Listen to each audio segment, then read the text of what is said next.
Chapter 376. The Beast Spirit Codex's sixth stage threshold was not easy to cross. Xia Fei kept forcibly using his mental energy to attempt a breakthrough, but it was to no avail. The energy reserves he had gotten from the insectoid cerebrum was slowly being used up, and Xia Fei was also helpless about the wastage. This was the time when Xia Fei's obstinate side surfaced. He was not one to give up or get bogged down. Even when his body was telling him that he was at the limit, he would still not consciously give up.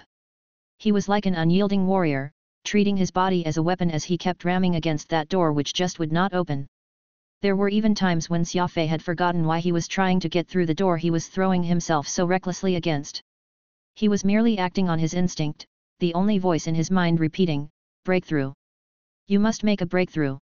Phantom had been observing Xia Fei cultivating this entire time. He had no idea that Xia Fei had managed to advance to such a point, but he could tell from the sweat beading his face that he was having a very tough time. As a high-level assassin, Phantom had of course also experienced what Xia Fei was going through right now, and he was simply amazed by the persistence the latter had been demonstrating thus far. He had known Xia Fei for a long time, and this young man from Earth had, time and again, pleasantly given him surprises. Perhaps this was the rumored innate instinct that a natural warrior possessed, finding sources of energy inadvertently that the average human being would have trouble tapping into. It was quite ironic, Xia Fei's assault was getting weaker over time, and that threshold he had to get across was gradually faltering. It was a pity that Xia Fei was barely conscious, so he could not express the nervousness and excitement that came with standing right at the precipice of making a breakthrough. He was numb, but he persevered. The relentless assault finally bore an unexpected result. Beast Spirit Codex Stage 6. He had finally broken through this exceptionally difficult threshold of the top-tier beast control technique. It was akin to a sudden bask of sunlight after being trapped in pitch-black jail for so long. Xia Fei felt pleasure coursing through his body when this happened. He collapsed on the ground, while Furball, having been hungry the entire time, hurried over to lick Xia Fei's head with its warm tongue. Phantom was surprised, and he anxiously used his consciousness to circle Xia Fei's mental domain, muttering to himself, "He's actually fallen asleep. What the heck?" Pan-Human Alliance, the super capital ship Freedom, the highest command center of the military. This Amar-Ryan-class supercarrier was positioned in the inky dark starry space. Due to its size, this supercarrier could not be berthed on any planet or military space station. From the moment it was manufactured until the end of its life, this supercarrier could only stay floating out there in space. Behind it was countless Alliance warships. Over the course of more than 20 days, the south of the Alliance had gathered over 400 fleets, including the only capital ship-only fleet, Freedom Cavalry. The supercarrier Freedom, which was this Freedom Cavalry's mission controller, was now serving as the command center of the entire military. "We're not in great shape right now." The insectoids had split the Alliance's main force into two, one in the north and another in the south, unable to work in concert with each other. "This is a very big disruption to our ability to mount an effective defense." A command center's blonde staff officer was furrowing his brows when he said this. "I feel that, if the Alliance plans to attack the insectoids to force them back, we'll have to find a way to get the forces in the north and south to rendezvous and fight the enemy in one decisive battle." He stood up and turned on the screen, pointing at the star map as he continued speaking. "Though the insectoids have conquered the region 40 warps away from the capital ring, there's no need for the northern force to go through this place. It's absolutely possible for them to advance in from the side, so when the two main fleets meet, we'll have the strength of over 1,000 fleets, and if we include the returning forces from the Death Tri-region, it's completely possible for us to exterminate the 600 or so insectoid fleets currently occupying the Venal Star region." At this point, Williams spoke, unmoved. "We're not the only ones who have been split up right now. The insectoids have also split into two big fleets, so this unfavorable condition is the same for both armies. The difference is that there's an invisible wormhole leading from insectoid territory right into Tranquil Star region, which is near Venal. According to the report from our reconnaissance squad, there's still an even stronger reinforcement army on the other end of the invisible wormhole. The moment we engage in battle with the insectoids, this reinforcement will travel through the wormhole, en masses, entering the Alliance territory. This plan you speak of, rendezvousing all our fleets and attempting a concerted counterattack with the northern forces, is impossible. The moment our northern army leaves, every territory south of Venal will be lost. But we can leverage on our superior forces to take back the capital ring," the blonde staff officer argued, dissatisfied. Williams chuckled. "Take back? I'm afraid that if we were to do that, not only would we lose a third of the Pan-Human Alliance territory, we might not even be able to take back the capital ring. Besides, the venal galaxy has already been reduced to ashes, remember. The blonde staff officer was livid. Do you mean to tell me our 1,000 fleets, as well as the Freedom Cavalry, are unable to achieve victory against their 600 fleets? I know that they will be receiving reinforcements from the wormhole, but General Williams, how many will there be? Could the insectoids still have another 600 combined fleet? After all, they already have over 600 fleets garrisoned in the borders of the Wild Star region, so including the 600 right at the capital ring, that will come to a total of 1,200 fleets. Even if they still have reserve fleets to tap into, I doubt that there will be too many. The generals present all nodded in agreement. Every alliance soldier was filled with raging resentment when they talked about the fact that the insectoids had occupied their capital. All of them wished that they could just fight to the death with the enemies, not to mention these military leaders. This was why when the southern fleets first gathered together in scale, those in favor of going to battle began requesting their silver-haired General Tai to bring the fight to the enemies. Williams was the calmest out of everyone. The Chief of Staff for the military required him to maintain an objective view of the battle situation at all times. Shaking his head, Williams rebutted, "Does none of you understand this? If I were the commander of the insectoid army, I would order my troops with their superior combat strength to push southward, capitalizing on the opportunity while the Southern Alliance force has yet to get into position and completely decimate the Northern force by sandwiching it in two prongs, so why haven't they done that yet?" These high-level military commanders each expressed their puzzlement. Everyone found what the insectoids were doing to be highly suspicious. The situation was clearly leaning in the favor of the bugs, yet they simply refused to engage in battle with the Alliance. None of them could make sense of this. Tai coughed twice. "Why don't you enlighten us with your analysis, Williams?" Williams nodded. "Of course, Marshal. Due to the war, the Alliance had enacted a state of emergency, and the President had awarded Tai with the honor of becoming the Grand Marshal, in charge of the war effort. The position of Marshal did not exist during peacetime. It was only when the Pan-Human Alliance faced large-scale war that the highest position on the battlefield would be assigned. The last time the Alliance had a Marshal was several thousand years ago, in the first war between the insectoids and humans. Marshals would not just be the highest commander of the military in times of war, they would also be the commander-in-chief of the entire human race, having the ultimate authority across the Pan-Human Alliance. Even the President himself could not interfere with a Marshal's operations. This was because the entire alliance had already plunged into a state of war. Economics, politics, and everything else had to be set aside for the war efforts, all in favor of winning it. The war machine, which had been silent for several thousand years, had already begun its rumbling start, and Tai was the operator of this machine.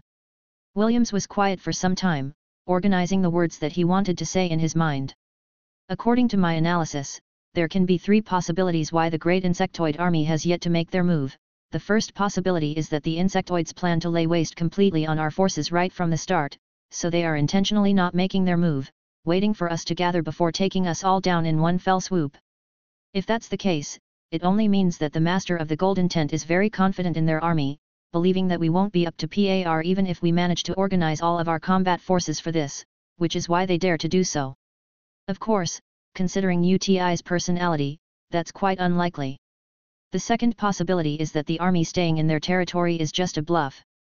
They actually don't have that much combat strength, which is why their fleets have yet to cross the borders and crush us. Their existence is just to restrict our northern forces' movement. The moment the northern force heads south, they'll use our weakened defenses to take the northern star regions. Meanwhile, there's nothing to worry about the fleet they have stationed in our capital ring, either. That's because the invisible wormhole's existence means they can send their reinforcements in at any time. Regardless if we choose to fight separate battles or surround the capital ring in concert, the insectoids won't lose. The third possibility is that the insectoids are actually withholding some secret that they've yet to reveal to anyone, which is why their fleets need to remain in proximity to Venal Galaxy. My guess is that they are searching for something near the capital. According to our scouts' report, the majority of the insectoids have gathered near the capital and not made any other moves, only symbolically sending small squads to patrol the surrounding area. The first two possibilities that Williams had postulated were still understandable to the other generals, but the third possibility he had suggested was simply too shocking a revelation. Mobilizing over 1,000 fleets as well as their powerful armada and going all out to start a war against the Pan-Human Alliance of about equal strength with them were, All just for finding something? That was such an incredulous hypothesis that everyone found it hard to believe. Tai frowned, his eyebrows knitted. And what's the basis for the third theory you've drawn? Williams answered, the insectoids have conquered the capital ring, yet they haven't continued to press their attack against us. Isn't that suspicious enough? No one will want to park themselves in the scorched land of Venal Galaxy for so long, unless they have some secret that they don't wish to reveal to others, requiring them to stay there. Tai said, the insectoids would indeed gain a significant advantage if they chose to press with their attacks then. With our southern fleets not yet done gathering, they were many times stronger than us. Meanwhile, the northern fleets were being suppressed by other insectoid fleets, making it difficult for them to send out troops to aid the south. If they made a move, it would be tantamount to us surrendering the north. However, this doesn't mean that the true intention of the insectoids for starting this war is just to find something in the Venal Galaxy. If that's the case, just what exactly can they be searching for? Williams replied, everyone knows that Venal Galaxy is humanity's place of origin, the entire Alliance's most ancient habitat. Perhaps there's really something hidden there that we have no idea about. I'm just a staff officer. All I do is provide you with possibilities, you're still the one who needs to make the necessary decisions. Tai could not help but feel uncertain. He knew just how intelligent Williams was, but for the insectoids to mobilize all their forces just to seek something in Venal Galaxy, was such a speculation not a bit too unrestrained? Chapter 377, Xia Fei's exclusive beast. It had been 24 days since Xia Fei first entered the ancient insectoid capital ship. During this time, the greatest boon Xia Fei had received was the star map that could lead him to the insectoid territory. At the same time, he had managed to rank his psychokinesis up to Star River, and this was while successfully cultivating up to the 6th stage of the Beast Spirit Codex he had in possession. Because the Beast Spirit Codex he currently had was missing the later parts, he was unable to learn the final 3 stages of the technique, which was why his cultivation of it could essentially be considered completed in the meantime. Unless he got his hands on the remaining 3 stages, Xia Fei had no choice but to stop at its 6th stage. There was still plenty to go in the future, and whether Xia Fei would find the rest of the Beast Spirit Codex or not all depended on a bit of luck besides taking the time to search for it. Taking 2 more days to recover, Xia Fei now felt as if he was back to his peak. This was especially true for his mental strength. Due to Xia Fei having improved his mental abilities, his current mental strength was better than before, experiencing a great clarity of the mind. The poor Furball had collapsed all softly and fluffily beside Xia Fei. Having not eaten anything for over 20 days, Furball's stomach was rumbling relentlessly. It kept fawning on Xia Fei in hopes of getting something to eat from him, but he was unmoved. Furball's mental strength was very powerful, and Xia Fei knew this better than anyone else. In order to subdue it into becoming his exclusive beast, Xia Fei needed to rely on some underhanded means. Establishing a contract using the Beast Spirit Codex was dangerous, and if he was not careful, he might suffer quite the backlash from Furball's powerful mental strength. It's about time. Furball's already very weak. This is the perfect time to establish a contract with it. If it continues to go hungry, an accident may happen when you're establishing a contract with it because it's become so weak. Phantom cautioned him. Xia Fei nodded. Making Furball go hungry was just to increase his success rate, and it would be doing more harm than good if Furball ended up getting injured because of this. With a light brush of his finger on his spatial ring, Xia Fei pulled out a piece of purple heart of spirit, which weighed almost 4 pounds. This particular ore was crystal clear and of a deep hue. In fact, it was even purer than that piece he had put up for auction, which got one for over 100 billion star coins, during the Brotherhood's trade carnival.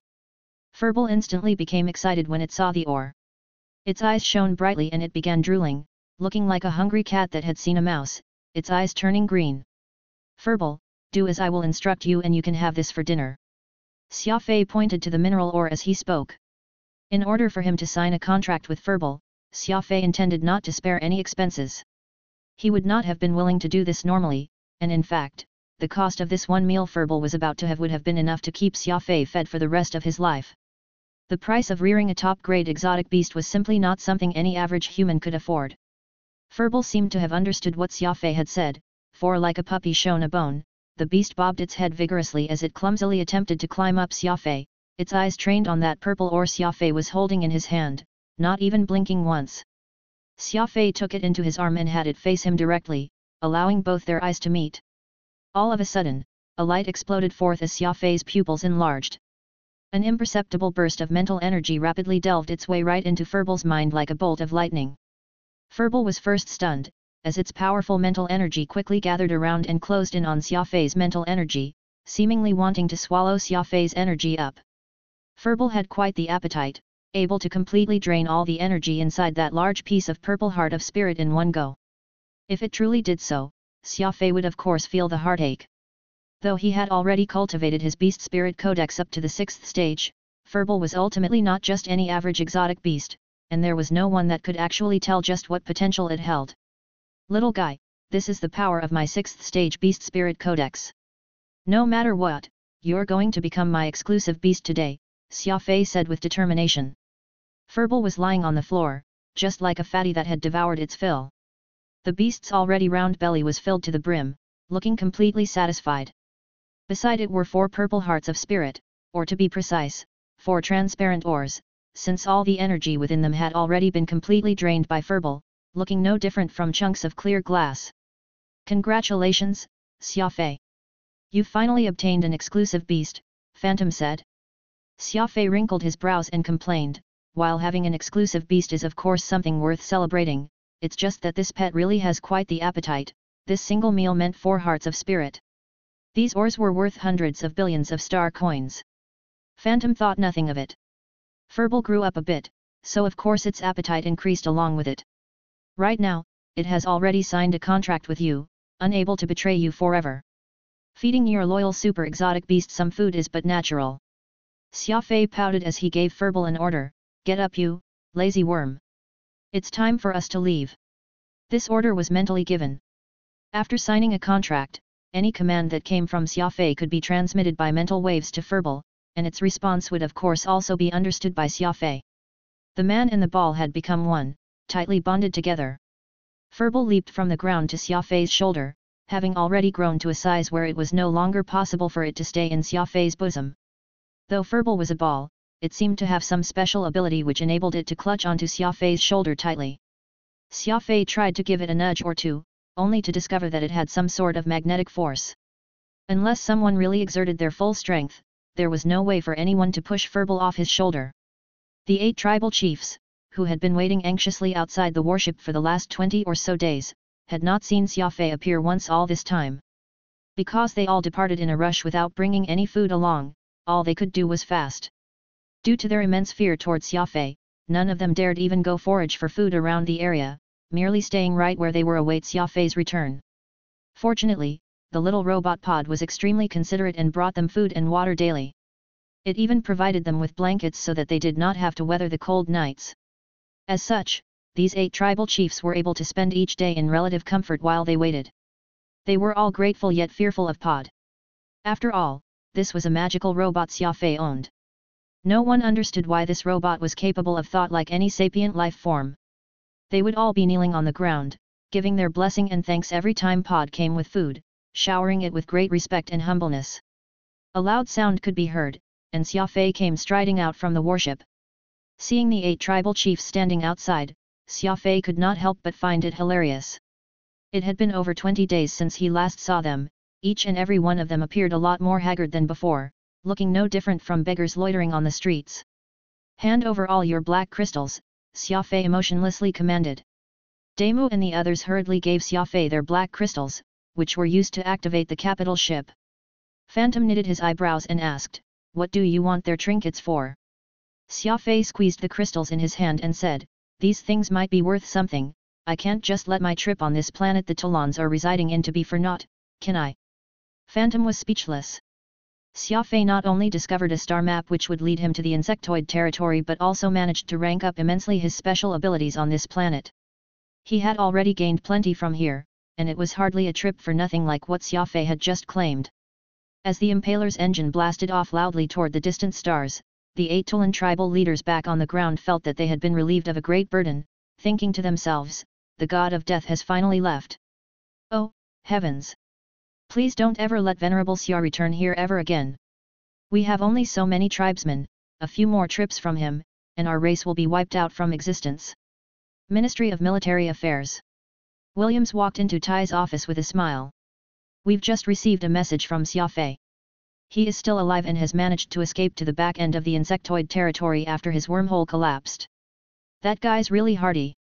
Everybody from the trade delegation fleet died, yet only he managed to escape. Tai tossed the documents in his hand and rubbed his temples. The long hours of busy work had left him feeling very exhausted, and he was using this brief moment to rest for a few minutes. As the highest-ranking commander in the Alliance, the burden on him was unimaginable. That's rather interesting. Tai nodded. Unfortunately, he's all alone. If only he had a fleet by his side, he could be a raider and launch ambushes on the insectoids. William sighed. That's indeed very unfortunate. Now that the insectoid fleets are all millions of light years away, their territory is practically empty. If our fleets can sneak in, I'm sure we'll be able to catch them off guard. Tai said, doesn't Xia Fei have a friend by the name of Avril? Inform her about him. Xia Fei has been servicing the military, and that caused him to end up behind enemy lines. It's our responsibility. Williams shook his head. Xia Fei's using an open channel broadcast. Any warship fitted with a black bat radar should have received his signal. I gave the Jian family a call, and they informed me of having received the same message. Tai mulled over this for a moment. Since he's deep in the insectoid territory right now, perhaps he can help us probe and find out the insectoid's military deployment. Didn't you say that if there are enough benefits, there's nothing Xia Fei won't dare to do? He's of a decent cultivation as well, so he should be able to pull this off successfully. Williams chuckled. It's useless. According to Xia Fei's message, his warship's badly damaged, so all he can do is send out messages, not receive them. Plus, only the open channel communication is available. There's no way for us to contact him whatsoever. In that case, we'll just have to depend on his luck. Come take a seat, I've got a new idea, said Tai, somewhat disappointed. What idea? Tai purposely suppressed his voice as he mysteriously shared. Since the insectoids suddenly appeared in our territory through that invisible wormhole, why don't we find a way to destroy the wormhole? Then, the insectoid fleets in Venal Galaxy will be stranded, and without any reinforcements, the southern fleets can easily engage them in battle. Williams was momentarily stunned, but his eyebrows soon knitted together. Tai, destroying a wormhole will need us to mobilize a dreadnought fleet. Isn't the risk of such a plan far too great? In a distant region of space, Xia Fei used the star map the insectoid cerebrum had given him to forge his way forward. Based on his present speed, he would need over a month of travel before he could reach the insectoid territory. The Impaler exited the wormhole while in stealth mode, and in just a handful of seconds, the ship's warning system blared. Alert! Enemy warship alert! Insectoid warships and facilities have been detected within a range of 10 light years. Xia Fei was in the middle of his meal when this alert sounded, giving him a shock. He realized then that he had made a fatal mistake.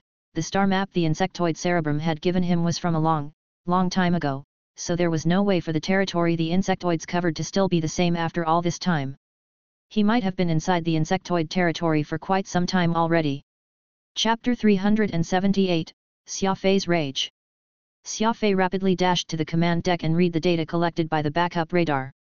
Crap! We've already entered the insectoid territory, and we're actually in the vicinity of some of their warships and one of their cities. Phantom gasped in astonishment. It's fine. Don't forget that we emerged from the wormhole under stealth. Even if the tracking stations out here did manage to catch a trace of our energy discharge, there's no way for them to grasp our precise position, Xia Fei said somberly. It appeared that they were near a small border town, which was far away from the core of the insectoid territory. There were not many ships flying about in space here, for this place was very backward, which fortunately made it not much of a threat to Xia Fei and the Impaler. I'm afraid the danger will increase the more we proceed onward. Let's first investigate this area, see if we can find any useful information. You wish to enter this insectoid town? That's far too dangerous.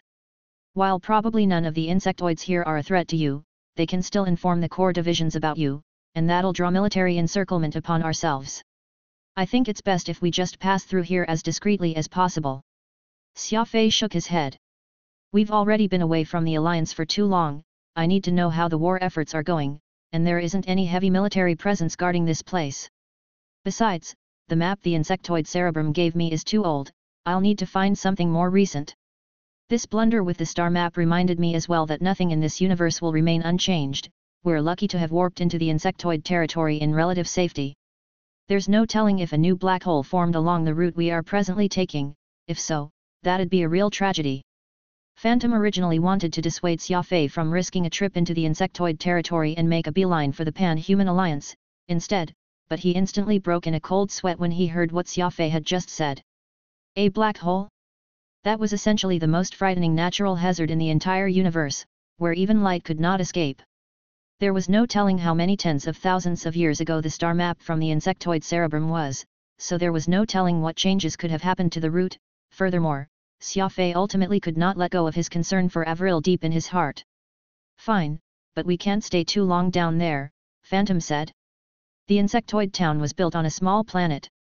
By human standards, this planet's air quality and water source had already deteriorated to unsustainable levels. This polluted planet was filled with garbage, and all sorts of strange creatures flew about freely. However, the insectoids did not have strict requirements when it came to their living standards, so they hardly had any issues with such planets. Xia Fei landed the impaler in somewhere desolate and quiet, as inconspicuous as possible, then he wore an oxygen mask before he secretly ventured into the town outskirts. The insectoids had a sense of smell far more sensitive than humans. If any average human entered their city, they would almost instantaneously be discovered. After all, any unremarkable bug found here could very well act as the eyes and ears for the insectoids, so it was a good thing that Xia Fei had breath control to mask his presence, which even insectoids with the keenest of senses would not notice his existence. As he got closer and closer to the town, he noticed how it was made up of hundreds of houses. There were 6 muddy roads that were strewn with rubbish. A town of such a size out here in the outer rim of the insectoid territory was hardly considered small. After all, most insectoids were living very primitively, residing in holes underground as they led lives no different from the common bugs. Only insectoids that had managed to evolve into human forms were considered true masters. They were able to construct houses and machines or even research language. Aside from their outward appearance looking slightly stranger than humans, they practically had living habits similar to that with humans. The streets of this insectoid town were paved rather haphazardly, all crooked and of uneven width like worms. The height of the stone houses and rooms varied. There were also abodes made with welded metal, and the size of the windows also varied, with some being larger than doors. They were like what human children would create with wooden building blocks, all messy and without any order whatsoever. This was a clear display of just how rudimentary the life skills of the insectoids were. Bloodthirsty Ice God Combat Suit had a black cloak, and Xia Fei wrapped this around himself, only revealing his 2 eyes. Every dark corner Xia Fei saw made for a great hiding place, allowing him to proceed onward rather efficiently, occasionally appearing above house beams or between gaps of the houses. In the center of the town was a fairly well-grounded building, and while its exterior looked somewhat ugly, at least its walls were upright. One should not have too high of an expectation toward the buildings the insectoids could build, so such a standard building was already considered the best looking out of everything in this town. Xia Fei held a nearby housing beam with one hand as he peered over, spotting a signboard above which stated that the building was a local insectoid frontier command center, responsible for local transports, defenses, and communications. As the insectoids had a universal military system, every single local resident was a soldier for the cause. Xia Fei used this chance while the streets were fairly empty to leap from the beam to the roof of that command center, flattening himself like a sheet of paper to make himself inconspicuous. There was a square skylight right in the middle of this roof, and Xia Fei made his way over and peeked through. All he saw were 2 simple communication devices. 2 insectoids, one fat and the other skinny, were drinking while they chatted inside. It was said that the alcohol the insectoids brewed tasted horrible, comparable to toilet water. Human brewmasters and winemakers had always been the most sought-after individuals on slave market trades along the borders. In terms of food and beverages, humans were far more advanced than the insectoids, so if the insectoids truly wanted to taste good alcohol, they had to employ human slaves to make it for them. Of course, this was a privilege that the nobility had, so the soldiers of this border town could only drink the terrible toilet water they called alcohol. The fat insectoid looked like a ladybug, whose back even had a carapace which had failed to evolve completely. As for the black and skinny insectoid, he was evidently from the ant species. The ant species made up the largest majority of insectoids. It was said that, out of 10 insectoids, 1 would be from the ant species, but it was a pity that this species, which was in the majority among their race, was hardly well treated by the others. They were known for their hard work and reticence, not at all complaining about being ruled over by other species, and was considered to be the lowest existence out of all the insectoids. The two insectoids were drinking with great gusto, their speech already slurred, and even their gait unsteady whenever they stood up and paced about. Our insectoid military sure isn't all talk. What pan-human alliance or their so-called well-defended capital ring? Did they not all end up toppling over to the might of our General Tananai's fleets? Said loudly the fat insectoid, clearly feeling very excited. Xia Fei's heart sank. He had already expected such an outcome, and thinking about it made him feel very uncomfortable. Avril and the newly constructed headquarters of Quantum Holdings were all in the capital ring. He had no clue how the Enduro Star region had fared, and how his home planet, Earth, was presently doing. The skinny insectoid raised his cup and nodded. That's right, that's right. The fat insectoid stood up, puffing out his chest like a general who had won a war.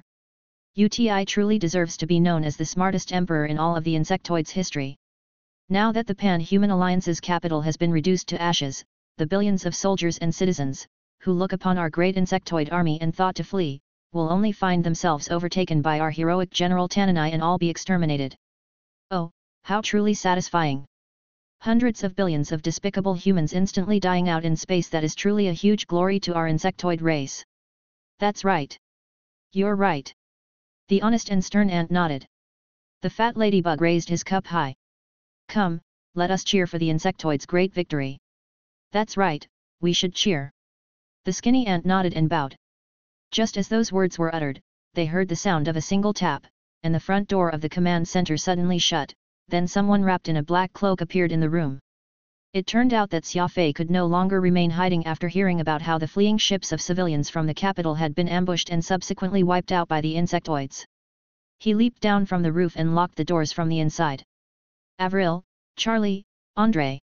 They were all his closest kin and had all been in the capital ring when the war broke out. Could they truly have met with danger? Xia Fei did not dare to think about it. Just the thought that such a thing had occurred caused an uncontrollable rage to burn vividly in his chest. Did you just say that the Pan-Human Alliance's capital, with hundreds of billions of soldiers and civilians, has been destroyed by the insectoids? Xia Fei asked, his voice trembling. It's not just that. Blood from these hundreds of billions of humans flowed for 7 days and 7 nights. The entire human capital was set ablaze by the great General Tananai, reducing it to ashes. I heard that the great General Tananai even used a weapon of mass destruction to blow up the stars and planets in Venal Galaxy at once. There's never going to be such a place in existence anymore. Ha ha ha ha ha. The fat ladybug was so drunk that he did not even know who was standing right in front of him. All he cared about was to exaggerate in his bragging about the tragedy. Actually, UTI's original decree did not include such details, these were all embellishments that others added, bragging about the results of the war to boost morale. It was a fairly common move used by the military. Kerchunk! Xia Fei raised his hand, his blade following, cleanly cutting that fat ladybug into 2. His arm was trembling, and the black cloth covering his face made it hard to see his expression, but it was most definitely twisted and ugly at this time. Is he speaking the truth? Xia Fei asked, a dark expression on his face. The moment the skinny ant saw Xia Fei's face, true fear gripped him. Never could he have imagined that, in this distant small town, he would actually come face to face with a human who was extremely cruel and powerful. The skinny insectoid's 2 slender arms were cut right at their joints by Xia Fei. Answer my question. The skinny insectoid was in so much pain that he kept gnashing his mandibles, the 2 large pincers tightly clasped together as the ant shuddered violently. He struggled to nod. It's true. UTI personally sent out the commendation decree, stating that Great General Tananai had decimated the Pan-Human Alliance's capital, the entire galaxy including all its inhabitants, tripling the salary of all the soldiers in our army. Xia Fei could only feel his vision blur as his mind went blank. He staggered back. Avril. Could Avril have? That inferno in his chest erupted like an active volcano. There was nothing that could stop his violent eruption. A heavy killing intent abruptly engulfed the entire insectoid town. Xia Fei had completely exploded in his rage. Kill them all! Kill them all! An unfamiliar voice echoed in Xia Fei's mind, seemingly guiding him in perpetrating a massacre. It was unknown when Celestial Moon had flown out of its scabbard and orbited around Xia Fei. 1,000 venerables! Xia Fei let out a low, guttural bellow. The entire town could hear this terrifying growl, and these insectoids all lifted their heads and looked at the stars, thinking that a bolt of lightning had struck down from the heavens.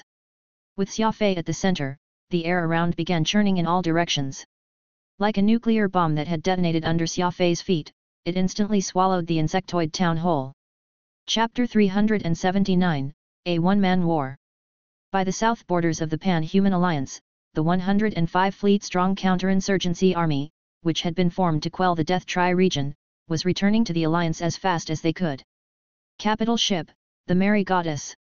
The fleet commander, Admiral Ribrio, had his arms folded as he stood on the command deck, looking ahead at a flashing beacon. This beacon signified that they were entering the Alliance territory. The red beacon flashed red at a steady rate. Ribrio's weathered face finally revealed a rare smile. A report for the Admiral, the fleets and their crew have all safely arrived. Ribrio looked outside through the viewing window and saw many wormholes opening all around. Alliance warships were appearing in succession on both flanks of his capital ship, forming a powerful combined fleet. Admiral, now that we're in the Pan-Human Alliance territory, we can re-establish connection to the interplanetary internet. We've also reconnected with the military's encrypted network, ready to contact headquarters whenever. Ribrio called in a booming voice, inform the headquarters of our current position. At the same time, pass down my orders, the insectoids have declared war unconditionally, the survival of the Alliance is at a critical juncture. We must hurry to reconvene with Marshal Tai's southern fleets, so this is no time for the crew to relax. Let us head out with haste. These expeditionary fleets had just returned from the Death Tri-region. It had been a long time since most of the fleet's crew had rested. Plenty of these warships did not even take the time to replenish their ammunition as they swiftly set off on their return voyage to save the Alliance. No one had any complaints about this, and everyone did their best to endure. Their fighting spirit was great, each of them looking forward to driving away the evil insectoids from Alliance territory. The fleets, comprising tens of thousands of warships, were stationary in space. They needed approximately 50 minutes or so after every jump to recover their energy, and there was still some time before they could make the next jump. Everyone was busy using this time to do some small-scale maintenance of their ships. Any machinery would always encounter minor or major issues. The most busy during this grueling journey had to be the many machinists on board the ships. This rapid flying did not allow any warships to fall out, and if there was any mechanical failure on board, the fleets were not about to stay and wait. In order to keep up with the fleet's continued flight, it was necessary for the warships to be kept at peak condition. Plenty of these over tens of thousands of machinists in the fleets had not rested. All of them depended on drugs to keep their wits about, maintaining their respective stations throughout the voyage in order to ensure that the fleet remained perfectly safe. All of a sudden, a wormhole opened in front of the fleets, followed by a second and even a third. Report. Admiral, a wormhole node has appeared somewhere 30,000 kilometers in front of us. Their numbers have already reached tens of thousands, showing no signs of slowing down. The radar operator was at a complete loss on what to do as he made this report. Like countless rocks that had been thrown into the sea at the same time, ripples began appearing everywhere in the piece of peaceful space in front of them. These countless wormholes meant there was going to be just as many warships appearing before them soon. Ribrio knew that these incoming fleets could not possibly be friendly. Worse was the fact that the warships in this expeditionary force were completely unprepared to do individual warp jumps. They could not flee even if they wanted to. Several minutes later, about 500 insectoid combined fleets appeared before the Alliance expeditionary fleets, their inky black cannons all pointing toward that 105 paltry and fatigued Alliance fleets. Supercarrier, Freedom. The temporary command center of the military. What? The expeditionary fleets sent to quell the Death Tri-region's rebellion got surrounded by some insectoid fleets, which had appeared out of nowhere. Grand Marshal Tai slapped the table hard as he asked, the expeditionary forces in the southern borders, so when did the insectoid fleets arrive there? Why did we not get any information of such a movement prior? His fiery gaze looked as if it would spit flames any minute. No one dared to look at an enraged Tai right in the eyes. How many men are there? What are the losses? Tai asked, doing his best to suppress the anger he was feeling inside. The command center was dead silent. No one dared to give him an answer or even let out a breath. What, are you all dead? Demanded Tai coldly. Williams handed the latest emergency update to Tai. 600 combined fleets circled from beyond the Alliance territory to our south. Ribrio's expeditionary fleets have all been decimated. Not a single ship escaped. Tai looked at the documents before plopping down in his chair heavily, feeling lost. Another 600 combined fleets. 600 from the north, 600 in alliance territory, and 600 more from the south. It could be said that the entire pan-human alliance had already been surrounded by 1,800 insectoid combined fleets. The situation was evident, the total fleets under the alliance command were a little over 1,000, yet the insectoids actually had 1,800 elite combined fleets. This was a war that the insectoids had carefully prepared for, and everything had already been planned by the Golden Tent, not a single detail left out to chance. It was as if Tai had suddenly become older at that moment, as a deep stabbing pain, which came from a feeling of sad helplessness, gripped his heart. That was when the ring of the emergency communications system could be heard, its ear-piercing sound seemingly mocking the military's failure. After a good long time, the communications officer in charge of receiving the report finally bit the bullet and stood up. With a deeply somber and heavy tone, he said, "The North Fleet Commander, Admiral Layton, called. The insectoid fleets on their borders have begun advancing toward the Enduro Star region." Tai was stunned yet again, not saying a word as he ground his teeth. Williams asked heavy-heartedly, "How many, and do the northern fleets have any confidence in holding the assault?" 1,000 combined fleets, replied the communications officer in a very low voice, his head lowering to match.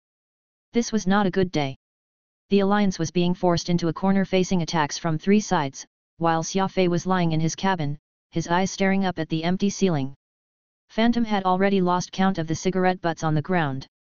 Xia Fei had been lighting them up, one by one, and flicking them down to the ground after it burned until the filter, yet never once did he take a puff this entire time. Xia Fei was devastated when he learned of how the capital had fallen, and hundreds of billions of people had all been killed. He did not really care about the losses of life, but he could not ignore the loss of the lady that he cared and loved the most, Avril. Xia Fei suddenly got up from his bed, arriving at the command deck completely expressionlessly as he keyed in a series of commands in the mainframe. Phantom wanted to speak some words of consolation to Xia Fei, but he never found the right words, so all he could do was keep his mouth shut.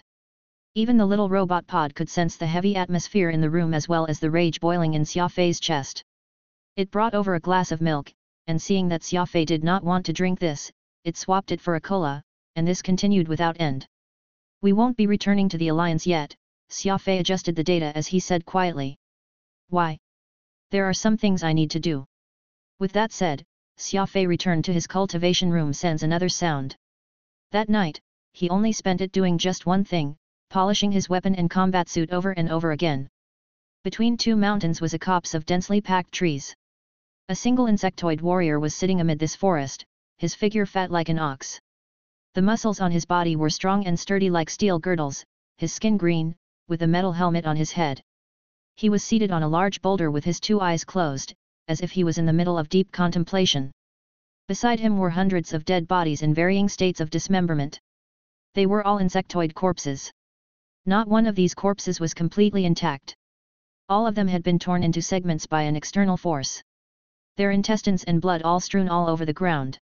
If someone were to venture deeper into the forest, they would discover even more corpses and innards, numbering at least upward to 5,000. Killing these low-rank slaves was a routine training he did every 3 days. During his monthly large-scale training, he needed upward to 50,000 slaves as his opponents, not allowing any one of them to live. The caterpillar Shay was Planet Manti's most terrifying and bloodthirsty insectoid warrior. That metal helmet on his head was not worn for defense, nor was it for aesthetic purposes, as he did not even have a skull. Plenty of insectoids were not completely evolved, and Shay was one such individual. He adjusted his breathing as he slowly opened his eyes. All he saw was a figure dressed in all black standing fewer than 10 meters in front. "Are you the one called Shay?" Xia Fei asked frigidly. "I am, indeed, and who are you?" Shay harumphed angrily. He stood up and pointed a bloody finger to Xia Fei. He only had 3 fingers, and each looked like an iron tong.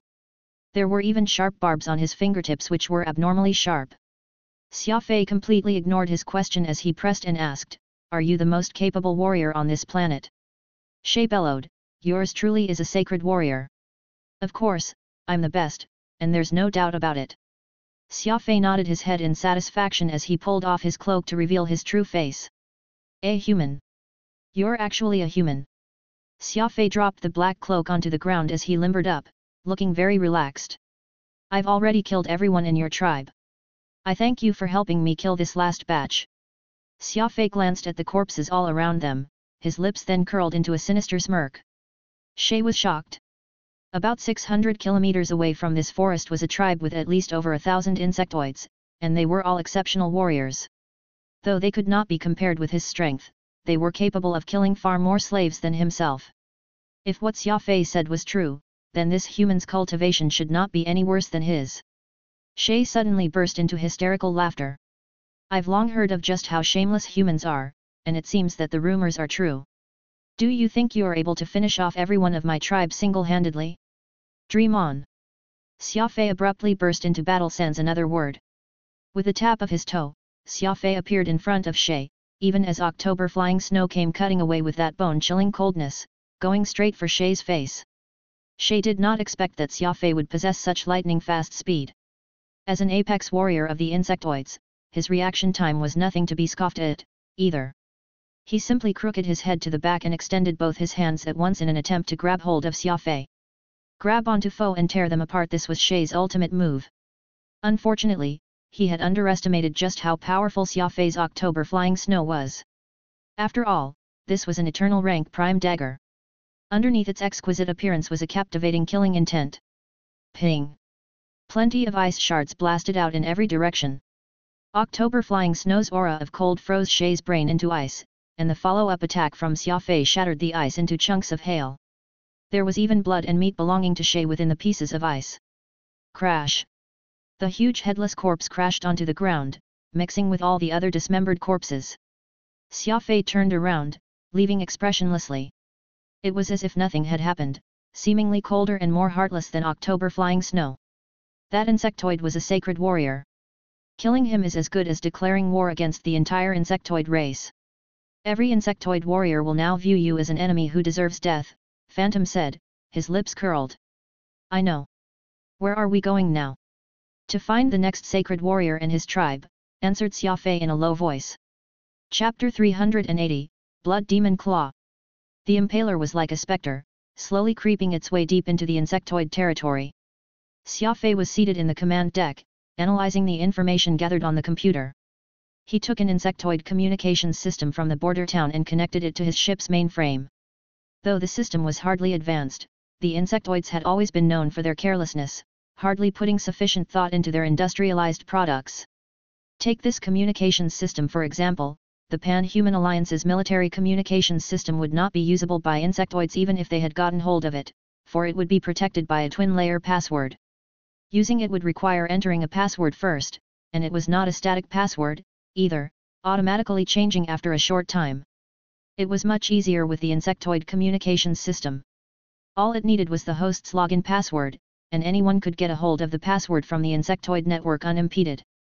Cracking this password was a piece of cake to Xia Fei. His many years of study had given him a solid foundation in technology, so forget something as simple as the insectoid's password system.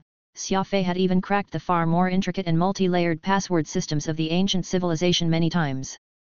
Xia Fei was madly hunkered down in front of the computer in these 2 days, learning as much as he could about the various knowledge pertaining to the insectoids and their societal structure, looking for a target at the same time. He had too much hatred which needed to be vented. The flames of revenge were like a ticking atomic bomb buried in Xia Fei's heart, and only fresh insectoid blood could stop him from blasting the insectoid's inner region into nothingness. Most of the military and high-ranking warriors were away, participating in the war against the Pan-Human Alliance, so this was Xia Fei's opportunity. According to the information he had collected, the insectoid's inner region had its own warrior structure, similar to the Humans Adjudicator Union, a warrior organization in the inner region known as the Sacred Guild. The Sacred Guild was the only warrior organization of the insectoids, and at the same time, it was a government institution. It was different from the Adjudicator Union which serviced the people, as it directly served the insectoid emperor living in the Golden Tent, UTI. Plenty of the soldiers around UTI were provided by the Sacred Guild, and the various armed forces each had an elite warrior squad assigned to them by the Sacred Guild, too. They were both the vanguards of the insectoid warmongering machines as well as the backbone of the race. Xia Fei very easily took the Sacred Guild as his most critical target. Of course, he did not forget to include the settlements where the intelligent insectoids resided. Right now, Xia Fei only wanted to kill. If possible, he even wanted to kill his way to the golden tent and take Uti's head back home to become a stool for him. Oh, no. The alliance got dealt a heavy blow again. Phantom furrowed his brows and sighed. Xia Fei was reading the latest battle reports from the Insectoid Network. The southern fleets in Enduro Star region had gotten embroiled in a fierce battle with the insectoids. Due to the imbalance of strength between the two forces, the alliance had had a really tough time. After an intense battle, which lasted 5 days and 5 nights, Admiral Leighton was forced to concede territory and withdraw from Enduro, letting the Star region fall. The loss of the Enduro Star region also meant the loss of Earth. Xia Fei's only home planet had fallen into the hands of the insectoids. Quantum Holdings, Sarah, Porter, Boateng, even the old man selling bean curd by the alley. There was no telling how they were, if they had managed to escape in time, or what the fate of all 6 billion Earthlings was. Analyzing the recent battle reports, Xia Fei very easily came to a conclusion: it would not be long before the alliance fell. The screen changed again, and Xia Fei pulled out the image of a huge building nestled in a basin surrounded by mountains. Using the surrounding terrain as the wall, a clear glass ceiling was built above to seal off the entire basin, forming a fully enclosed building with a diameter of over 100 kilometers. This building was different from the majority of the ugly insectoid buildings. It had a sparkling exterior, giving off quite an artistic aesthetic. Calculate the best route, as well as the best evacuation route, to this place. Include a vector change analysis of possible insectoid troops' presence, Xia Fei commanded emotionlessly. The computer answered in the affirmative and quickly calculated the best route, as well as the most ideal position to keep the impaler hidden, according to instructions. Phantom was stunned, incredulously asking, "That's Tananai's Sacred Warrior Academy?" "That's one of the 12 major warrior training schools for insectoids." "Xia Fei, you're not planning to target that place next, are you?" "Why not?" demanded Xia Fei icily. He was not listening to anything else aside from killing and getting his revenge. Tananai's Sacred Warrior Academy had been named after the great General Tananai. Just thinking of that villain who had slaughtered hundreds of billions of civilians from the capital ring got Xia Fei's eyes going bloodshot. This Sacred Warrior Academy was not simple, though it was located somewhere in the outer region of the insectoid territory. That did not stop it from becoming one of the 12 major warrior training schools. This was all due to the fact that they had the best source of warriors, the longhorned beetle species. This part of space was where the powerful longhorned beetle species resided. Though there were not many of them, they were known for producing powerful warriors. At the same time, this was also where the home planet of the mites was located. The mites were small and short in stature, but they had peculiarly agile minds, widely known as one of the smarter species in the entire insectoid race. Going by the insectoid warriors' numerical grading system, where a stronger warrior would be given a higher grade, this school had 3 grade 4 instructors, and their dean was also the well-known longhorned beetle Tude, possessing a strength close to grade 6. This meant that he was as strong as a legendary rank human warrior, most likely capable of reaching eternal rank in his lifetime. Xia Fei was currently at Star River rank, meaning that he was a whole rank, and then some, lower than Tude. Presently, practically every high-grade student of the school had been transferred into the army, joining the majority of insectoid troops in their war with the Pan-Human Alliance. Only the instructors and some of the newer students remained, numbering around 3,000. As such, Xia Fei's wish of laying waste to the school would not be easily accomplished. After all, the 4 strongest high-grade instructors were still around, and Xia Fei would likely have to triumph in a very grueling battle just to succeed. Phantom continued to carefully pore over the information regarding Tananai's Sacred Warrior Academy, wondering out loud, if you really want to destroy this school, why not just use your Star of Ruin? Planet Pangnik also has a small fleet garrisoned there aside from the school, their population somewhere over 10 billion. Escaping from such a prosperous border planet won't be easy. Exchanging a Star of Ruin for 10 billion insectoid lives is rather worth it. Xia Fei shook his head, tapping on the screen lightly with his fingers to retrieve an image.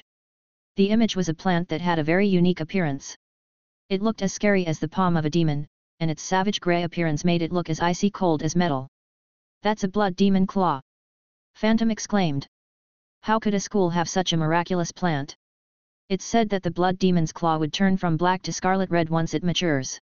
Seeing that this blood demon's claw is already slowly becoming lighter in color, it means it has already finished developing, and its maturity date would be coming really soon.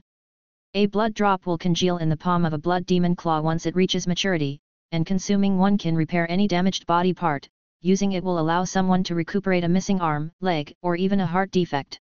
With that said, Phantom could not help but suck in a breath of cold air. Xia Fei, perhaps this blood droplet can even repair your damaged 7th brain region. Right now, raising your cultivation is gonna be increasingly difficult. Mystical and rare medicinal ingredients are desired but not always obtainable. Plus, there will come a day when your body cannot withstand the continued usage of medicinal ingredients. After all, the more amazing the medicinal ingredients are, the greater their side effects. Your body has always relied on medicinal ingredients to cultivate from the very start, so you've essentially hit your physical limit now, becoming more and more tolerant with their effects. A higher tolerance means you'll need medicinal ingredients in greater volume, leading to a vicious cycle. You'll eventually reach your limit if you keep increasing the dosage. If you can repair your damaged 7th brain region by taking the blood drop, this means that you'll be able to rely on cultivation to rank up your skills, so even though it'll be slower, there's no telling what your limit will be. After all, you're the only one in the entire alliance who has a completely open 7th brain region. Phantom sounded more and more excited the more he spoke. Even a fool would understand that there was no way to continue relying on medicinal ingredients and drugs, so the only ultimate fix was to repair Xia Fei's damaged 7th brain region. Thankfully, the insectoid network was not well protected, which was how Xia Fei had chanced upon the existence of the miracle medicine, Blood Demon Claw. As long as he could get hold of the yet-to-mature Blood Demon Claw, Xia Fei would have the chance of repairing his 7th brain region. Xia Fei still had a bottle of cell aggregation medicine on him, and he could rely on that bottle to do a final rank up before the blood drop formed, and thereafter he could embark on his road to self-cultivation. Just how much a special ability warrior who had a completely open 7th brain region could cultivate themselves until, even Phantom was eager to find out. Xia Fei might very well be the first in the alliance who could pioneer this. The mainframe computer was still doing its mad calculation. It was not easy breaking into a well-defended planet all alone, not to mention one planet that had a school specializing in training warriors of the Sacred Guild. The route in and out of the planet needed to be precise, and the timing was also crucial. Can you confirm the location of the Blood Demon Claw? Phantom asked. He became more concerned than Xia Fei after hearing that the plant was hidden somewhere in the Sacred Warrior Academy. No. The easiest solution is to capture their dean and grill him thoroughly after I infiltrate the school grounds. Xia Fei arched his eyebrow as he answered in a low growl. Using the night as cover, the impaler maintained its stealth as it neared planet Pangnik. The warship slowly descended, and Xia Fei leaped off the boarding bay as it hovered several hundred meters off the ground. He landed on all fours, examining his surroundings with vigilance. All of a sudden, a silver ball dropped from the sky. Xia Fei had no idea why Furball had followed him and jumped off the warship, but it did not have the physical agility that Xia Fei possessed, so it went plummeting down the ground in a freefall. Fortunately, Xia Fei was nimble, so he caught it with his 2 hands. Furball had quite a decent diet this entire time. Ever since it became Xia Fei's exclusive beast, signing a contract with him, Xia Fei had stopped restricting its appetite. After all, the faster Furball could grow up, the more beneficial it would be for him. It had gained quite a lot of weight since, and the fur all over its body had turned from white to silver. Why are you tagging along too? Xia Fei complained. The warship began lifting off as previously designated, and it hid itself in the night sky with the cloaking system. It was no longer possible for Xia Fei to send Furball back. Forget it. Just bring it along. It's going to listen to your every word anyway. Phantom suggested. Xia Fei nodded, letting Furball hitch on his shoulder as he moved in the direction of the distant basin ahead. Chapter 381, Furball has a special ability, 2. The Sacred Warrior Academy was built on a wild and brown mountain 1,000 meters high. It was like a giant stone from which the middle had been scooped out. The basin in the center of the mountain had a diameter of 100 meters. Anyone passing by could not help but sigh in praise at the handiwork of Mother Nature. A massive glass dome had been built over the peak, covering the entirety of the basin. There was only one entrance to get inside and only one road through the wilderness to the entrance. When he was 30 kilometers from the entrance, Xia Fei lowered his body. The surrounding terrain was flat, and it was possible to see everything within 100 kilometers. The ground was covered in loose stone, a few stubborn blades of camel grass growing between cracks. Of course, what was most abundant were the insects crawling between the rocks. In truth, these insects were not true insectoids. True insectoids were much larger insects that were much larger in size. The closer an insectoid appeared to a human, as well as the higher their degree of evolution, the greater their status among the insectoids. The entrance to the academy was a tunnel, which was guarded by soldiers carrying loaded firearms on both sides. These soldiers were not merely there to defend against infiltrators but were also there to prevent students, who could not stand the boring training, from indulging in drinking and pleasure. The warrior academies of the insectoid were not so laid back as humanities. The academies trained in all weathers and were completely militarized. The slightest sign of discontent would be met with stern punishments from the military instructors. A light punishment was a day without food, and heavy punishments could result in being beaten into a cripple. The insectoid had a society with very clear class distinctions. Anyone who could got into the Sacred Warrior Academy was undoubtedly a child of the privileged class. These youths who normally enjoyed abusing their power and indulging in luxury had never experienced such bitterness before, so desertions were frequent. The soldiers at the gate were meant specifically to prevent this sort of thing from happening. With Xia Fei's speed, it was not hard to get through the security, but he had no means of ascertaining the situation in the tunnel. If there was some sort of electronic sensor system, then no matter how fast Xia Fei was, he would be detected and put the base on alert. After some thought, Xia Fei decided to go in through the transparent ceiling. If this sort of massive ceiling was not cleaned often, it would affect the light, so there had to be an entrance near the ceiling. Whoosh! Xia Fei lowered his body and shot off like a bolt of lightning, with a maximum speed at nearly 10,000 meters per second. He naturally did not care about a few hundred kilometers. It took not even half a minute to cross the distance.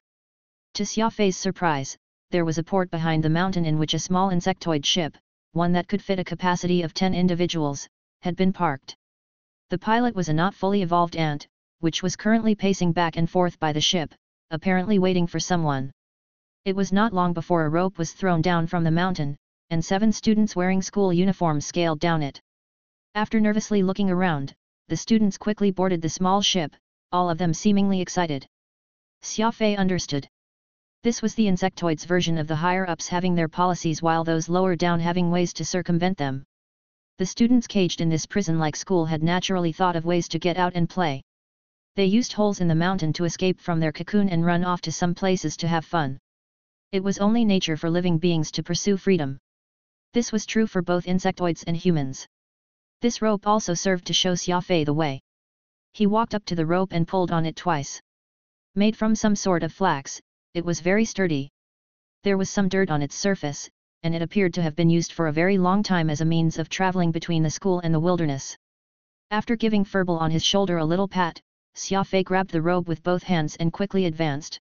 It took him only a few seconds to scale the 1,000-meter-tall mountain. The night was rather dark and gloomy, and there were no stars or moon in the sky. All that could be heard was the whistling of the mountain winds. At the summit, he could see the entire basin below him. Many buildings were spread out within, the training ground, the dorms, the drilling ground, the swimming pool, etc.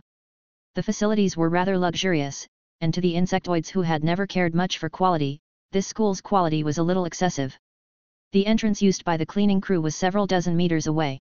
Behind a small door was a spiraling staircase. Suddenly, Xia Fei's sharp senses picked up the sound of footsteps coming from the stairs. He hastily hid himself behind a giant stone. He placed a hand on Furball to ensure that this scoundrel would not do something to draw attention. Perhaps because it had been eating too well lately, Furball was frequently burping.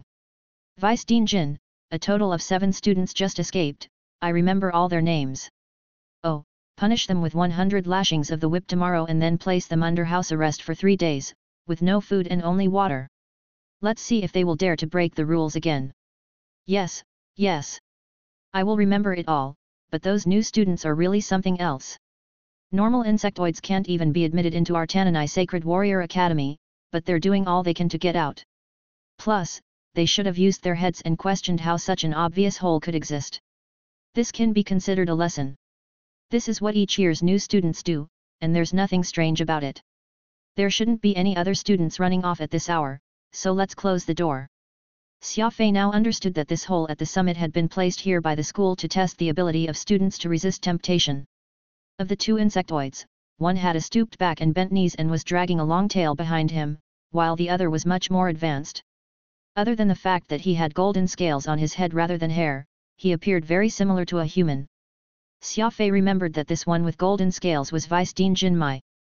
He had the cultivation of a human at the Star River rank, and in terms of fighting power, he was second only to Dean Tude. He was a very powerful insectoid warrior. Xia Fei had an impulse.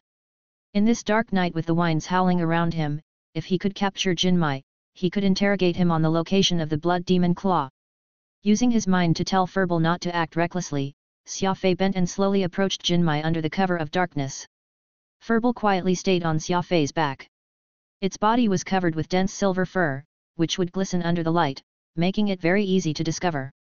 Fortunately, Furball could attach itself to anything, so while on Xia Fei's back, there was no need to worry about it falling off.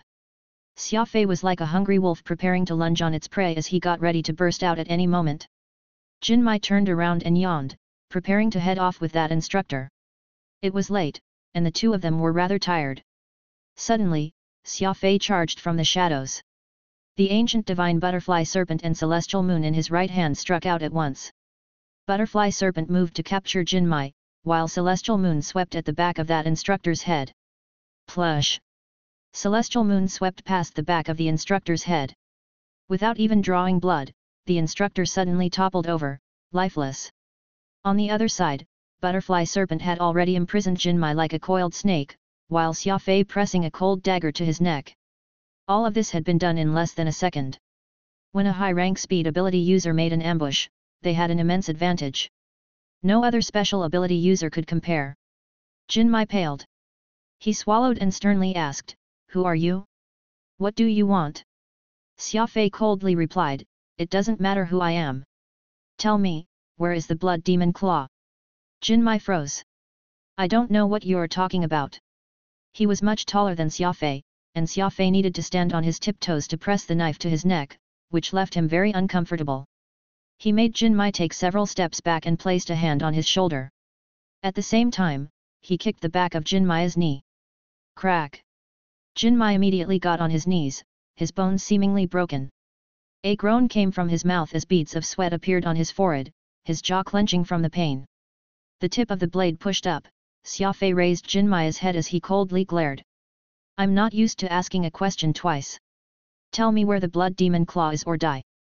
Suddenly, the moment Xia Fei finished saying these words, his body went stiff as if he had been petrified. "What's going on? What happened?" Xia Fei mentally yelled in panic. Alas, no matter how he tried to move his body, it just would not do so. His brain was still working, but his body was not listening to its orders. Xia Fei suddenly recalled the paralyzation art depicted in those Xiangxia novels. Once this art was used, the other party would be frozen. However, Xia Fei was sure that this was not some paralyzation art but rather a special ability. Several years ago, Xia Fei had entered some ancient ruins and encountered a strange insect. Though he was not an evolved insect, he had possessed divine speed and could almost compete with Xia Fei. At the time, Xia Fei had wondered if this was an insectoid ability user. His current situation made him recall that situation. This insect is a control ability user. There's an energy from his body that's linked to yours, targeting your nervous system. Phantom swiftly said. As he was just a soul, he was extremely sensitive to energy fluctuations and soon discovered the reason. Xia Fei mentally groaned. There were many kinds of control ability users. Some of them could control the movements of others through sound, while others could use ocular cognition to control thoughts. Jinmai had the kind of ability that was the most sinister of all, a fine control ability. Using energy to control the nervous system. Everyone knew that a human with a damaged nervous system was incapable of moving, and Jinmai had the ability to control the nervous system. It was not that Xia Fei lacked the strength, the signals from his brain simply could not travel to his nervous system. Jinmai had blocked all of them. Jinmai coldly sneered as he struggled to his feet. His left leg had been broken, and he could barely prop himself up with his right leg. "Despicable human, I'll bite you to death!" Jinmai roared. His body, which was still being held by butterfly serpent, could not break free, so in his rage, he opened his mouth like a wild beast and bit at Xia Fei. The teeth of insectoids were abnormally sharp, and Jinmai was no exception. His mouth closed around Xia Fei's most fragile throat. Xia Fei couldn't respond because his nervous system was blocked. The situation was dire. Suddenly, a silver bolt of lightning jumped onto Xia Fei's shoulder. It was Furball. It had a life contract with Xia Fei, so Jinmai's attack had enraged it. Bang! Furball spat a silver comet which moved with incredible speed. Jinmai was tightly bound by butterfly serpent and was incapable of responding. This small comet struck Jinmai's body, and Jinmai simply vanished. He had transformed into an indistinguishable body of energy which dispersed in the air. Silence. The only sound was the chirping of insects out in the wilderness. No one had expected Furball to kill someone so easily. What was called killing without a trace? This was it. After a long while, Phantom murmured in shock, "Heavens! Furball, what sort of attack is that? Does this beast have an ability too?" Chapter 382, Weapon Depot. On the ceiling of Tananai's Sacred Warrior Academy, Furball had used its special ability for the first time. It spat out a silver ball of light the size of a cherry. Upon contact with Jinmai's body, this Grade 4 Sacred Warrior disappeared, dissolved into invisible energy particles which had scattered in the air. With Jinmai's disappearance, Xia Fei regained feeling in his body. He attempted to move his arms around as he looked at Furball in disbelief. Furball had a sweet smile on its face as it jumped from Xia Fei's shoulder onto the ground. It opened its mouth and began sucking in the energy particles that had once been Jinmai, taking them into its stomach. It was not long before Furball's stomach was nice and round. Once there were no more energy particles in the air, Furball contentedly licked its maw before it returned to Xia Fei's shoulder. It rubbed its furry body against Xia Fei's face, a flattering look on its face. Furball appeared extremely satisfied. Xia Fei naturally could not see those energy particles in the air, but his sharp senses told him that there were abnormal pulses of energy. He reached his right hand into the air to feel it. "It's been all cleaned." "Yes, not even the tiniest bit is left." Phantom nodded. Xia Fei did not know how much energy a Grade 4 insectoid Sacred Warrior had, but he understood that a Grade 4 Sacred Warrior was the equivalent of a human Star River rank ability user.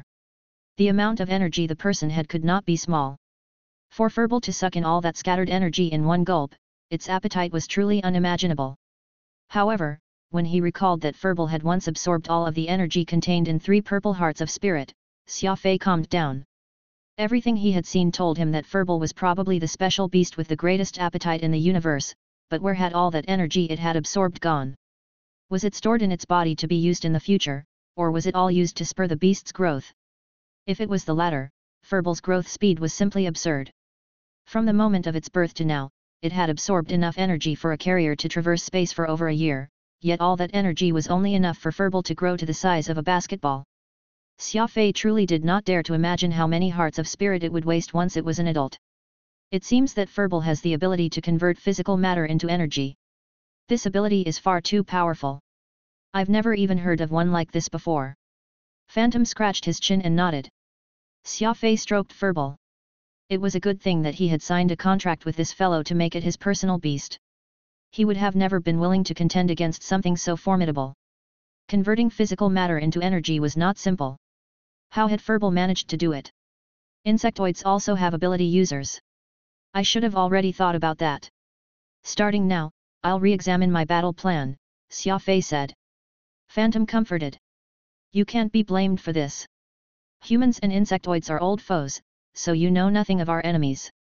The records said that insectoids shouldn't have ability users. Perhaps they've only appeared within the last several thousand years. Xia Fei nodded. In the first war between humans and insectoids, there was no data indicating that the insectoids had ability users, so Xia Fei had never considered this possibility. Now that he was actually in the insectoid territory, he discovered that things were not as simple as he previously believed. Going up against sacred warriors with special abilities was actually very dangerous work. Why didn't you find any information on insectoid ability users on their network? Phantom asked. Xia Fei replied, perhaps I didn't research the insectoid network deeply enough. Once we get back, I'll redouble my efforts to try and get to the deepest and most secretive layers of the insectoid network. Still, now's not the time to ponder on these things. Let's get the blood demon claw first. After hiding the other corpse, Xia Fei descended on the spiral staircase. He did not close that door tightly so that he could use it for his retreat later. It was nearing dawn, and there were few insectoids in the Sacred Warrior Academy. All was silent. Running around such a large campus recklessly was a poor idea. Xia Fei found a map of the school, which had the various buildings clearly marked. It told new students the purpose of these buildings and how to get to them. Xia Fei immediately ruled out the classrooms, the training grounds, and the dorms. A mystical plant like the blood demon claw would never be kept in such obvious places. It had to be stored in an extremely secretive place, which someone would be unable to just wander into. Xia Fei analyzed the possible locations of the blood demon claw as he inspected the map. If Xia Fei did not need the blood demon claw to repair his seventh brain region, he could just set the entire school ablaze, burning all these evil bugs to ash. This would be enjoyable, but it would also undoubtedly increase the difficulty of finding the blood demon claw. Could it be in the residence of Dean Tude? After all, he was a grade 5 sacred warrior, equivalent to a human of the legendary rank, and the master of this school. He may have hidden the blood demon claw in his bedroom. Phantom pondered. Xia Fei shook his head. UTI gave the blood demon claw to this school in commendation for its many years of contribution to the insectoids. It's not Tude's private property, so he has no reason to put it in his home. The more evolved an insectoid becomes, the greater their selfishness, and the more they will begin to fight among themselves like humans. If Tude put the blood demon claw in his home, he would be providing others an excuse to bring him down. No intelligent life form would do that. His deputies also wouldn't do such a thing. Let's charge in, then use Butterfly Serpent to tie up Tude, and employ the Beast Spirit Codex on him to force him into revealing the blood demon claw's hiding spot. Phantom suggested. Xia Fei nodded. If there's really no other option, that's what we'll do. Before that, I'd like to look around the school for a while. If I can't find it, I'll move to him. He once more moved his gaze to the flat map and began to compare it with the buildings in front of him. Suddenly, Xia Fei saw a building on this map that did not have a mark. It was a simple single-story building placed all by itself in the southwest corner, near the wall of the mountain. While this building appeared simple, it was of rather significant size, at least several thousand square meters. How could such a large building not have a single marking? Xia Fei could not help but be suspicious. When things were abnormal, evil was afoot. This building without a marking could be hiding some sort of secret. Zing! He flitted away like a ghost. When Xia Fei got to charging, he became like a steel warship flying across the sky. When he did not need to move that quickly, he would pair crafty approach with breath control to move like a shadow in the darkest of corners. Phantom nodded. Speed was truly the most difficult to cultivate and most bizarre among all special abilities. As Xia Fei grew more and more familiar with crafty approach, he had come to far surpass Phantom. Only the sect master, Crane Shadow, would be able to match him now. Completion of cultivation and familiarity were two different things. The sly thrust was the earliest art Xia Fei had cultivated, and by now, his mastery over it was growing more sublime by the day. Moreover, with the training from the meteor ball, Xia Fei had a grasp over crafty approach that far surpassed everyone else. In fact, he had even developed his own style when using the technique. Keeping his body close to the mountain wall, Xia Fei hid himself in the shadows as he silently moved. This building was rectangular in shape, and its door was open as if nothing was going on. It seemed completely unguarded, but considering that the doors and windows of all the other buildings were tightly locked, the defenses of this place were too sloppy. All these differences appeared very suspicious in Xia Fei's eyes. Rather than sneaking in, he constantly changed positions to inspect the building from every angle. Suddenly, there was a surprising development. The grass slope behind the building began to rise, revealing an underground passage. A one-man hover disc leisurely flew out of the passage and headed for the center of the campus. Just like how the Heaven Execution Training Camp had hover discs, the large Sacred Warrior Academy used this sort of simple hover discs as means of transportation. After all, crossing this campus from one end to another by foot would take an entire day.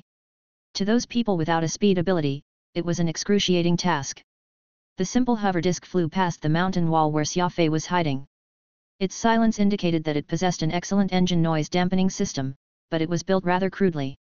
It looked like a stool with 4 hover systems around it. There was nothing strange about this.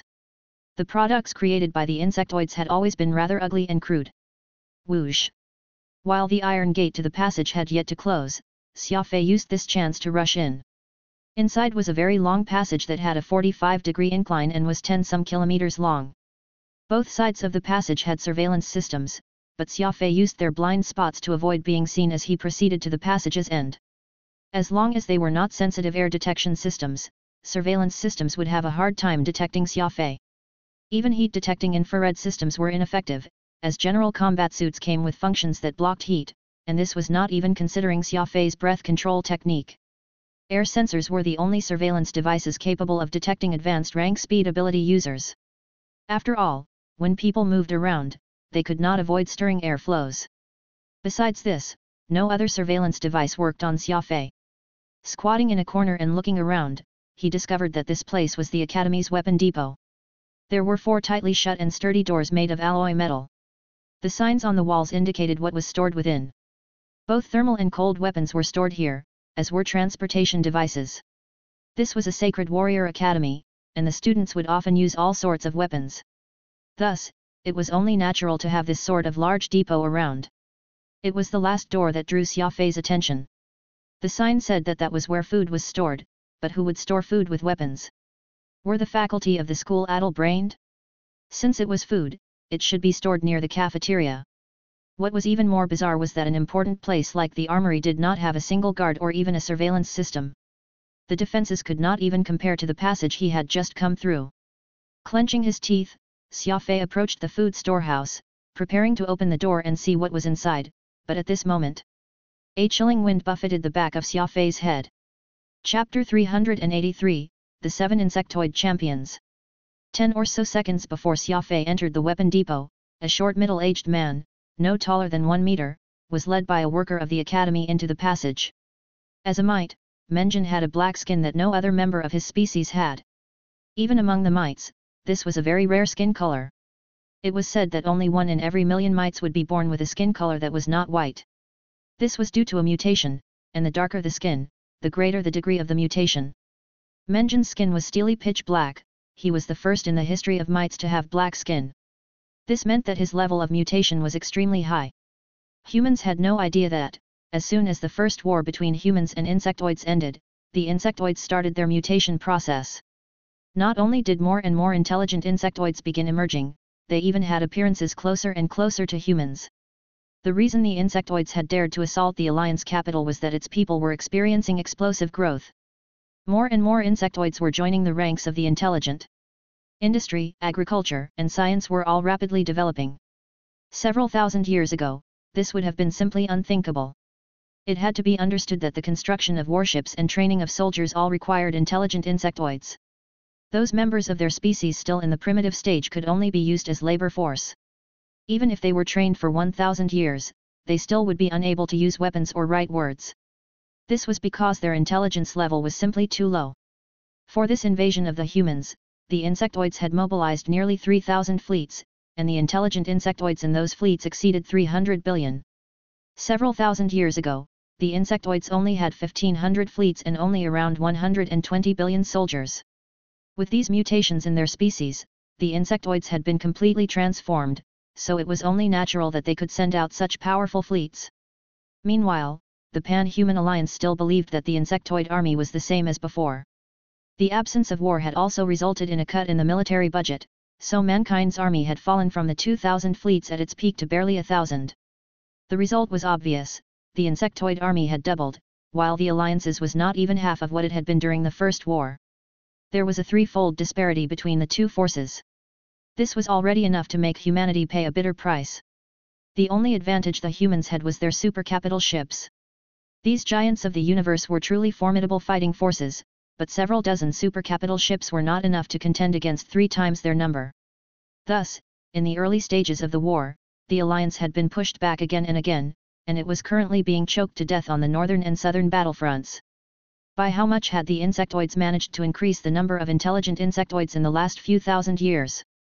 The simulations carried out by civil officials indicated that it had to be at least 12 times what they originally had. It had to be understood that the insectoids had implemented full mobilization of their species. These new members of the population could become soldiers, workers, insectoid war machines, etc. all for free. One side grew stronger while the other weakened considerably. Be it in terms of industry or size of army, the humans had fallen far behind the insectoids. Humans did not have as many warships and fighters as the insectoids, and the latter could even produce warships faster than the former. In this situation, how could the humans defeat the insectoids? This was a war without any hope of victory. Even more frightening was that numerous insectoids had also begun to demonstrate special abilities. Just like humans, they had many high-level ability users. In terms of quality and number, they could completely match the Pan-Human Alliance. UTI had 7 great sacred champions under his command. They were Menjin, Tome, Yadan, Kikager, Larish, Goxin, and Fini. This black and thin insectoid here, who was no taller than a meter, was one of UTI's 7 sacred champions. The 7 of them were the finest warriors in all of the insectoid species. The lowest had a grade 6 cultivation, equivalent to an eternal rank human warrior. Xia Fei would have never imagined that he would run into one of UTI's illustrious champions in this school. Of course, Menjin also would not have imagined that he would run into Xia Fei here. Menjin calmly examined the alloy metal door in front of him, his white eyes flashing. His eyes were constructed differently from humans, only white with no pupils, like what the rolled-over eyes of a human after they died. The ant worker next to him was trembling in fear. The ants were hard-working and did not like to complain, so Tananai Sacred Warrior Academy, just like many other organizations, preferred employing intelligent ants as workers in the academy. A puny academy worker would normally never get the chance to meet someone as famous as Menjin, so his legs could not help shaking, and he wanted nothing more than to leave early. Very good. You can go back, Menjin said. The worker felt that he had been pardoned, hastily nodding his head. Should I inform Dean Tude of Sir's arrival? No need. There's nothing concerning him here, Menjin replied. Once you leave, don't go around talking. Act as if nothing happened here. Menjin watched as that ant worker took a small hover disk and left. He muttered to himself, Big Brother UTI is truly very interesting. Storing such an important object in a school, and it's not even hidden that well. What was he thinking? In truth, there was a hidden story to the blood demon claw. Back then, UTI had accidentally come across this miraculous plant, and after asking around, he learned that it had the miraculous effect of repairing any wound on the body. The more intelligent a human was, the more they valued their life, and the same was true for insectoids. While UTI claimed to be smarter than anyone else, he was also the most afraid of death. He rarely left the golden tent and was often surrounded by guards, for he was ever worried that someone would attempt to assassinate him. Once ripe, the blood demon claw could be used to restore lost vitality, so UTI regarded it as his most beloved treasure. He nurtured it daily in the golden tent, preparing for the day that it matured so that he could remove the blood drop and keep it at his side in case of any unexpected mishaps.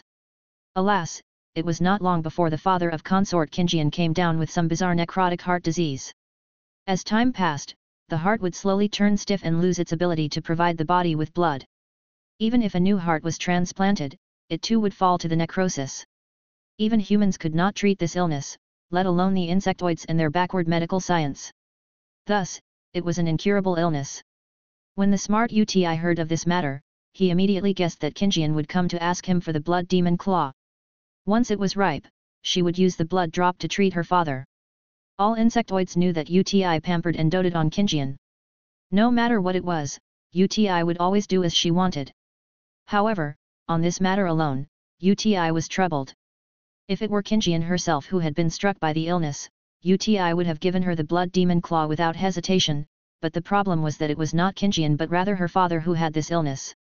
UTI was very grateful to Qinjian's father for raising this daughter who was as delicate and beautiful as a flower, but giving him the blood demon claw that could save UTI's life one day?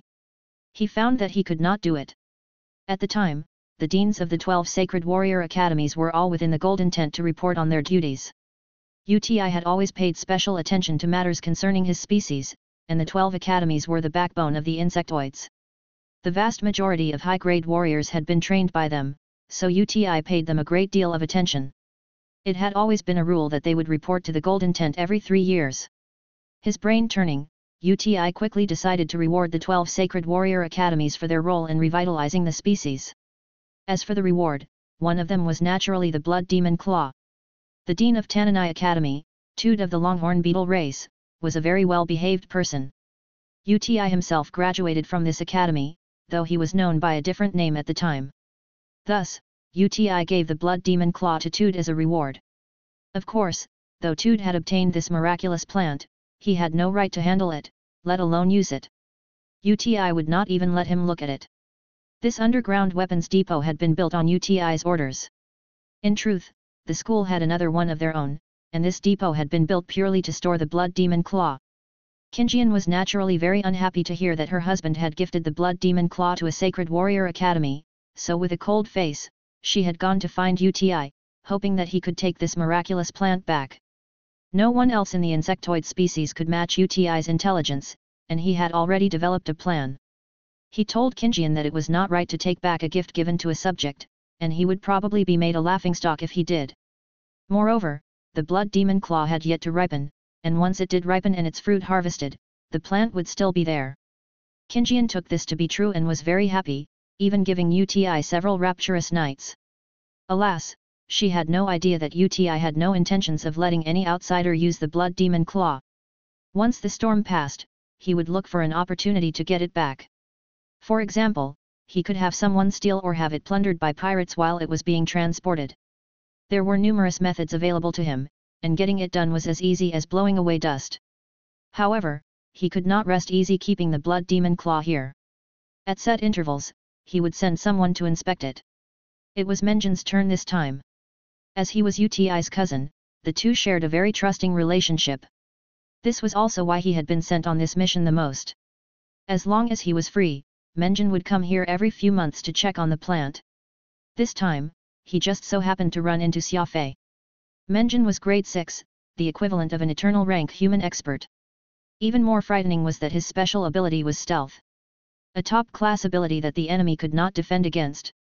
Once the worker was gone, Menjin lightly knocked on the wall to his side. The true defenses were actually in the door, and Menjin was sending out a secret signal. Suddenly, Menjin sensed that someone had entered this space, moving with incredible speed. Whoosh! He hastily took 2 steps back and vanished. At this time, Xia Fei was already in the weapons depot, his body pressed against a wall as he quietly observed his surroundings. Menjin's stealth ability was in no way inferior to Xia Fei's breath control. Not only did it render his aura invisible, it made the body disappear.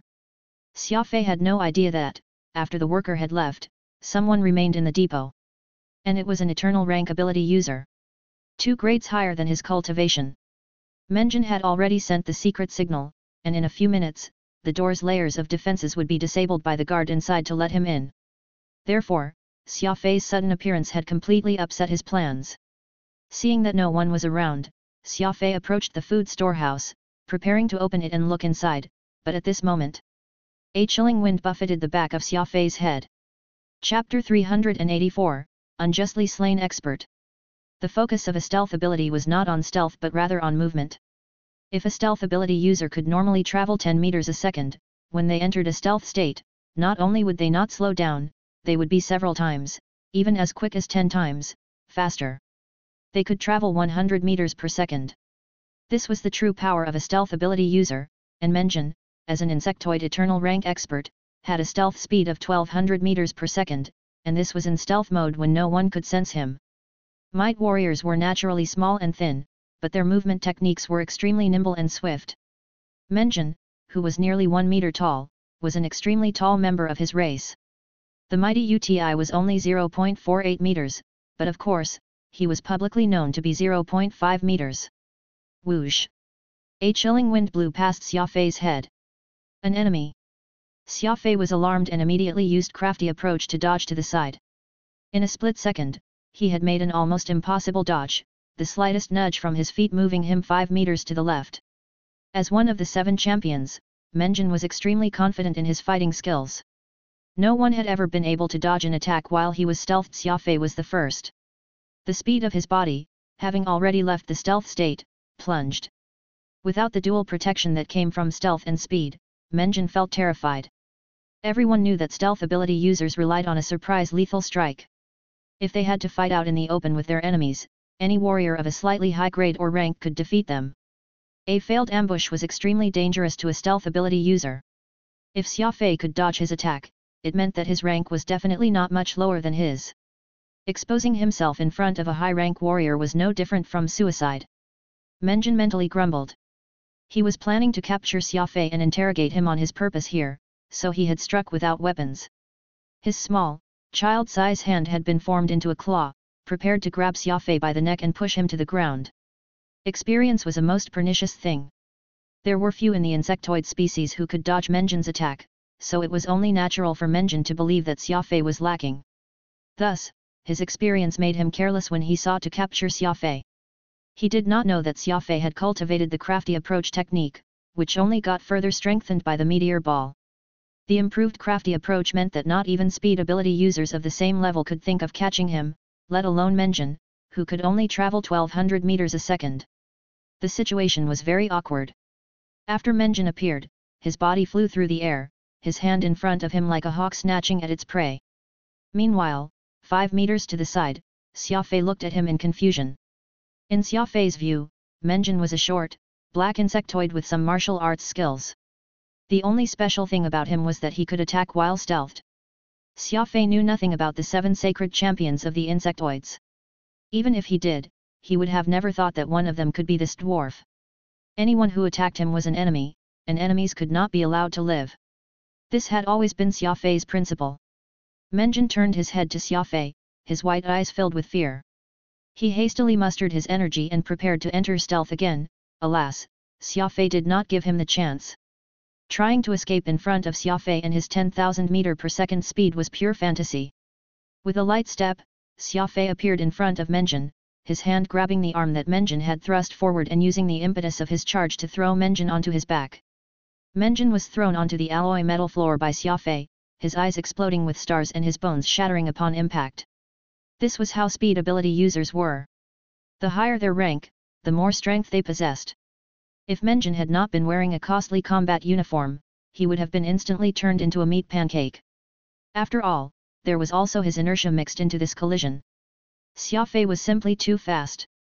Eternal rank sacred champion Menjin simply did not have a chance to react. Before he even had time to blink, he was laid out on the floor by Xia Fei. He wanted to cry out an instinctive reaction of any life form when feeling despair, but Xia Fei's October flying snow had already slit his throat. Anyone without the necessary reaction time and speed should not even think of opposing a high-level speed ability user. This was what many instructors would tell their students, and Menjin had heard it many times, but Xia Fei's speed did not even give him time to think. His movements were faster than thought. What terrifying speed was this? October flying snow was an eternal rank divine weapon. If used slowly, it could freeze the foe's body into blocks of ice. When used quickly, the edge would not leave a trace. Xia Fei used the latter with his fastest speed to leave an almost invisible line across Menjin's neck, but no blood seeped out. Only after 24 hours would the ice sealing effect dissipate, but by that time, the blood would have already congealed. With flickering eyes, Menjin stared unwillingly and vacantly at the ceiling. Even as he died, he still did not understand it. How had he died to Xia Fei? Injustice, grievance, depression, and all other sorts of indescribable and unpleasant feelings left Menjin dying in a very dissatisfied way. He was one of the 7 insectoid champions.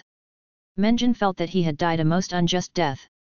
He had just gone out for a simple mission, but he had ended up discovering a human warrior who was not much weaker than him, and then he had died? What had actually happened? Thump. Xia Fei kicked Menjin's body to the corner and casually said, "Might have been a doorkeeper." A doorkeeper? If Menjin could still hear this, he would probably die again out of rage on the spot. This was one of UTI's 7 champions, but Xia Fei had taken him for a doorkeeper. It must be understood that in the insectoids society, strength was highly valued, and Menjin could definitely be ranked in the top 10 of the insectoid species. He was both a relative to the ruler and an apex warrior. Phantom was even more malicious. He nodded in agreement. His special ability was rather interesting, very much like Clean Knife's spatial plane. It's just a pity that this guy's cultivation was too lacking. He might be an ordinary teacher of this school. I think so, too. If he had a high status, why would he be assigned as a doorkeeper for a remote place like this? Xia Fei and Phantom chatted with each other. Fortunately, Menjin was already dead and could not hear their malicious words. Otherwise, he would be so ashamed that he would commit suicide. Oh, I almost forgot, I wonder if he has anything nice on him. Xia Fei stroked his chin. There's no need. How could a doorkeeper have anything good? Phantom disdainfully said. True. It's not worth the time searching a doorkeeper's body. Even that fellow Jinmai didn't have anything good, let alone a no-name like this. Xia Fei shrugged his shoulders. Xia Fei was comparing Menjin to the puny Jinmai? These words might have made Menjin crawl out of his grave. Who was Jinmai? A puny grade 4 warrior and a mere vice dean. Be it status or cultivation, Menjin was far above Jinmai. There was simply no comparing the two. Alas, in Xia Fei's eyes, Menjin was inferior to Jinmai. At least, that Jin fellow had created quite the problem for him. Meanwhile, this formidable sacred champion had been taken care of by him with one strike. It was only natural that he would not take Menjin seriously. This was simply a strange combination of circumstances. If Menjin had not underestimated his enemy, he would have been strong enough to fight a bitter battle with Xia Fei, where the outcome would have been hard to predict.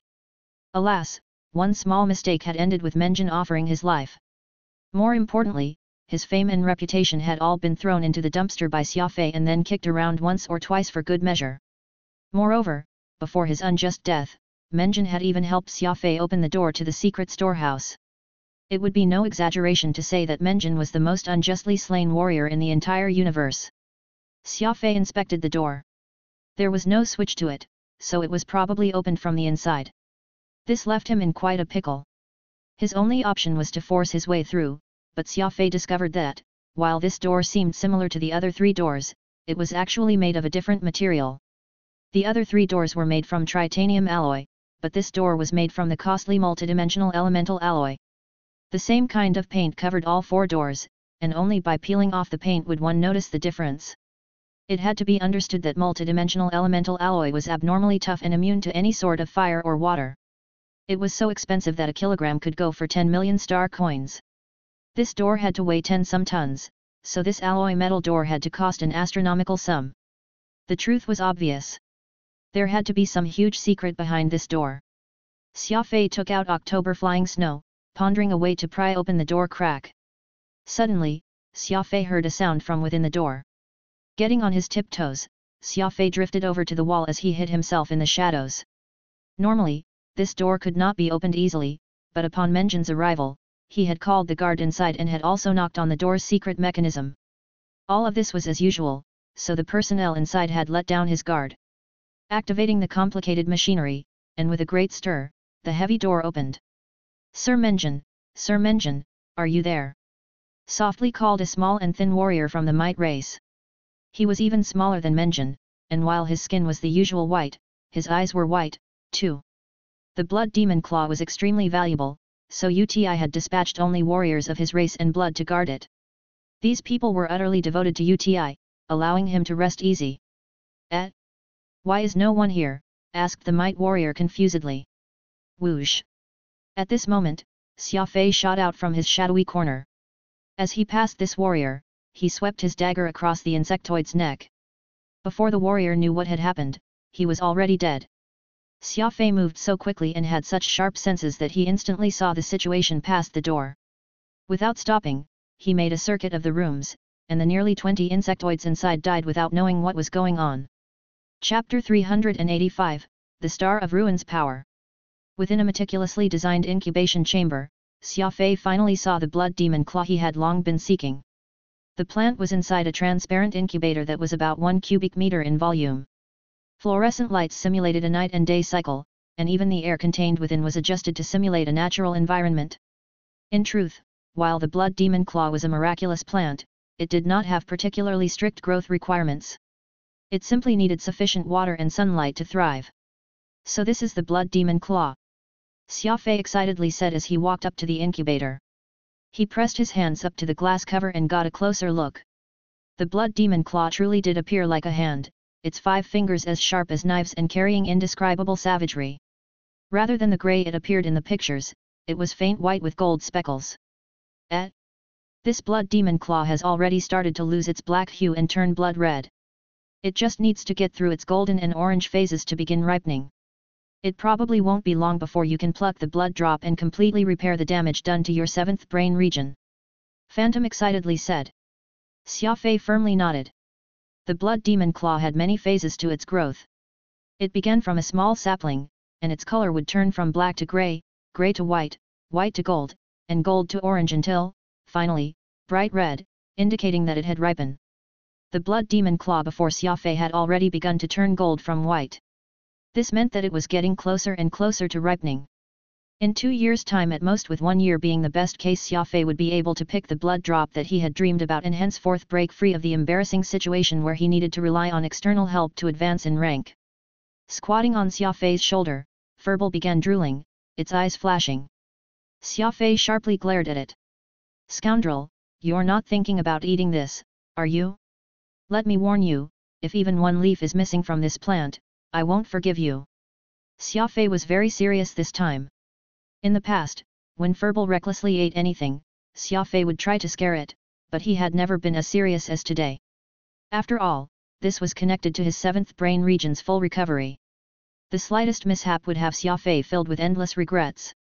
Furball could sense the killing intent in Xia Fei's threat, so it somewhat helplessly sighed. Its face turned into a smile as Furball began to rub itself against Xia Fei. "Xia Fei, you'd better keep a close eye on this plant. I feel that Furball isn't going to give up on it that easily," Phantom warned him. Xia Fei knew Furball very well.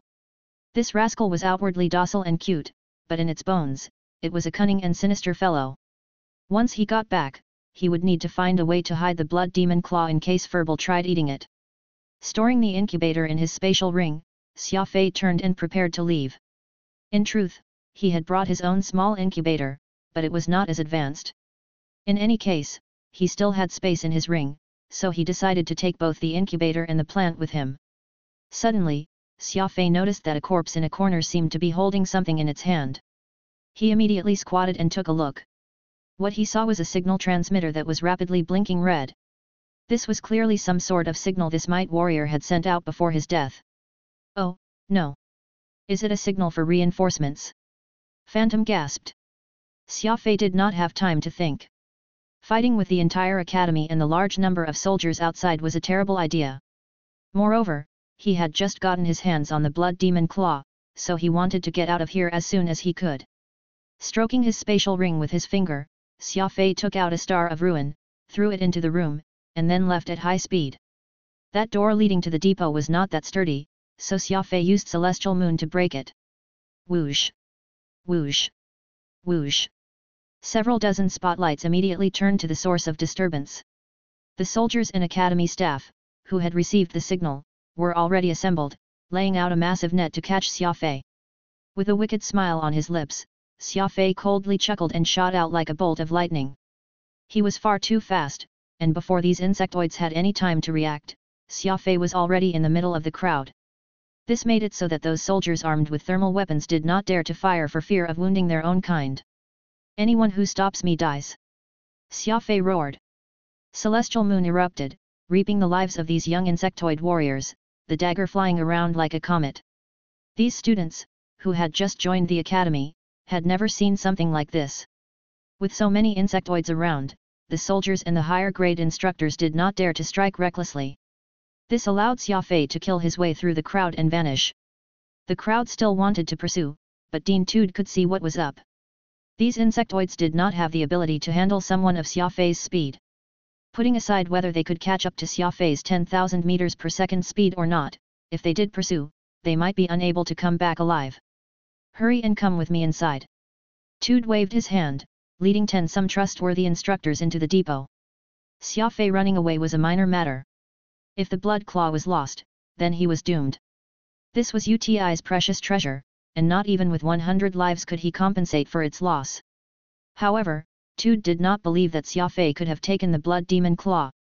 Having heard that one of the 7 sacred champions, Menjin, was present, he was certain that Xia Fei had fled because he was no match for Menjin.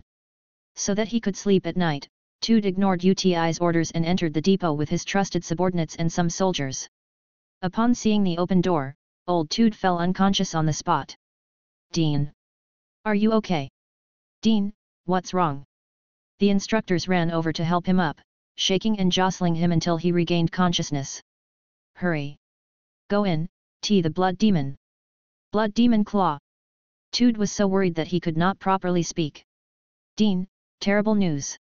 Sir Menjin, he's dead." An instructor discovered Menjin's body in the corner and mustered up his courage to touch it. Upon discovering that it was not breathing, he immediately announced this. Truly, when it rained, it poured. No one had imagined that one of UTI's 7 sacred champions would be inexplicably slain here. Tude's face shifted between green and white, and his heart almost stopped beating. He forced himself to stand up and came over to Menjin's corpse, his face ashen. How did Sir Menjin die? I don't know. I inspected him. His neck is somewhat colder, while his spine has completely shattered. Could it have been that black-clothed man? It couldn't be.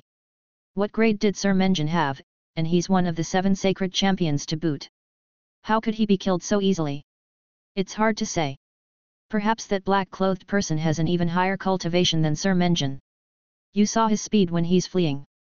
That must be nearly 10,000 meters per second of speed. If that's true, then the fact that he didn't kill us can be considered as a sort of blessing. The others began to chatter, but Tude was not listening. Menjin was related to UTI by blood and was one of UTI's most trusted confidants. He had now inexplicably died in Tude's academy. If UTI learned of this, it would not just be his life but his entire family and the several thousand members of his race perishing with him, instead. His only hope was on the Blood Demon Claw. If the Blood Demon Claw was still present, Tude might be able to exchange his life alone to spare the rest of his tribe. With this plan in mind, Tude rushed into the incubator chamber, mentally praying to all the various gods the insectoids had. Alas, he was disappointed. Everything else was in the chamber except the incubator with the Blood Demon Claw. In truth, Tude had never been here before. He began searching the room like a crazed insectoid, pulling open drawers, knocking over cabinets, and even scouring the wall corners. The instructors and soldiers, who had come with him, were silent. Only Tude himself refused to believe that the Blood Demon Claw was lost. The rest of them no longer held any hope. What's this? A sharp-eyed instructor picked up the Star of Ruin that Xia Fei had left behind. What is it? Let me look. There was a dazzling light like the afterglow of the sun setting in the west, and then a ball of flame ignited in the black sea of stars, exploding with flames more blinding than the sun. Not just this planet, even the somewhat closer planets were also caught up in the explosion. The flames from the nova-like explosion seemingly endlessly expanded outward, and in the space of 10-some seconds, half of the star system had been engulfed. Standing at the window of his ship, Xia Fei watched the entire process from start to finish, his face painted bright red by the enormous flames. The joy of revenge should have left him excited, but for some reason, Xia Fei was surprisingly calm. Not enough. It's far from enough, Xia Fei softly said, putting out one cigarette and lighting another. Phantom pursed his lips. The Star of Ruin destroyed half a system, and you're still not satisfied? Just how did those ancient humans manage to do it so a fist-size explosive could possess so much power? Xia Fei shook his head. I'm not talking about the Star of Ruin's power. I'm saying that 10 billion insectoids aren't enough to serve as a funeral offering for Avril. After a few moments' silence, Phantom finally said what had been on his mind this entire. Avril might still be alive. After all, we haven't received any definite reports. It's not worth making such a big deal over it just yet. A hint of heart-throbbing sorrow flashed across Xia Fei's eyes, after which, they turned harsh and cold. I'm still a man. I promised that I will never let Avril come under any harm, so I will see it done. No matter who it is, anyone who wants to hurt my woman must pay. The insectoids put Avril in danger, meaning that they had better be ready to offer their lives in exchange. Plus, I have many comrades on Earth. For their lives, even more insectoids must join them in death. Phantom was dumbfounded. Given how intelligent Xia Fei was, he should have known that Avril being hurt was only a possibility. After all, the mighty Jian family was incredibly wealthy, so it naturally had a better chance of escaping than ordinary people. It turned out that Xia Fei's almost insane desire for revenge was simply because the insectoids had engaged in actions that exposed Avril to harm. Such a frightening desire for revenge. Xia Fei is really the most obstinate and most crazed fellow in this universe. Phantom pursed his lips as he thought to himself. The impaler silently departed toward its next destination. Xia Fei had no idea that his actions would set off a storm among both the insectoids and the Pan-Human Alliance. Chapter 386, UTI and Qinjian. 2 consecutive reports had UTI in a thunderous fury. He first directed his rage at his table, then jumped from his high chair, and paced back and forth. In order to disguise his short height, he had had the expensive golden silkwood chairs and table specially modified. The 3-meter-tall chairs even required escalators to get onto. When UTI sat upon it, it made him seem a dignified judge presiding over court, seated high above the masses. UTI loved looking down on other insectoids. Perhaps this was a problem that all short beings shared. They cared a great deal about the height of others, afraid that those taller viewed them with contempt. However, today, in his high chair, UTI felt that he was sitting on a bed of nails. He went up to the front of the tent and walked back and forth with his short, small legs. The two generals in front of the tent stood at attention, their hands at their sides. The taller one was the leader of the Sacred Guild, Duobi, and the shorter one was the commander-in-chief of the Public Security Forces, Xiao. Consort Qinjian reclined on a sofa at the side as if nothing was going on. She held a crystal wine cup in her hand, her slender snow-white legs extending out from her dress. Her alluring eyes swept across the bodies of the two heroic generals like a gentle breeze, making their hearts itch. Normally, these two generals would have enjoyed this feast for the eyes. After all, Qinjian was known as the most beautiful, as well as the most charming, female in all of the insectoid race. Alas, today, the two generals were not in the mood to admire Qinjian's beauty. Given the major incident that had taken place, the most important thing was to protect their heads. A single human killed Menjin and stole the blood demon claw. UTI grimly asked. The commander of the public security forces, General Xiao, quickly began to speak. Before its destruction, Pangnik was able to send 2 videos. An analysis of the footage, and we've determined that the assailant truly is a human ability user. His special ability is speed, and the first report sent to the public security forces stated that they had been ambushed by a human. UTI nodded his head in vexation and then turned to Duobi. What do you think? Could a human warrior be of a higher rank than Menjin? Duobi bowed and softly replied, Emperor, Menjin was almost at grade 7, and his special ability was his stealth mobility. Even if he could defeat his opponent, he shouldn't have been easily killed. There's something strange about this incident. I also watched the footage. The human warrior has a speed of about 10,000 meters per second, so he's an advanced grade 4 at most. If so, as long as Menjin hadn't intentionally exposed a weakness, he shouldn't have been defeated. It might be that this human had intentionally concealed his cultivation. Intentionally? UTI gravely said. What would be the point? Why would he intentionally choose to hide his strength, and how did he infiltrate our territory? This string of questions left Duobi and Xiao slack-jawed and wide-eyed, clueless over how to respond. Duobi frowned and thought for a few moments before saying, Emperor, I presume that he doesn't want to draw our attention, so he killed Menjin, stole the blood demon claw, and used some strategic weapon we currently don't understand to destroy half the star system. It's a pity that he still made a misstep. We possess an extremely rigorous reporting system, so even before he had a chance to destroy the evidence, a large batch of information reached us through various channels. UTI slightly nodded, acknowledging that Duobi's analysis was somewhat reasonable. In truth, UTI had already thought of this. There was no one in the entire insectoid race who could match his intelligence. He had asked these questions purely to test his subjects. Duobi's analysis was clear and logical, and he was clearly a cut above the one-track mind that was Xiao. General Xiao had always been at odds with Duobi, and now that Duobi had provided an analysis for this incident while he remained clueless, Xiao began to grow anxious. Emperor, this human warrior has an extremely high cultivation and has control over some mysterious power which allows him to destroy half a star system. We can't take him lightly. I advise that we immediately dispatch our forces to hunt him down and nip this problem in the bud. After proposing this, General Xiao smugly smiled. He believed that this analysis was very sound. To his shock, UTI glared at him and sternly rebuked, Idiot! I don't need you to tell me that. General Duobi appeared extremely smug as he shot a glance at the embarrassed Xiao while secretly cheering UTI. You're dismissed. UTI told Xiao, not even giving him a second glance. Duobi, stay. I have some things to discuss with you. Xiao gritted his teeth and stomped out of the golden tent, sent off by UTI's scorn and Duobi's unkind laughter. A guard seeking to ingratiate himself offered Xiao his cloak, but Xiao savagely kicked him away, sending the fellow flying several meters. It was a small blessing that this person's bones did not break from the blow. Consort Qinjian sat in the golden tent and watched this all with a smile, a profound look in her eyes. UTI had Duobi sit. This enormous fellow at a towering 2-meter height placed considerable pressure on him. He went to Qinjian's side, and Qinjian very smoothly lowered her body, just enough so UTI could stroke her black hair. This movement was so natural that no one would ever think that Qinjian had intentionally lowered her body because of UTI's very short stature. This simple action could not be underestimated.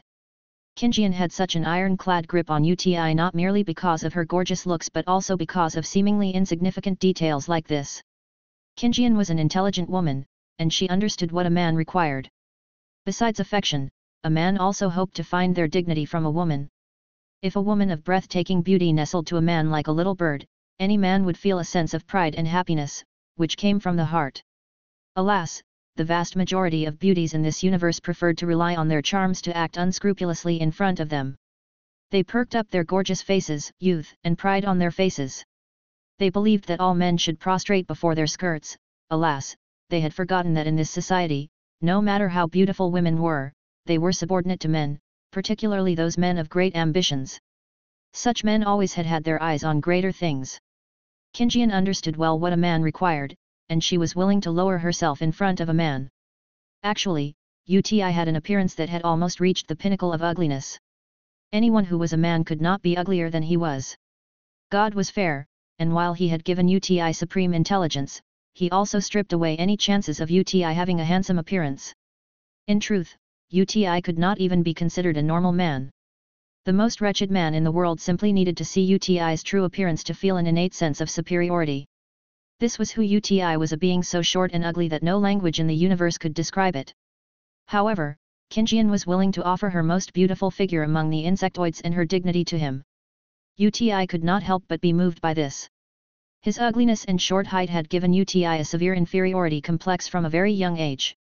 He believed that those insectoids bowing to him were actually laughing at him behind his back. Besides Qinjian, there was no one else in the universe who treated him with sincerity and cared about him so much. UTI ran his fingers through Qinjian's black hair as he gently said, "Dear Yan, I have some matters to speak of with Duobi." Qinjian was very quick-witted, and before he even finished speaking, she kneeled before him. Qinjian feels somewhat uncomfortable and wishes to go back and rest. "My king, please permit this." UTI was elated. The most beautiful woman in the universe had prostrated to him before another subject. How could a man not feel endless pride from such a humble display? Qinjian walked out of the tent and then bowed to UTI once more, her smile as pretty as a flower, but when she turned her head, her expression changed. The curve on her lips was still there, but in that smile was a hint of contempt and shrewdness. UTI naturally could not see the change on Qinjian's face.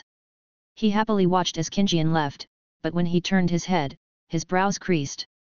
The blood demon claw isn't ripe, so while that human warrior has taken it, he won't be able to use it immediately. We must get the blood demon claw back. Duobi nodded.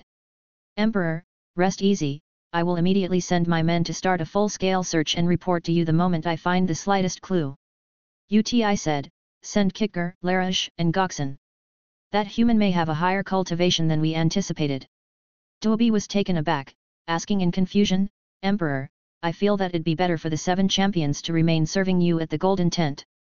The Sacred Guild has other insectoids it can send. There's no need to send your trusted subordinates." UTI waved his hand. "That human won't be threatening the capital for a while yet. Plus, I can't trust those people of yours. By the way, I heard that a sacred warrior was slain. What's going on there?" Duobi replied, "There's truly such a matter. The one slain was called Xia, a caterpillar warrior, but he's only a grade 2 warrior, an insignificant pawn at most. Emperor, as you know, sacred warriors will often fight among one another. Xia had a very violent and unreasonable personality, so perhaps he offended someone." UTI sternly said, "I suspect that the same human was behind both incidents." The report said that Xia's head was blown to pieces and his body showed signs of having been frozen. When Menjin died, there's a sign that someone had used an ice ability to seal the wound on his neck, such that not even a drop of blood to leak from the wound. There must be a connection there. Duobi was somewhat confused, whispering, "If the human warrior attacked Tananai's Sacred Warrior Academy for the Blood Demon Claw, why would he attack Xia? He's an insectoid of no significance." UTI smiled and turned on his screen, flipping to the star map. Before Menjin and Xia were killed, a small town on the border of our territory was inexplicably destroyed, with no trace of evidence to the culprit, but let's see what happens if we connect the locations of these 3 incidents together. Duobi glanced at UTI's finger on the star map and was flabbergasted. The 3 points formed a line and arrow that pointed straight at the insectoid capital. "Emperor, if these 3 incidents were all the doing of one human, then he's clearly aiming for the capital. He's coming straight for you. Duobi exclaimed in alarm. Chapter 387, Qinjian's Scheme. Emperor, if these 3 incidents were all the doing of one human, then he's clearly aiming for the capital. He's coming straight for you. Duobi exclaimed in alarm. The insectoids were a rather insular race. They had no other communication with the other races living in the universe and refused communication from others. Even the conservative Pan-Human Alliance had once opened trade relations with the neighboring Na6, but the insectoids had never done such a thing. They inconspicuously and secretively occupied their corner of the universe and had only tried to open trade relations with the humans as a pretext for war. From this, one could see that the insectoids were a race that lacked trust. They trusted no one except themselves. If they went to the territory of others, it would undoubtedly be on warships so that they could conquer it. Besides that, the insectoids had no reason to pay attention to any other race. For so many bizarre incidents to happen in such an insular society was not at all normal. UTI was able to connect these incidents to Xia Fei easily, and connecting the dots had the arrow pointing straight at the imperial capital. UTI nodded. Though it's only one human, he has a very high cultivation and is very careful with his actions. None of our patrol fleets have managed to discover him. Perhaps his mode of transportation has a special way of avoiding our sentries. I've analyzed the surveillance reports from the radar stations along this route. At the time of the incident, the radar stations detected a very well-concealed energy signal.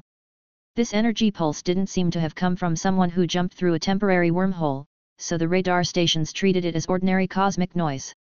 Hence, they didn't report it. However, this matter now seems highly suspicious. The weak energy signature appeared exactly around the time of Menjin's death, Shei's death, and the border post's destruction. I'm 90% sure that the same human was behind all 3 incidents. Duobi was filled with admiration for UTI's analysis. Intelligence was a gift, but practically using this gift depended on one's understanding and diligence. He had received the report at the same time as UTI, but he had only performed a simple analysis on the video files and local reports before hastily coming to report. Meanwhile, UTI had used the same amount of time to perform several dozen times the amount of work he had performed. This efficiency and sharp intuition were truly difficult to match. UTI paused a moment, then continued speaking. No matter who he is or what level of cultivation he has, his target is very likely the capital. The best defense is not to sit around and wait for death but rather to nip it in the bud. This is why I'm sending Kikager, Larish, and Goxin with you, so that you may intercept him before he gets to the capital. Still, you must do your best to capture him alive as that blood demon claw is very important to this emperor. If you can't get back that plant, there's no need for you to come back and see me, UTI nonchalantly said. Duobi mentally cursed his fate. This job was truly not simple. He thought he had come out ahead in his stalemate with Shosheo, but he actually had been assigned with this difficult job. He had to both get back the blood demon claw and apprehend the extremely powerful human. How difficult was completing both tasks perfectly. If he knew that this was going to happen, he would have had Shosheo weather this storm and let his public security forces deal with it, instead. Duobi somewhat helplessly nodded, upon which, UTI smiled. I already analyzed the route for you, and I also gave you 3 of my 7 champions. I even told you how to identify him before he appears. If you still can't complete this mission, then don't blame me for being merciless. Duobi puffed out his chest and declared, I, Duobi, will definitely complete this mission. Sacred Emperor, please be at ease. UTI nodded and said no more. Duobi softly asked, Emperor, you are giving me half of the 7 champions, but you still need some high-level guards to be at your side. What if I sent the 12 wings to the Golden Tent? UTI smiled. Your 12 wings have some skill, but on this matter, I already requested High Priest Ryan to return to the Golden Tent, and he agreed, so there's no need to worry about my safety. Duobi pursed his lips and mentally grumbled, I heard the Sacred Emperor feared death the most, yet he readily gave me half of the remaining 7 champions. High Priest Ryan? I didn't think that old monster is still alive. The Golden Tent was erected in the middle of a wasteland. Besides scorched golden soil and endless sea of tents, there was nothing else to see. This was done out of respect for the traditions of their ancestors since the insectoids were born among the desolate stars. They had come from nothing, from rags to riches. UTI had once more taken up the imperial trappings of the past to win the hearts of the insectoids. Qinjian, who had been pampered and spoiled since she was a child, could not endure the cold and arid winds. Her residence was next to Gold Shard Lake, far away from the golden tent. Uti spoiled Qingjian, so even though this was against the laws he had set down, out of consideration for Qingjian's delicate figure, he had complied. After leaving the golden tent, Qingjian boarded a small warship, and in just a few minutes, she arrived at Gold Shard Lake, 800 kilometers away. Gold Shard Lake was so named because there was gold in these waters. On Earth, there had been a long period of time when gold served as a valuable currency, but in the intergalactic era, people suddenly discovered that gold was simply an extremely common metal in the universe. There were even planets entirely made of gold, so this once venerated metal gradually became mere decoration. Even ordinary families would have a few golden decorations on display. Gold Shard Lake's name came from the fact that many loose chunks of gold could be found at the bottom of the lake. If one looked down from the sky, one could see that the blue-green waters and the flashing gold lake bottom contrasted each other nicely, creating a unique scene. Next to the lake was a seemingly endless forest of white birches. A rather large garden occupied a large chunk of land between the lake shore and the forest. If one looked carefully, one would find that it was actually built in a rather similar style to human buildings, though unlike human buildings, it used many of the red heart of spirits that insectoids liked. The insectoid territory was one of the primary production regions of hearts of spirit, which the insectoids were also incredibly fond of due to them being packed with energy. Thus, the nobles used this ore to build their residences, to pave the floors, or embed their walls with. However, a building made in this fashion, paired with this lake was far too flashy, but Qingjian did not care. She was born a dazzling existence, so how could gold or jewelry possibly compete with her? The small warship slowly descended. Qingjian disembarked, and several of her personal maids escorted her in through the rear gate and straight to her bedroom. In the back garden was a cyan tent only a bit smaller than the golden tent. Uti had set up this tent as a smokescreen. In truth, Qingjian had not spent even 1 minute inside this tent. She preferred her own bedroom, which was built in retro motif. In her chambers, many of the details incredibly resembled human dwellings. Qingjian enjoyed the luxurious life that humans were said to live.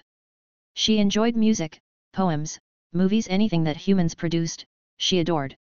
As for the barbaric activities the insectoids used to amuse themselves, like wrestling or hunting, Qingjian could not even be bothered to watch. She felt that living like a human was the true way to live. Spending every day and every night socializing at cocktail parties, dancing and singing, that was what truly interested her.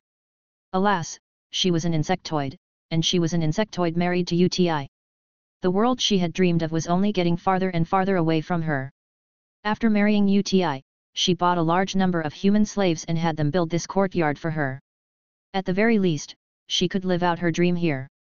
Uti turned a blind eye to it and treated it as if it had never happened. Qingjian was already fully obedient to him, so he rarely asked about trivial matters like this. Once she was in her room, Qingjian threw her red fox shawl to an antique clothes rack made of sandalwood. Almost all the furniture in the room came from the Pan-Human Alliance.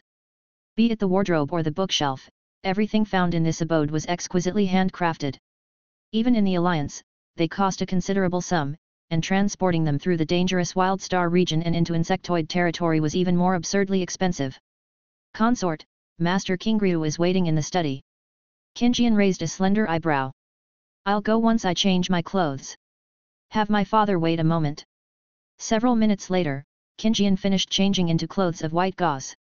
Walking into the study, she saw a goateed elder seated, sipping on tea. Father, how come you're here? Qingjian smiled and asked. Qingriu smiled at his daughter. I had some free time on my hands, so I came to visit my precious daughter. Qingjian brewed her father a fresh cup of tea, not allowing her servants to do so. Although she had a different status now, her reverence for her father remained unchanged. You're all dismissed. I wish to speak with my father. No one is allowed inside unless you need something from me. Yes. Right after all the maids had withdrawn, Qingjian looked around to make sure that no one else was around. She suddenly lowered her voice and said to her father, Father, as I'm sure you know, that blood demon claw has been lost. Qingriu nodded. I know. That's exactly why I came. As long as that miraculous plant is out of Uti's hands, it's a good thing. Such ferocity in Qingriu's voice. It had to be understood that Uti was his son-in-law, yet Qingriu seemed to be incredibly hostile toward him. Qingjian nodded. The plant is gone, alas, father, you must continue to feign your illness. King Ryu smiled and shook his head. It's nothing. I just have to change hearts every 2 years. As long as I can bring UTI down, even my death will be worth it. Qinjian hastily stopped her father from saying any more, sorrowfully saying, this is too much of a burden on your old self. I heard that performing a heart transplant too many times can shorten your lifespan. King Ryu laughed. My girl, you're overthinking. I'm not even afraid of death, so why would I be afraid of something like that?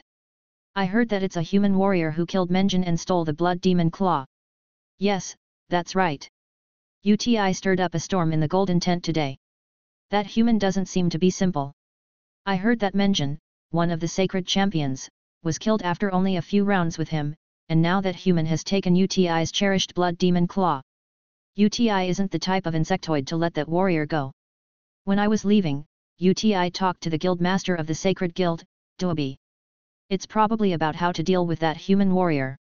After some thought, King Ryu asked, daughter, why didn't you listen a little on what they were talking about? I wanted to listen in, but while UTI has always treated me well, he has always avoided discussing certain critical issues around me, Qinjian grumbled. King Ryu stroked his goatee as he pondered. We can't let UTI eliminate that human warrior. In fact, we should think of a way to rescue him. He has no idea what UTI is capable of. Qinjian creased her eyebrows. Father, he's a human. What does his life have to do with us? King Ryu craftily smiled. You can't say that. Anyone who opposes UTI is our friend. To remove UTI, we have to recruit anyone useful, even a human. Chapter 388, Hero plus a Shard of War. General Williams pushed open the door to Marshal Tai's office. In the outer room, a young man, who had just reached the age of 20, was hunched over the desk, snoring away. His hair was so messy it looked like a bird nest, having no time to tidy it up, and he seemed incredibly fatigued as well. Williams did not wake up Tai's secretary, instead softening his footfalls as he walked into the inner office for fear of waking up the young man. Tai was at his desk, reading through a large pile of battle reports sent in from various areas. He appeared much older, and the wrinkles on his forehead were only getting deeper. Only 2 months had passed, but the hair on his temples was already white. Upon seeing Williams come in, Tai waved his hand to indicate that he could sit wherever he pleased. Little Sue's sleeping, and I didn't want to wake him, so I let myself in, Williams said upon closing the door. Tai was surprised for a moment, and then he sighed. Let him sleep. That boy truly has been rather tired lately. He hasn't rested properly since this war started. Williams smiled. Aren't you the same? Tai did not deny it. Putting down the file he was reading, he went over to Williams's side, took out some tea bags, and brewed 2 cups of tea. With a bitter smile on his face, he said, Xia Fei gave me this tea, and it doesn't taste that bad. Alas, his home, Earth, has already been occupied by the insectoids. It's hard to say when I'll next be able to drink tea like this. The tough and persevering Tai rarely appeared this sorrowful.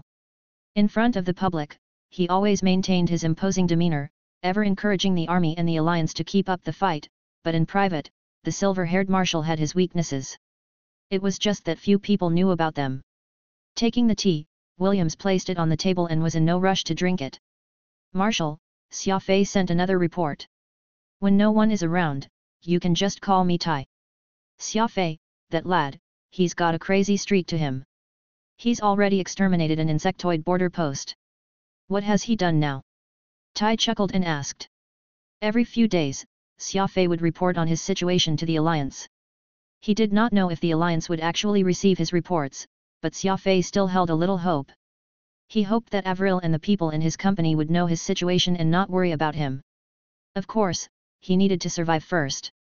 Tai was under immense pressure, and the occasional reports from Xia Fei of the damage he had done in the insectoid territory was a rare amusement to him.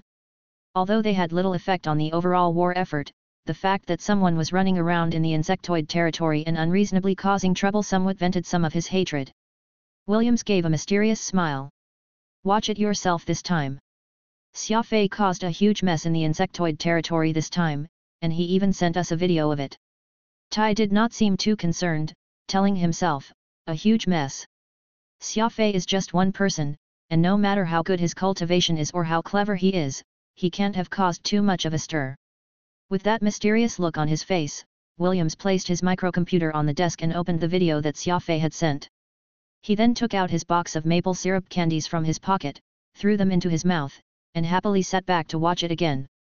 The video started with Xia Fei killing the caterpillar sacred warrior Xia. He was seen charging alone into Xia's home, killing several thousand members of the caterpillar species, and then going to the forest and easily killing sacred warrior Xia himself. Tai grew somewhat agitated at this sight. If possible, this supreme commander of the alliance would also like to go in the front lines and kill the enemies. Alas, his position foreordained that he could not place himself at risk. Watching Xia Fei slay the insectoids with a single swing of his weapon was very refreshing. Tai felt as if he were the one massacring the insectoids, and his blood began to seethe at that. The video was filmed with a high-definition camera, which Xia Fei had brought with him. As he was simply too fast, ordinary people found it impossible to keep up with his movements. Thus, Tai slowed the speed down and carefully watched. He could not help but clench his fists as he saw Xia Fei turn Xia's head into pulp, even softly exclaiming, "Beautiful! God, that feels good!" The scene changed to General Tananai's Sacred Warrior Academy. Xia Fei killed Menjin with one blow, and then he broke out of an encirclement of more than 10,000 insectoid warriors. Afterward, he used the Star of Ruin to destroy half the star system, instantly killing more than 10 billion insectoids. The dazzling sight of half a star system getting destroyed, hellish flames crazily burning through the universe, made it so that Tai could no longer hold back his excitement. He shot to his feet and loudly cheered for Xia Fei. He had been suppressed for far too long. Admiral Leighton was leading the northern fleets in a bitter battle against the insectoids. Hopelessly outnumbered, he had been forced back time and again. His fleets had been halved, and the upper half of the northern star map had already been occupied by the insectoids. The southern fleets were being pressured from two sides, and to preserve his strength, Tai had no other choice but to withdraw westward, allowing 8-star regions to fall into the insectoids' hands. Be it the military or the entire alliance, humanity was facing unprecedented pressure from all sides. Every human in the Sea of Stars had their eyes on the movements of the military, and it was uncertain whether their race would survive or be destroyed. The insectoids' assault was formidable, and no one could predict the final outcome of the war. It was easy to imagine the pressure on Tai's shoulders.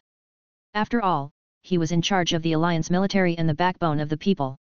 After this long period of pressure, Xia Fei's sudden attack at enemy lines made Tai optimistic once more. That fire, which had been more dazzling than the sun, finally faded away. The screen returned to Xia Fei's impaler. The young man stood on the command deck, his face cold and aloof. "I'm currently at the perimeter of the insectoid territory, making my way to the imperial capital. I don't know if I'll be able to get in, only that a debt in blood must be paid in blood, and there's no room for negotiation. A single person's strength is limited, but I swear that I'll use my own two hands to kill as many of the enemies as I can. This is the price that must be paid for invading the Pan-Human Alliance and killing my people. If the insectoids have blocked this signal, then let me tell them that they'll soon experience even more ambushes and massacres. This is only the beginning, it is best if they believe me, for I've always kept my word." Once this was all said, Xia Fei's murderous eyes turned gentle. He paused for a moment and spoke words which were brimming with affection. "Avril, I don't know if you are still alive. If you are, please wait for me, I promise you that I will return. If you already went to heaven, then please wait for me to do what must be done." Pa! The screen went blank. Tai had been deeply moved by Xia Fei's speech. Love and war seemed like two unrelated things, but in this universe, they were somehow a perfect match. War would make the blood of men boil, while their deep affection would make women weep bitter tears. In this era of war, the eternal parting that came from battle would often touch the soul even more than the war itself. Tai sighed as he leaned back on the sofa. He got so excited that his face was rather ruddy. Williams passed him a cup of tea. "How was it?" "A big mess, right?" Tai bitterly nodded. "The entire Pan-Human Alliance's army hasn't killed more than Xia Fei alone. Of course, it can be considered a big mess, but what sort of weapon did Xia Fei use for him to succeed in destroying half a star system?" Williams shook his head, indicating that he did not know, either. The Alliance had been retreating since the start of the war. If they retreated any more, they would be forced to the western parts of the Alliance, at which point, there would be nowhere else to retreat. The most pitiful were the ordinary people who had constantly been fleeing. They took all their possessions and joined the fleets in retreating to the west. They lacked food and medicine and could be ambushed by the enemies at any time.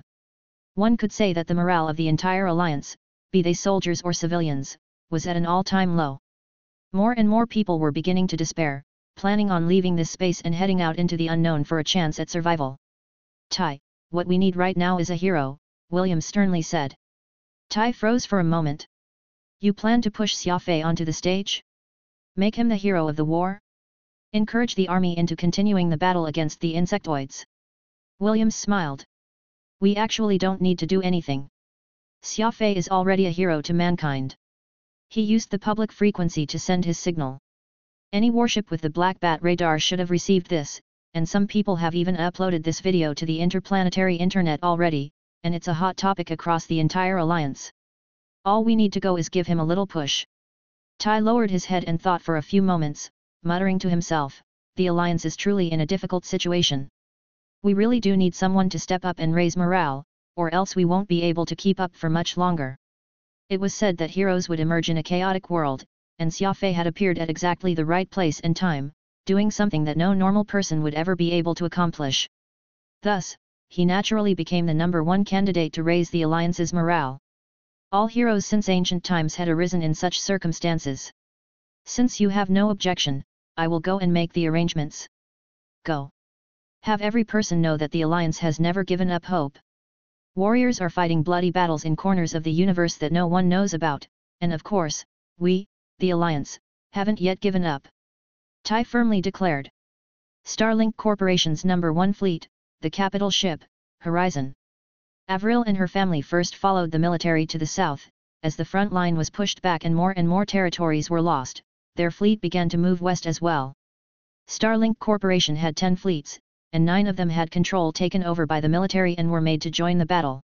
The first fleet remained as a guardian fleet, escorting the ships carrying civilians as they withdrew from the war zone. After all, this was a war that would decide the fate of the entire human race. Every citizen of the alliance had to do their part, and almost all the factions, even major organizations like the Adjudicator Union and Monastic Order, had handed over their forces to the military. Avril's gorgeous face remained moving and beautiful, but it seemed much thinner, her sharp and jewel-like eyes ringed by faint black circles. Under Avril's forceful requests, the first fleet had been emptied as much as possible so that millions of refugees could be taken in. Every place that could fit people, corridors, storage hold, and workshops were packed with civilians from various parts of the alliance. This was a gruesome war, and every citizen was deeply worried. The small bags at their sides contained all their most treasured possessions. Homes, cars, and loved ones had been lost in the blink of an eye. Avril had a sweet smile on her face as she moved through the crowd. Seeing that a sleeping boy was not properly covered by a blanket, she hastily walked over and tucked him in. She placed a hand on his forehead and made sure that he did not have a fever before leaving. Anyone who saw Avril would warmly call her. Everyone saw what this young miss had been doing. She did not put on airs and would always put all her attention to every refugee, no matter how lowly they were. Initially, Avril was rather lost. The news that the trade delegation fleets were completely wiped out had left her weeping for several days and nights. Xia Fei would often get lost and cause trouble, and Avril was used to that, but right after she had helped decorate Xia Fei's home in the capital ring and was looking forward to that longed-for day in the future when she would marry him, their current nightmare all but destroyed her confidence. In truth, Avril had a very simple demand. She did not need Xia Fei to stay by her side every day, nor did she want a life of luxury and glory. She was satisfied as long as Xia Fei could survive, but even this little desire was difficult to realize. Avril cried, broken-hearted and grief-stricken. She curled up in a dark corner of her room like a wounded kitten, licking her wounds. Soon after, news that Xia Fei had escaped death arrived, and Pang Xing rushed into her room to tell her this. After seeing Xia Fei's simple message, Avril seemed to have become a completely different person. She began believing that God loved her. After so many perils, both she and Xia Fei were still alive. Though they were separated by a vast distance, as long as he remained alive, there was still hope. Compared to the refugees who had already lost their loved ones, she was many times more fortunate. In the end, the alliance had finite emergency transportation abilities. Around 1/3 of its population was able to board spaceships and flee from the encroaching battlefields. Most people could only stay where they were, and no one knew what would happen to them once the insectoids occupied their last remaining territory. The lucky ones would become slaves, to be beaten and cursed at by the insectoids as they lived lives even worse than those of goats and pigs. As for the unlucky ones, the kind-hearted Avril did not dare to think about it. The escort fleet was also a part of the army, and it could completely disregard the fate of these refugees, but the pure and innocent Avril could not stand and do nothing as all these hopeful civilians got abandoned in their homes, so she stood fast against all opposition and opened the fleet, taking as many refugees as she could, providing them food and taking them west. The news came very quickly, and Avril's kind gesture was welcomed by all. Of course, there were also people who did not like her. Normally, special fleets like this were to be enjoyed by only a certain class of people, but Avril had upset their plans. However, if they refused to imitate her actions, the saliva alone from the criticism of ordinary civilians would drown them to death. Thus, when these people learned that the Starlink Corporation's first fleet had opened theirs to civilians, they privately cursed Avril as a fool who tossed aside her blessings and now mingled with the impoverished masses. The job was not done after taking in refugees. Avril spent 16 hours every day walking among the people, seeing if anyone needed food or medical attention. Little by little, these people, who had occupied the lowest rung on the social ladder, warmed up to her. Leaving a packed corridor, Avril arrived at an even more congested training room. This 5,000 square meter gym was originally meant for the crew to exercise their bodies, but all the advanced exercise equipment had already been tossed into space. Compared to countless human lives, exercising was not that important. Miss Avril is here. Miss Avril, how are you? Miss, you're so beautiful. Once I'm older, I want to marry you and take you home, declared a short and sly little fellow. This place held all the orphans who had been picked up along the way. The chaos, which had ensued during the boarding and several ship transfers, caused some of these children to be separated from their parents, but many of them had become alone because space on the ships were limited, so their parents thought of every method they could to get their children on board the ships even as they remained in their homes. It was easy to imagine just what sort of fate their parents had had. Many of these children still were not orphans, but everyone knew that they soon would be. The eternal parting of death, flesh and blood never to be reunited. What sort of cruelty was this? The children slowly gathered around Avril. Some smiled as they asked for food, while others asked to marry her. According to my mom, this ship couldn't seat many people, so she gave up her place to the grandpas and grandmas. Mom said that she'll just get on another ship. Miss Avril, was she telling the truth? A girl with big bright eyes asked. Avril's eyes reddened. She gently stroked the girl's cute ponytail and said, "It's true. Your mom will definitely come." Avril felt a bitterness at the tip of her nose, and tears began flowing unbridled from her eyes. "You're not being good at all. Mom said to call her if you miss her. Look at how you made Miss Avril cry. Aren't you going to call your mom then?" Another girl, who was a friend of the one who first spoke, saw that Avril had started to cry and took on the role of a little adult, rebuking her friend. The girl with big eyes dejectedly dropped her head, her voice like a buzzing mosquito. The call couldn't go through. There's been nothing since yesterday. The other girl did not stop. She grabbed the big-eyed girl's hand and picked up her velvet rabbit from the floor. "Your mom wouldn't trick us. I'll take you to call her. Maybe she's out shopping, getting a good meal ready for us." The big-eyed girl happily nodded. "My favorite is shrimp and scrambled eggs. I can eat the entire plate every time." The other girl licked her lips. All they had to eat every day was compressed food, which was dry and hard to swallow. As food was limited, each person was only able to eat until they were half full. Although these children somewhat ate better than the average adult, it could still not compare to what they used to eat in their homes.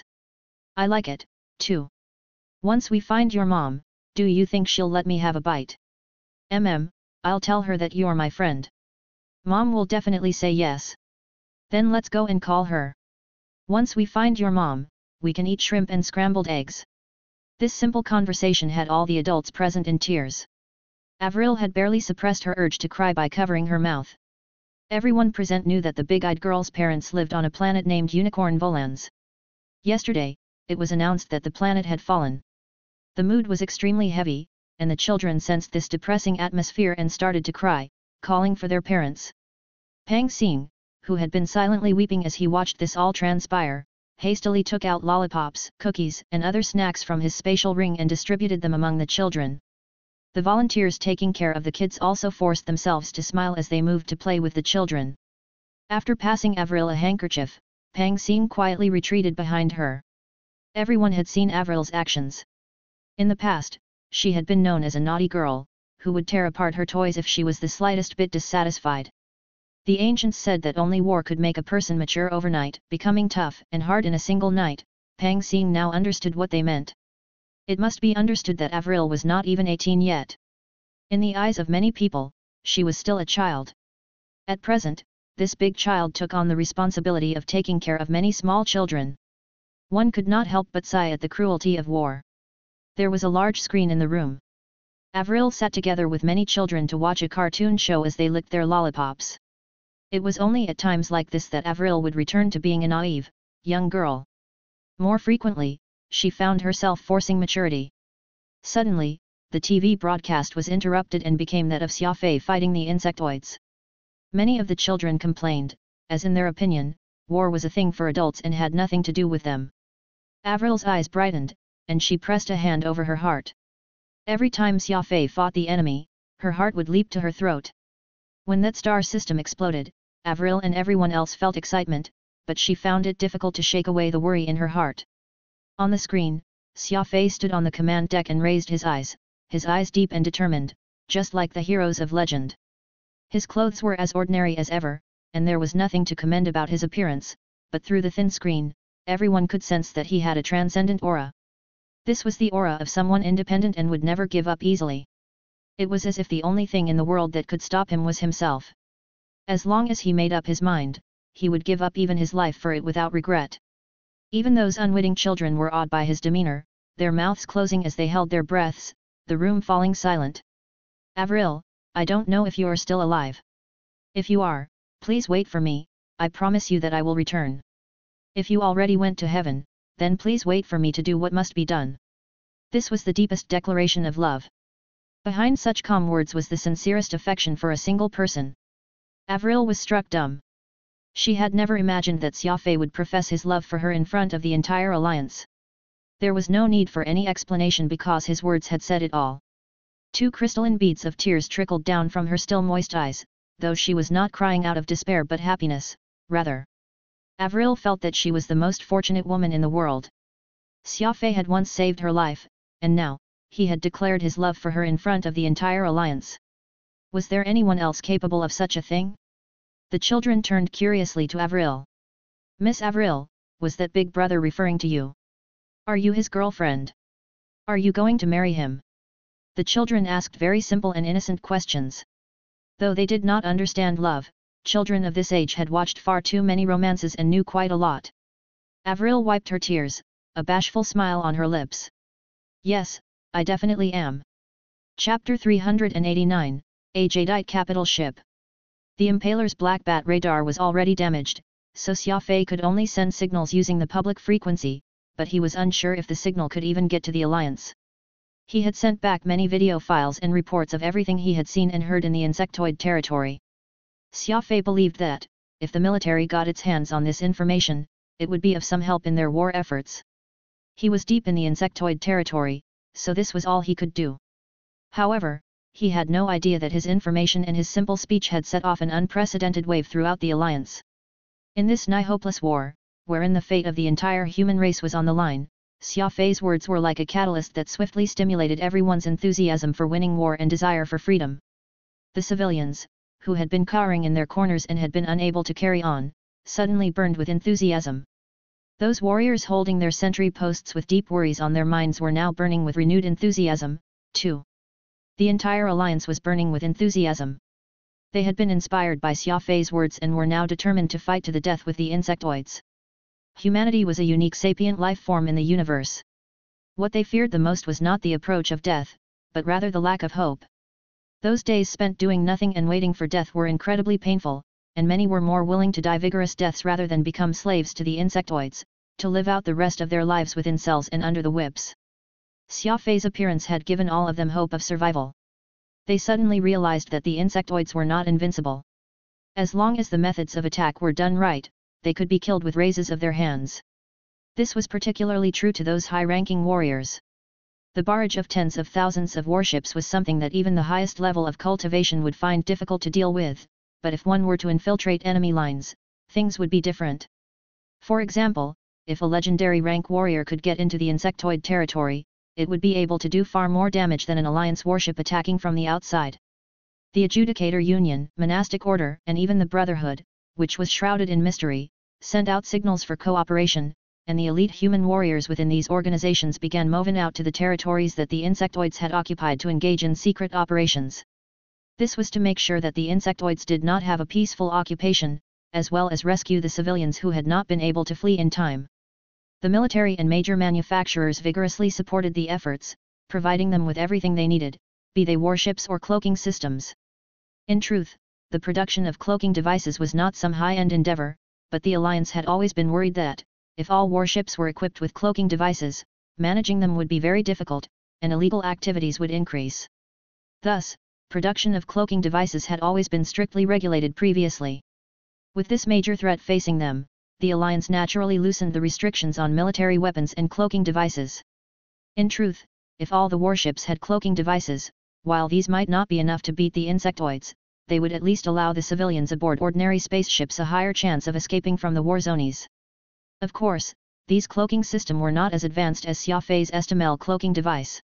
After all, it was the only cloaking device in the Alliance capable of a stealth jump.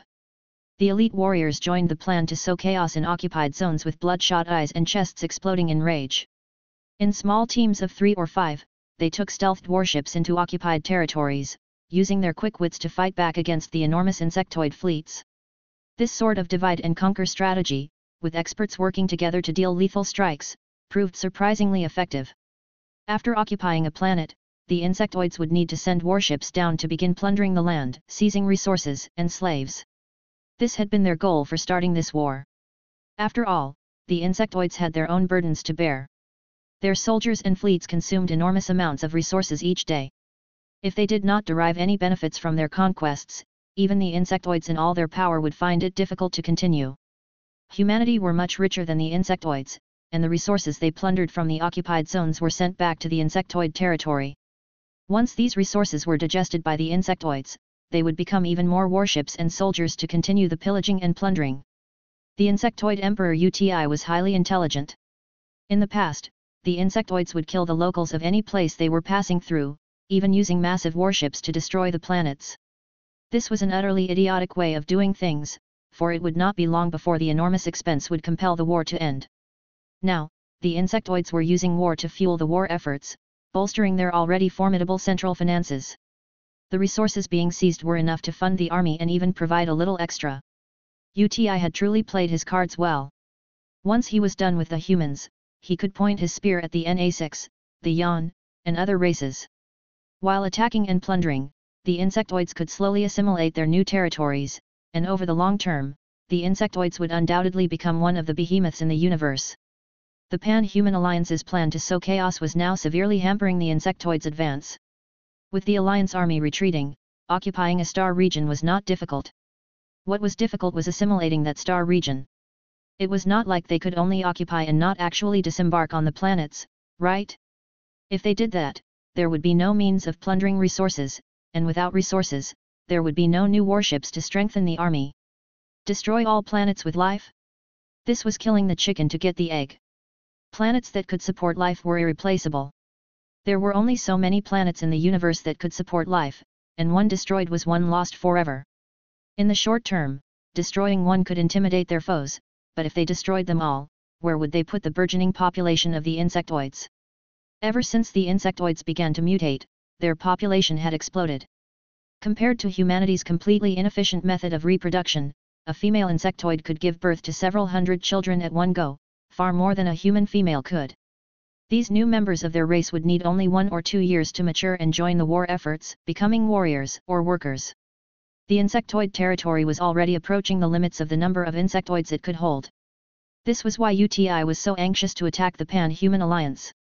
Humanity's elite warriors guarded those occupied planets, and once insectoid warships descended upon the local population to plunder their resources, these human warriors would come out and slaughter the insectoid soldiers and destroy their warships. The only way to prevent this was by sending a large number of soldiers at once and flooding the entire planet. After all, the number of elite human warriors was limited, and they would be unable to deal with a large insectoid force, but each star region had several thousand life-supporting planets. Flooding each planet one by one with soldiers was a huge waste of time and resources. The insectoid's advance had slowed to a crawl, giving the Alliance a chance to take a breather. At this time, the fighter organizations of the Alliance once more displayed their worth. Without these warriors causing chaos in the occupied zones, the Alliance would have found it very difficult to last this long. However, even though the elite fighter organizations were doing their all, the Alliance still lost 1/3 of its territory, and the situation still looked grim. Not long after Xia Fei sent his exploits back to the Alliance, in a certain unknown corner of the universe, several young women gathered together to watch his video. This was a giant dome made entirely from transparent glass. It had excellent lighting and offered a panoramic view. Surrounding it was a boundless blue ocean topped by white froth. Dolphins gleefully jumped in and out of the water as they played, entering the water with more grace than the finest diving athletes. Above, there were flocks of seagulls and white clouds that wove out strange images, like warships pushing through a storm or butterflies dancing amid flowers. The sight was beautiful beyond words. If one got a closer look, they would discover that these were realistic images being projected from an enormous screen, and the location was not some bright and sunny beach but rather the insides of a capital ship which was traveling through deep space. Capital ships were humanity's most powerful warships, and all 4 major warship corporations would produce them. However, this ship was not a product of any of these corporations. It had no serial number, no model name, and no entry in the Alliance register. It had the appearance of an emerald, like a giant piece of jadeite floating in space, making all the other stars in the cosmos appear dim by comparison. That this was a capital ship not belonging to any of the 4 major warship companies was already shocking enough, what more that this capital ship possessed an elegant appearance and gorgeous hue. It should be enough to cause the most outstanding ship designer's jaw to hit the floor. It was beyond a simple warship and was essentially a work of art, one that was unique in the universe. In one particular room was a comfortable chair, which seated a beautiful and graceful young woman. Her face was so clean and pure that she did not seem to eat the same food as regular mortals. If one had to define her, she would be a fairy who had descended to the mortal realm. If Xia Fei were given a chance to see this sight, he would definitely charge straight at this fairy. He did not care how otherworldly she appeared. No matter how beautiful she was, that was her affair, and Xia Fei did not care. All Xia Fei cared about was the girl at her side, Suru Yu. Xia Fei had seen this woman before in the blood matrix. At the time, Xiao was by her side as well, and she treated this woman with great respect as if she was her servant. Xia Fei needed not guess to know that the one who had abducted Xiao back then was this fairy. Even if it had not been her, it should have definitely been done on her command. These were already enough reasons for Xia Fei to kill her. In this universe, there were many men who would freeze upon seeing a beautiful lady. Alas, Xia Fei was not one of them.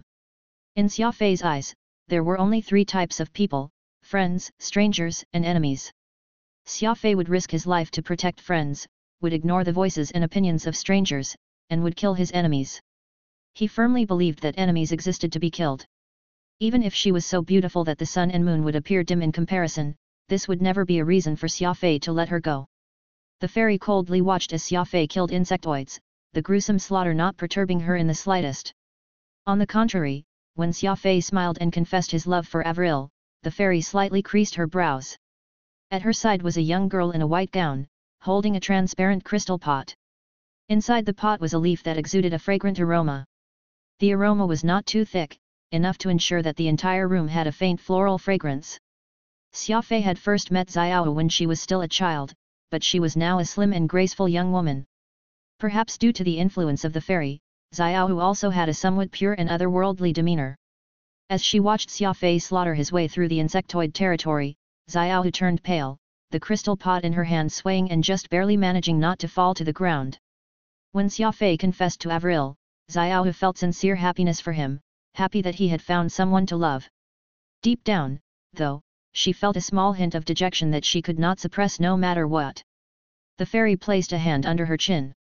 This unremarkable act from her could make all living beings swoon, and every frown or smile from her was imbued with grace and beauty. Xiao, I recall that this man is from your home planet, too. Yes, the fairy softly asked. Chapter 390, Autumn Cicada and Xiao. Xiao, I recall that this man was from your hometown. Yes, softly asked the fairy. Xiao hastily took 2 steps forward and bowed. Miss Autumn Cicada, his name is Xia Fei.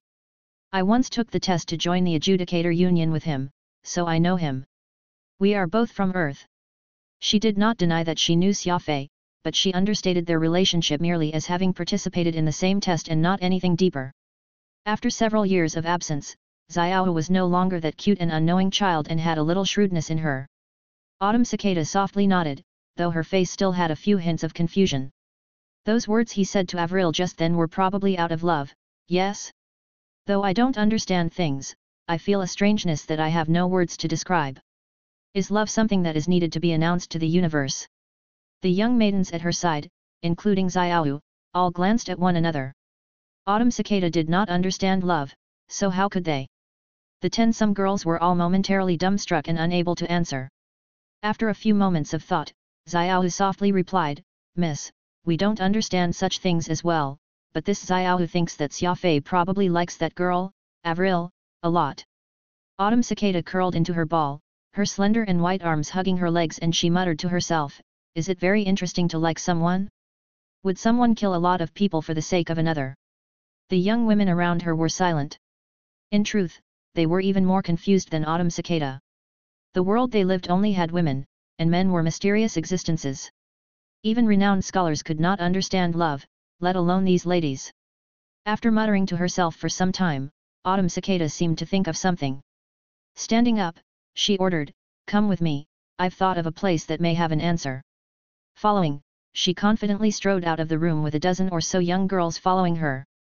These girls dressed in white were all very beautiful and would have been city-toppling beauties within the alliance, but they were very inferior compared to Autumn Cicada. Autumn Cicada's beauty was otherworldly, and let alone in the realm of mortals, even other fairies would grow bashful and keep their distance from her. In this group, only Xiao was closest to Autumn Cicada's beauty, but Autumn Cicada also had a fairy aura around her that could not be profaned, a supernatural beauty. Meanwhile, Xiao had cuteness, her exquisite nose and small eyes enough to make anyone who saw her tender, little face want to pinch her cheeks. At set intervals along the long corridor stood women in black. They were somewhat older, all of them 20-something, with appearances also somewhat more inferior. Upon seeing Autumn Cicada, these women in black bowed. It appeared that she had a very high status in this place. As they arrived at a circular walkway from the corridor, Autumn Cicada's group encountered another bevy of women, all slightly older in age. While Autumn Cicada's group wore white, this group wore bright red gowns. The woman leading them, who appeared to be 20 years old, had a plum hair wreath on her head, her beautiful face not losing at all when matched against Autumn Cicada's pure and transcendent beauty, though her smile had a bewitching allure. If Autumn Cicada was a fairy, then this lady in red was a fox spirit. Both were beautiful beyond comparison, but they were different kinds of beauty. Autumn Cicada had a height of 1.62 meters, but this woman in red was an astonishing 1.75 meters. Her well-shaped butt bounced as she walked, while her bust was nearly bursting at the seams of her red gown. Younger sister Autumn Cicada. The red-gowned woman spoke first. Not only was her appearance bewitching, her voice made the body weak, evoking temptations. Autumn Cicada gave a faint smile and bowed. Greetings, elder sister Red Oriole. Red Oriole walked to Autumn Cicada like a cat and caressed the latter's chin. With a look of appreciation in her eyes, she asked, Sister Autumn Cicada, where are you going? Autumn Cicada, who did not like being touched by Red Oriole, tried moving to the side. Alas, she failed and was taken advantage of by Red Oriole. I saw a video today, and some things concerning love that baffled me, so I'm planning to visit the library and see if I can resolve my questions. Autumn Cicada honestly admitted. She never knew how to lie, and it would probably be like this for her even in the future. Love. Red Oriole was taken aback. Sister Autumn Cicada, that's a great taboo. If mother hears about this, she'll be furious. Autumn Cicada was confused. Love has always existed in the universe. Why must we abstain from it? Red Oriole was speechless. In her eyes, Autumn Cicada's innocence was not something worth praising but could be considered somewhat idiotic. Little sister, listen to your older sister's advice. Some things don't need reasons. Take for example this vast universe, does anyone know what its shape, how big it is, or whom it belongs to? Do these even have an answer? Clearly not. Taboos are taboos. Why are you overthinking things? Autumn Cicada tilted her head. Love isn't the same as the universe. The former is abstract, while the latter is concrete. How can the two be compared? Red Oriole was utterly speechless by now. This little fool was truly too naive and stubborn. After thinking it over, she asked, "Little Cicada, let this elder sister of yours ask you a question, do you want to make mother angry?" Autumn Cicada shook her head. "I don't want to make anyone angry." Red Oriole smiled. "Since that's the case, never mention the word love again, no matter the time or place." After saying that, Red Oriole softly massaged Autumn Cicada's shoulder twice, her bright eyes fixed on Autumn Cicada's rather average breasts. The kind and simple Autumn Cicada forced herself to nod, reluctantly saying, "Very well. I'll no longer bring it up." Red Oriole hugged her, embracing the latter's body and greedily drinking in her fragrance. Pressed to Red Oriole's chest, Autumn Cicada was under so much pressure that she was hardly able to breathe, so she could only lightly push the other back. "Elder sister, I want to go back and rest." Red Oriole unwillingly nodded, and her gaze began moving to and fro across Xiao's body. "Little sister, when will you lend me this cutie? None of the girls I have is as pretty." Xiao immediately dropped her head upon hearing that, her eyes moving here and there as her heart madly thumped, afraid that Autumn Cicada really would let her go. Xiao is an Amethyst Guard ability user. In the future, she'll form a team of 3 with me. If all goes according to plans, she'll remain at my side for the rest of her life, answered Autumn Cicada lightly. Xiao looked gratefully at Autumn Cicada, and she felt that a huge weight had been lifted off her heart. Autumn Cicada went back the way she had come, and Red Oriole made a turn and headed off to her own room. At her side was a girl with a similarly alluring appearance. She appeared only around 17 or 18, but her bust could match Red Oriole, everything well-shaped and fully formed. Red Oriole's chance meeting with Autumn Cicada had left her extremely frustrated. Not afraid of all the people around her, she reached out and pinched that alluring girl's butt. "Yan, your body's shape is getting better and better." Yan blushed, but she did not try to move away, allowing Red Oriole's hand to do whatever it pleased with her butt. "Big sister Red Oriole, so many people are watching." Red Oriole giggled. Turning her head, she cast her bewitching eyes on the numerous other girls. "What are you afraid of? They're all my people. Why don't you keep me company today?" "Yes, my lady." The girl called Yan meekly acquiesced. The 2 young women embraced each other and returned to the room, Red Oriole telling the others to stand guard outside. As the other girls finally exhaled in relief. Everyone knew what needed to be done when joining Red Oriole in her room. Not every girl enjoyed or could take the burden of the games played behind closed doors. Autumn Cicada has seen so many men, so why does she still not understand? Red Oriole lay together with Yan in bed. The matter was still on Red Oriole's mind. Yan pursued her lips.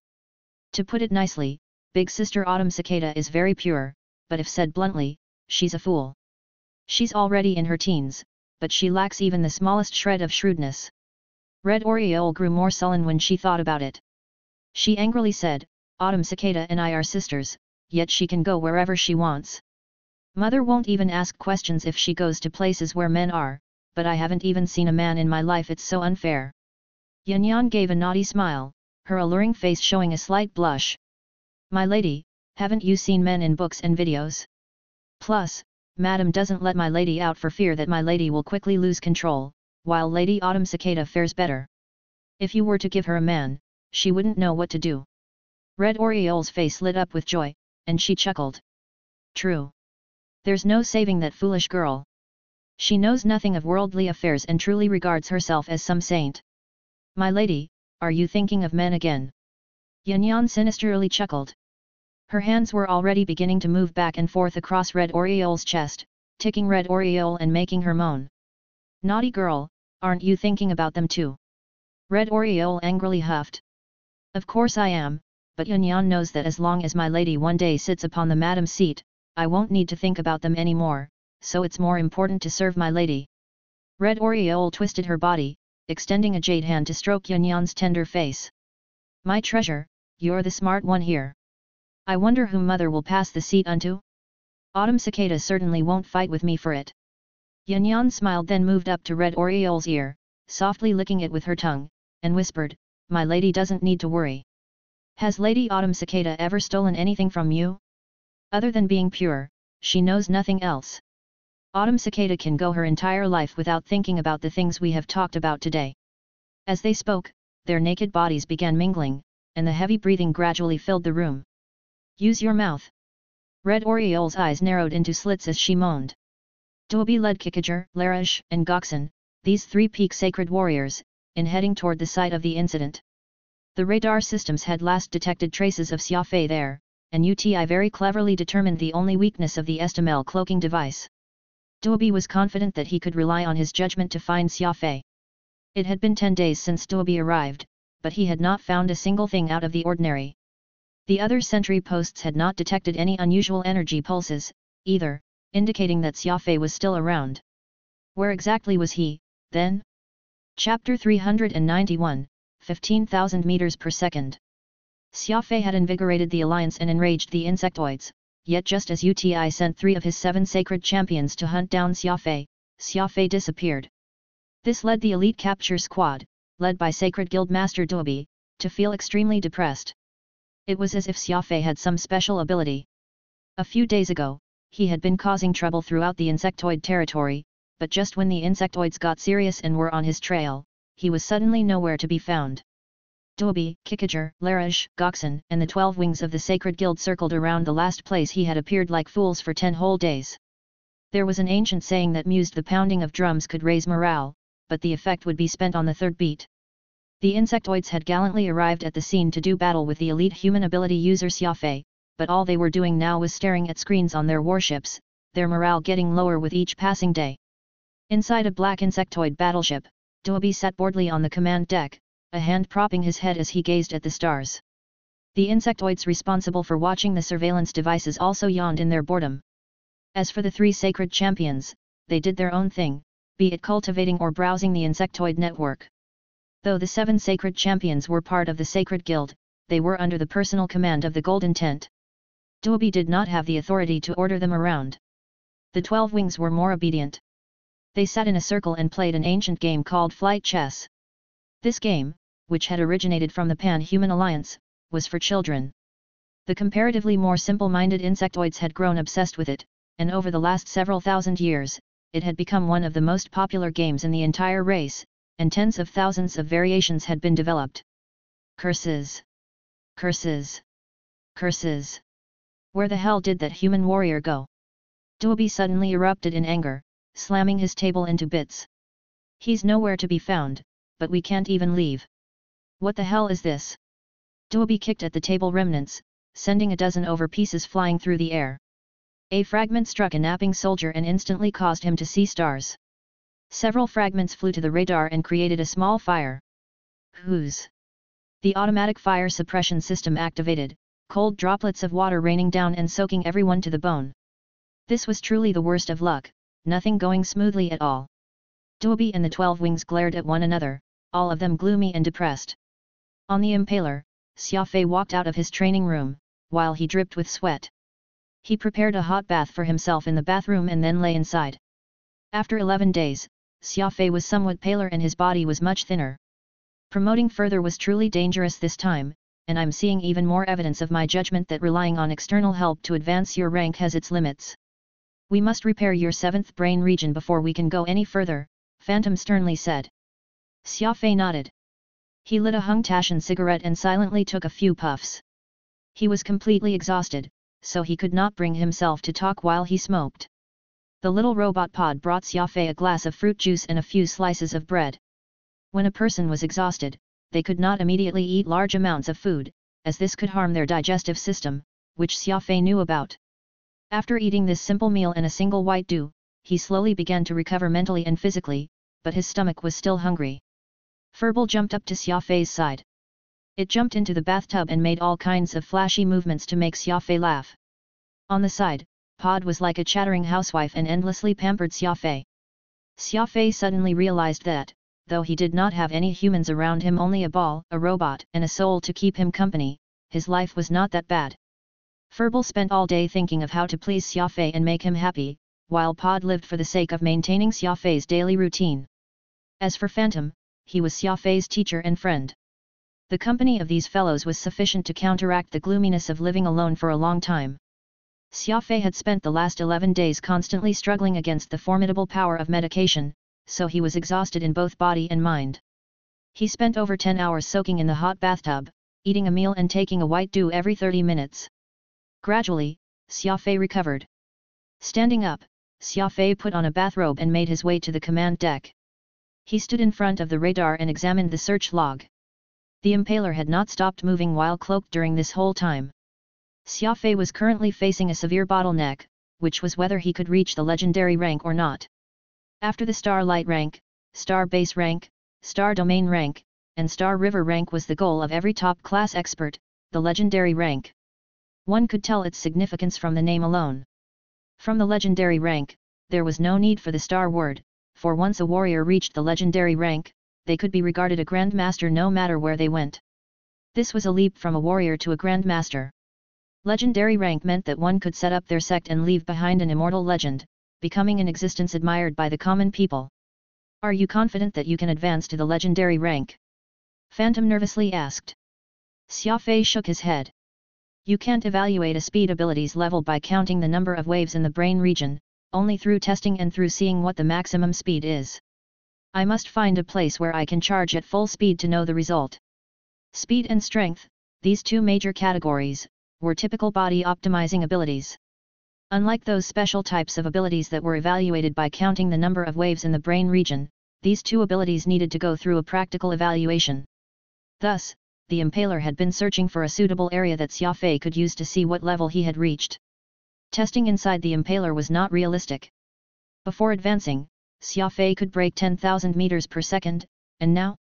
He would reach the end of the ship before he could even properly accelerate. He would have no chance of reaching his limit. Even advanced speed assessment machines could not completely assess legendary rank speed ability users, for no machine could endure the immense pressure that came from a speed ability user exceeding 10,000 meters per second. To test the level of his ability, Xia Fei could only find some deserted place in space, which he could sprint around back and forth like some athlete. There was no doubt that Xia Fei was in such a rush to reach the eternal rank because of the insectoid ability users. He hated the insectoids, hated them so much that he wanted to wipe out all of the loathsome bugs, but the insectoids also had ability users. This forced Xia Fei to reassess his ability. To deal greater damage, he needed greater power. Thus, not long after absorbing the psi explosion of that insectoid cerebrum, Xia Fei started pushing toward the next rank. Xia Fei exclaimed, his eyes brightening. What's up?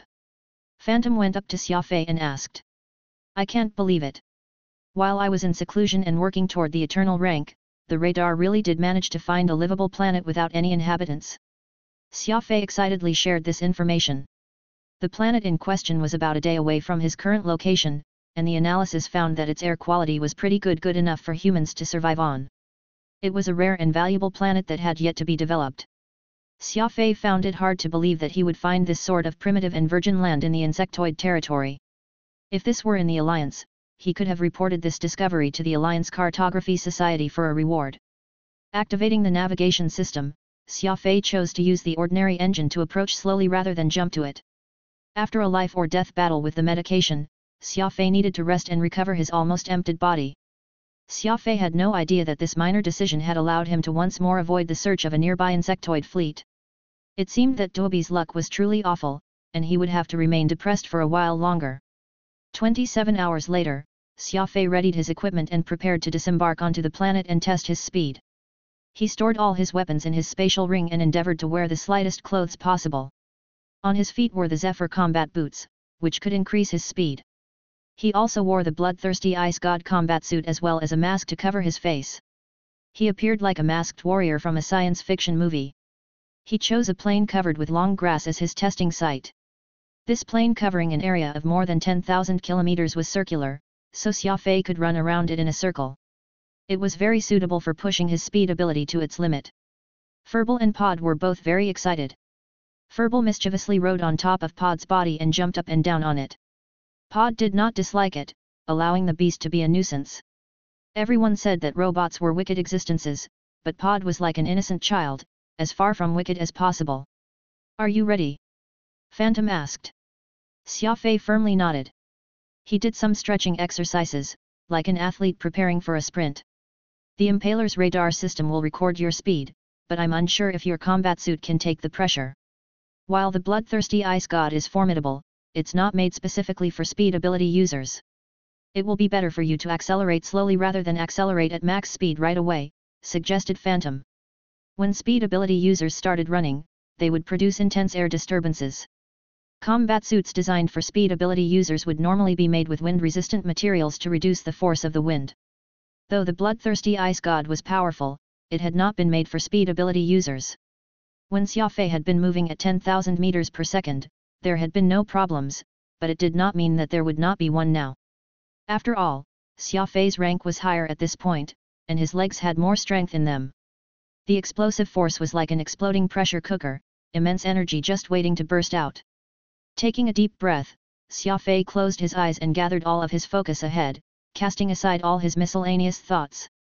His feet slammed off the ground, then Xia Fei shot off like a lightning bolt. Your current speed is at 10,521 meters per second. Just keep slowly accelerating like this. Release as much of your energy as you can. Phantom excitedly said. 12,000. 13,000. Keep accelerating. 15,000 meters. Xia Fei, you've already broken through the advanced Star River rank. After this is the legendary rank. Xia Fei was abnormally calm. 15,000 meters per second was much faster than his usual speed, but his legs still had more strength. He had yet to unleash his latent power fully. Chapter 392, Legendary Rank. Xia Fei was abnormally calm. 15,000 meters per second was way faster than his usual speed, but his legs still had more strength. He had yet to unleash his latent power fully. 17,000. 17,000 meters per second. 18,000. 19,000. 20,000. You're already double your past speed. You're getting closer and closer to legendary rank. Keep accelerating. Phantom bellowed. As Xia Fei continued to accelerate steadily, Phantom felt as if he was the one running. The scenery on both sides flew past. The joy of traveling at extreme speeds was impossible to describe. It felt as if the entire world was under one's control. The old saying about running a horse to death while trying to get to a mountain was about how something that seemed close by actually required a great deal of effort to reach. However, to Xia Fei, it was the exact opposite. A mountain several dozen kilometers away did not even take him 3 seconds to reach, it was merely the time it took to breathe in and out. Distance? For highly ranked speed ability users, distance was not a problem at all. One could go wherever they pleased. They could be catching penguins in the South Pole at one moment and be sunbathing at the North Pole several minutes later. A distance that would make people helpless was just a casual stroll to Xia Fei. Attacks that ordinary people found hard to dodge would appear in slow motion to him as well. He would even have time to take a nap while dodging. This was speed ability. The most common yet most difficult ability in the world. Nothing could compare to it. Xia Fei grew more and more excited, and he felt his body bursting with energy. He clenched his teeth and unleashed all his potential. To a top-class speed ability user, being stuck on board a small warship was very painful, and now he had finally found himself a deserted plane, where he could charge at full force, seeing how weak wind was that it could not even impede his advance and feeling how the pull of gravity was so feeble. This was not just exercise. This was exhilaration, which came from fighting against nature. My fate is mine to decide, not the heavens. Gravity. Air resistance? They're all nonsense. This old man will break the eternal and unchanging laws of nature and send those laws scrambling for cover. As Xia Fei grew excited, his feet moved faster and faster. 22,000. 23,000. Phantom lived in that small space of the Moor's stone around Xia Fei's neck, so he had the opportunity to feel the shock and elation that came with Xia Fei's incredible speed. When one's speed reached a certain level, they would not just feel that the scenery was flying past and that distance was insignificant. More importantly, it would feel as if they had become unfettered and that nothing in the universe could stand in their way anymore. 25,000. Xia Fei, your speed is now at 25,000 meters per second. Just a little more, and you'll reach the legendary rank. 26,000. 27,000. Don't give up now. The legendary rank is just ahead. 29,000. 29,000 meters per second. At this point, Xia Fei's physical strength was somewhat reaching its limit, his legs getting heavier and heavier. Xia Fei hardened his heart. Once he exceeded 30,000 meters, he would be at the legendary rank. He could not give up now. He stopped going in circles, instead running in a straight line. After all, a circle prevented him from reaching maximum speed. Come on, break through. Break. Break. Break. Xia Fei mentally roared.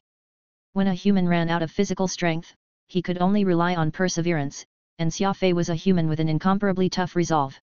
At this moment, as his speed broke through the 30,000-meter barrier, he entered a strange state. His surroundings became incredibly slow, as if he were watching a movie in slow motion. The blades of grass slowly swayed, while a grasshopper slowly stretched its legs. The world became eerily still, and there was no sound or color. Everything existed in black and white. This moment was extremely brief, but it gave Xia Fei an unprecedented shock. Xia Fei vaguely heard someone calling to him. The voice was very heavy, and he could not tell where it was coming from. The entire world resounded with that heavy and hoarse voice.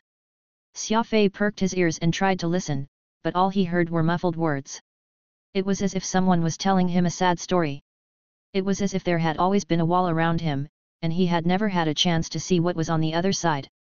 However, today, with a spurt of energy, Xia Fei had finally broken through his wall and seen a completely alien sight. Alas, this moment lasted for only the briefest of moments.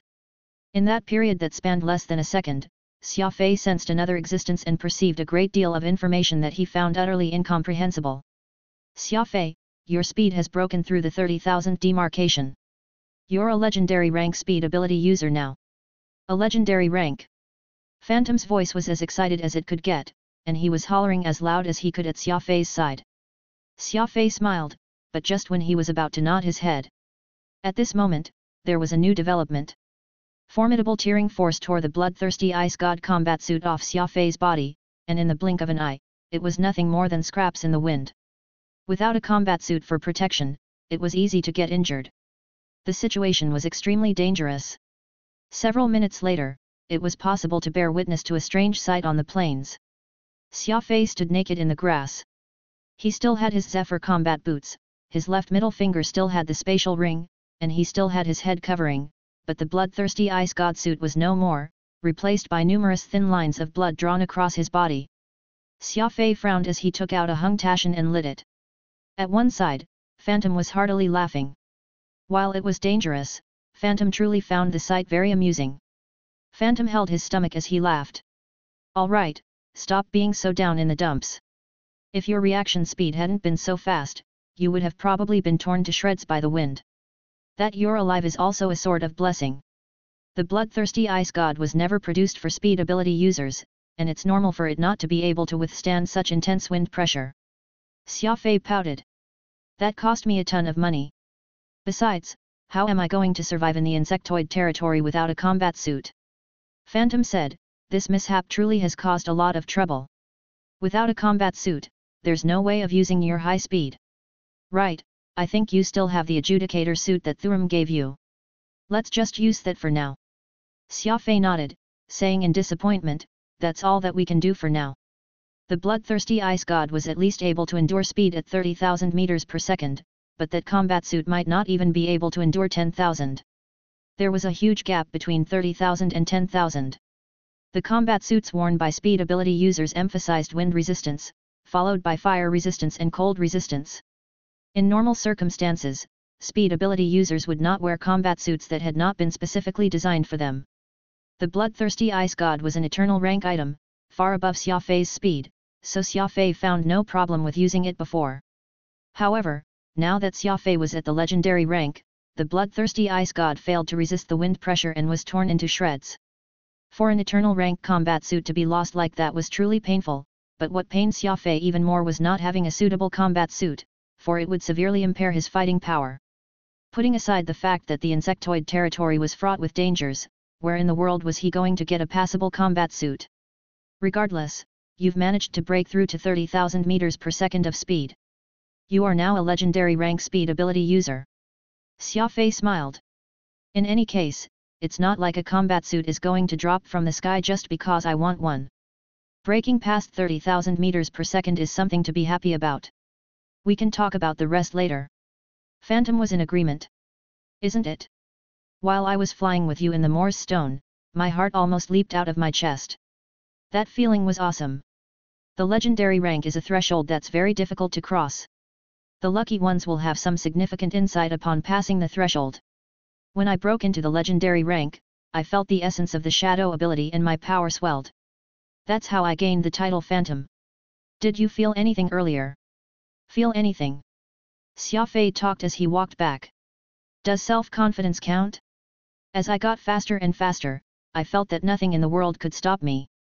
Air and gravity ceased to exist. I've had this feeling before, but never as intense as this. Phantom nodded. Even the bloodthirsty ice god was torn apart, unable to take your speed.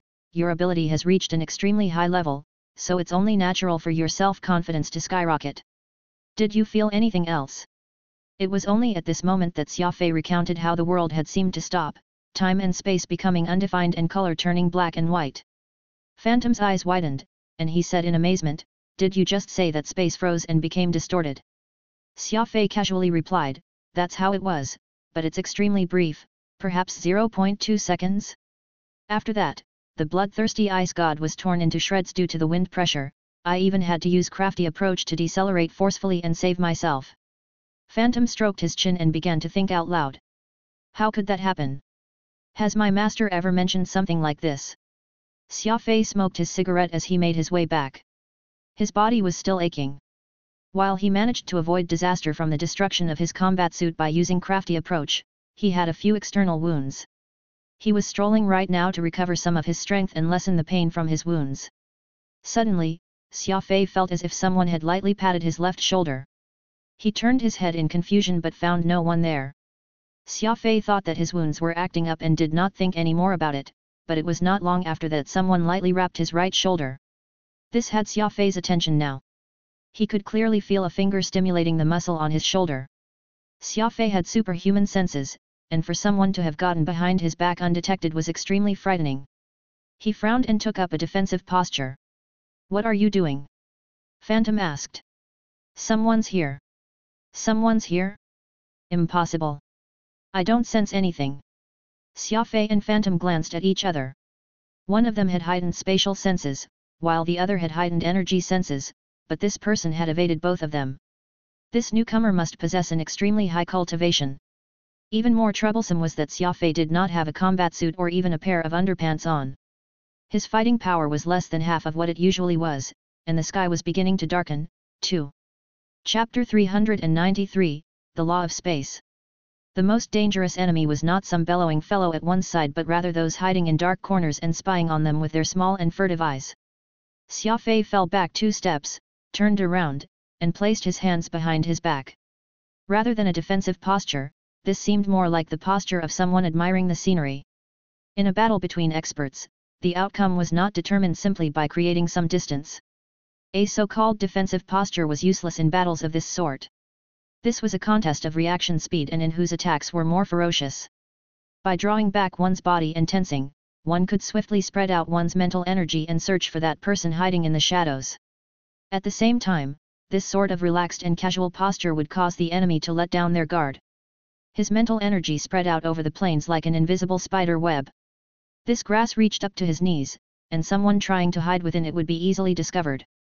Alas, his powerful sensory abilities and his eyes, which had cultivated the Beast Spirit Codex, found nothing out of the ordinary.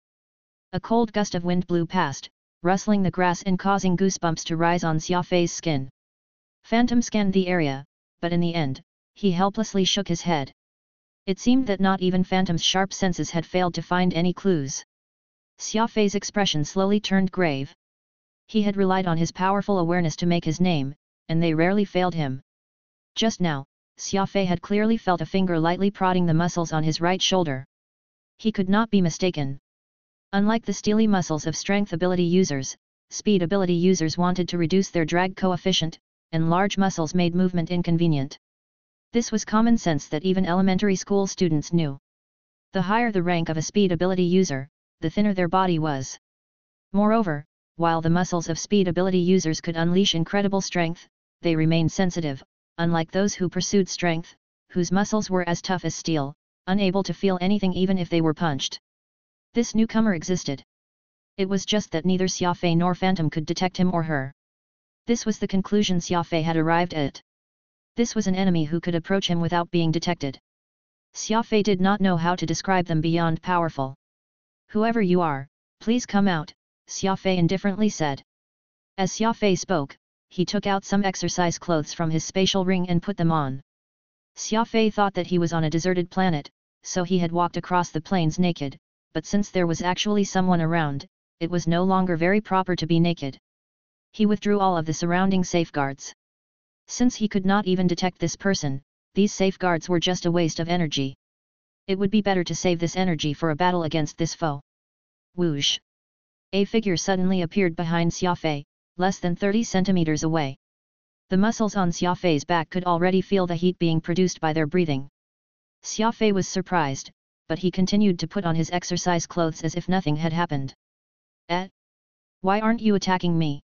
An aged voice came from behind him. Xia Fei lightly replied, "You don't have any hostility, so why should I attack you?" "How do you know that I don't have any hostility?"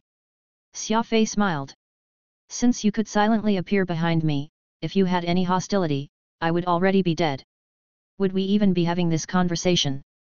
Xia Fei had finished putting on his clothes while speaking, and he now turned around very slowly so as not to make the other wary. The person was right behind him, and Xia Fei would have to be brain-addled if he chose to attack them suddenly. The only option was to delay and buy time. He was going to first determine who the other was and what they wanted. His eyes saw a rather unremarkable middle-aged man. He was not that old, but he had the hoarse voice of an old man.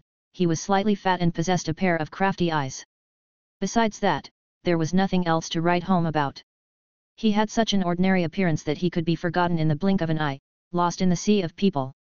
"You are correct. I truly don't plan to do anything to you. I was just passing by and noticed that someone had managed to glimpse at the law of space. Curious, I came down to have a look, but I didn't expect you to be so young." The middle-aged man sounded rather surprised when he spoke. The law of space. This fellow spoke with a rather casual tone, but his words exploded like thunder in Xia Fei's ears. The universe was composed of space, time, and matter. These were unchangeable laws, and they were called the laws of space, time, and matter. Mastering any one of these laws would allow one to glimpse the motives of the universe. This was the ultimate goal of all warriors. Everyone knew that the truly strong probably stood at the very pinnacle of the universe, looking upon the stars and commanding all under heaven, but only those who were truly strong understood that commanding all under heaven was merely a dream held by new warriors. The true apex warriors considered the grasping of even one of the three great laws as their ultimate goal. No matter how high a warrior stood in the universe, they would still be bound by the three great laws. The truly strong disdained all constrictions and laws. Their goal was to live free of the restraints of others, to control and decide on their own laws. In truth, Xia Fei had only the vaguest understanding of three great laws. He had once inadvertently made his way to the Heritage Planet and inherited a special ability there, obtaining a rudimentary understanding of the three great laws while he was there. Before this, Xia Fei had never thought about questions on this topic. Why was there a universe? Why did everything have gravity? Why did black holes devour? Why did white holes radiate? Let alone Xia Fei, even the best scientists rarely pondered on these questions. They preferred to lazily accept all these laws rather than wonder why they existed. Xia Fei did not have a very deep understanding of the three great laws. He only knew that the laws existed and that mastering them would give one control over everything. At the start, Xia Fei's goal was like that of any ordinary warrior: get stronger. However, after 1 year of cultivation on Heritage Planet, Xia Fei finally understood that the truly strong needed to pursue mastery of the laws. Thus, he had grown indifferent and had begun to feel scorn for the various restrictions of the universe. Now, this unremarkable middle-aged man had spoken about the law of space. How could Xia Fei not be stunned? "Are you saying that the bizarre state I entered just then was actually an initial glimpse at the law of space?" Xia Fei asked in confusion. The middle-aged man nodded, happily replying, "When breaking into the legendary rank, you unwittingly felt a bit of the true essence of the law of space. Though it's extremely brief and wouldn't have much of an effect on your mental state, it's still an extremely rare and valuable experience. After all, you've only just reached the legendary rank. A chance like that is truly difficult to obtain." After saying this, he glanced at the Zephyr combat boots on Xia Fei's feet. These top-class combat boots specifically designed for speed ability users could boost speed by 10%. Without them, Xia Fei might have been unable to break through the 30,000 meter threshold. In truth, this was irrelevant. Almost all warriors relied on equipment, not just Xia Fei. The higher the rank of a warrior, the more they were willing to spend on high-ranking equipment to strengthen themselves. Xia Fei fell silent. It turned out that his experience, which had lasted all of 0.2 seconds, was an interaction with the law of space. This revelation had truly left him astonished. He glanced at the middle-aged man. This man sensed his momentary glimpse of the law of space and promptly arrived to meet with Xia Fei. This was proof that his cultivation was at a level that Xia Fei simply could not fathom. Upon realizing this, Xia Fei smiled. "Grandmaster, I presume that you are a human being." The middle-aged man frowned, apparently viewing the word human with some disdain. "You could say that. You may call me Yahua." Xia Fei chuckled. "A chance encounter is better than an invitation. Since I have had the chance to encounter this Grandmaster in the insectoid territory, why don't you come aboard my ship and have some tea?" Opportunities were ever present, but what was key was whether or not one could seize them. Xia Fei had determined two things about this middle-aged man called Yahua. First, he had a very high cultivation, extremely high. Second, he had no hostility towards Xia Fei. Xia Fei naturally wanted to become close to a person with incredible cultivation and no intent to become his enemy. Even if he could not pull this man to his side, it would be good enough if he could learn some information on the three great laws from him. Xia Fei was not about to let this chance slip by. Yahua looked at Xia Fei then the surrounding plains and smiled. "Sounds good." This place was not far from the Impaler, not even 100 kilometers. Normally, it would take only a few seconds for a round trip. Alas, Xia Fei did not have a combat suit and was sporting some light wounds. Thus, he needed a few minutes to get back, and even then, his exercise clothes still ended up being torn apart by the wind. Yahua was already waiting next to the Impaler. Xia Fei did not know how he had managed to move, but he did not dwell on it. After seeing his seemingly divine performance before, he could accept even the most absurd miracles. "Please follow me," Xia Fei politely invited. On the Impaler, Pod and Furball were already waiting for Xia Fei. Yahua only glanced at Pod, but when he saw Furball, he could not help but gasp. When Furball jumped into Xia Fei's embrace and began using all of his techniques to win Xia Fei's affection, Yahua was as shocked as he could possibly be. "Shoo! I have a guest." Xia Fei casually tossed Furball onto a sofa, leaving Yahua with his mouth agape, momentarily speechless. He found it impossible to believe that Xia Fei dared to treat Furball so crudely.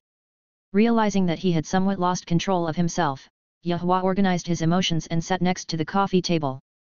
He occasionally glanced at Furball, but he saw that the creature seemed not to care how rough Xia Fei was being. It continued to ingratiate itself to Xia Fei, yet it did not even give a glance to the stranger. Xia Fei had naturally noticed this. On the plains, Yahua had appeared like some otherworldly expert, but upon entering the ship and seeing Furball, he had had a complete reversal in attitude. His pride was no more, and was now acting somewhat timid. Pod came over with some brewed tea, and Xia Fei poured a cup for Yahua. Feigning a very relaxed attitude, he said, "This is my exclusive beast, Furball, a very cunning fellow.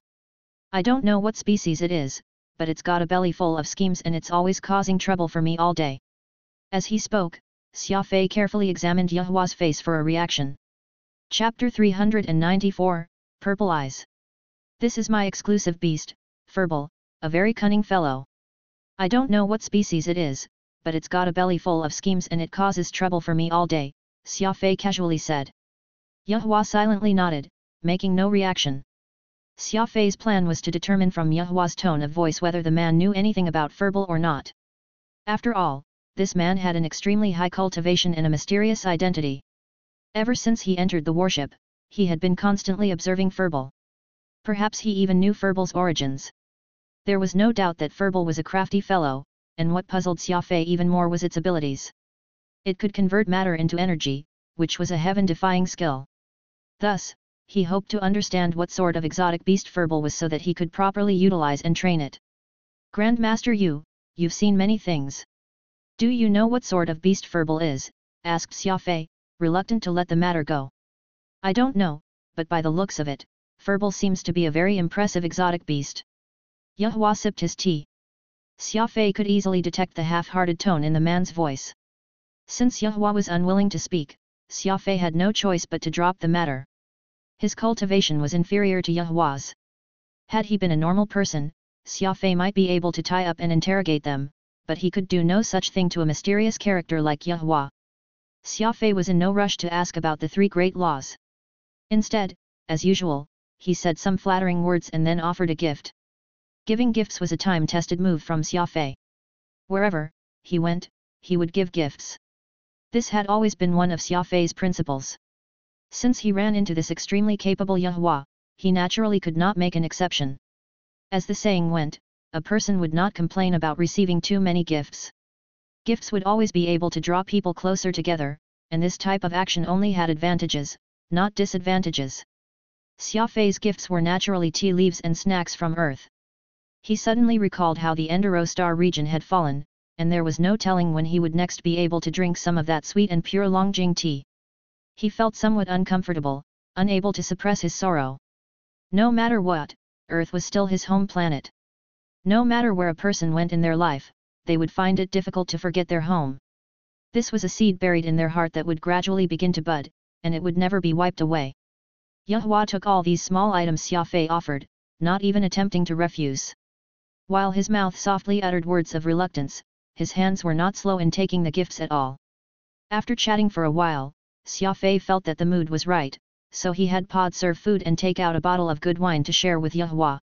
Grandmaster Yu's divine arts are truly profound.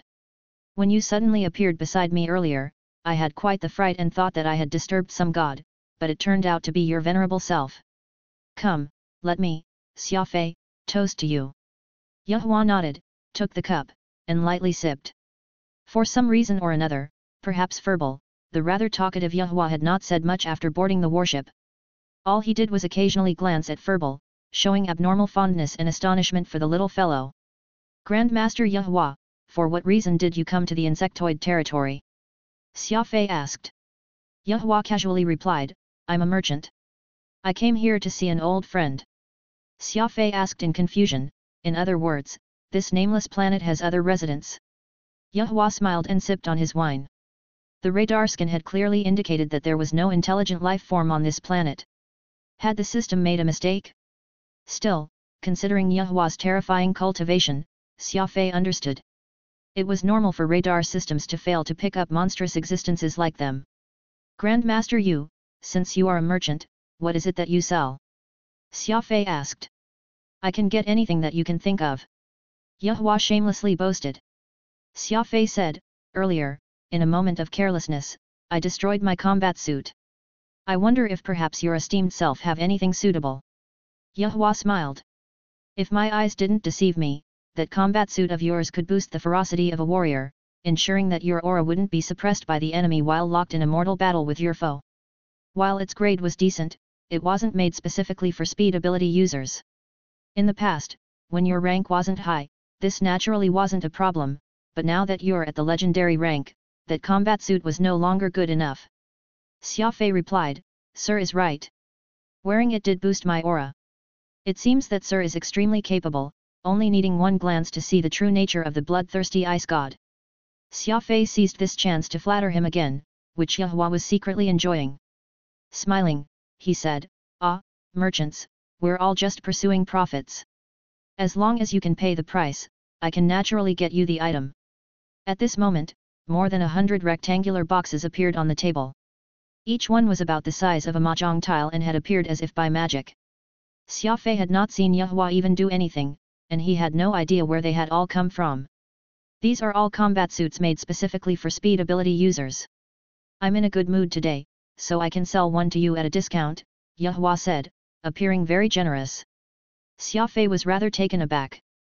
Taking out more than 100 combat suits designed specifically for speed ability users was a huge move. From how Yehua had accepted his gifts, he seemed like a very greedy person, not someone particularly generous, but this was completely at odds with how he was now allowing him to choose from so many combat suits and sell one to him at a discounted price. However, on second thought, Xia Fei realized that this person possessed such high cultivation that he was simply no match for him. If this man truly wanted something, he could just seize it from him without Xia Fei being able to do a thing about it. He could only think on his feet. He did not know whether encountering this fellow in the insectoid territory was a blessing or a curse. These mahjong tile-size boxes, which were in various colors, were all made of metal and had different signs on them. Xia Fei had seen items like these in the Alliance. They were spatial tools specifically meant for holding valuable objects. After all, spatial tools were themselves extremely valuable. Any object they were being used to store must have considerable value. The insignia or words on the outer shells were the logos of the corporation or store these products were from. Xia Fei recognized none of the logos on the boxes Yehua had taken out. It seemed that none of them was produced by the Alliance. This made Xia Fei even more curious about Yehua. He picked up one of the boxes and sent his mind into it. In this way, he could know what was inside without opening the box. A legendary rank combat suit. Xia Fei mentally exclaimed.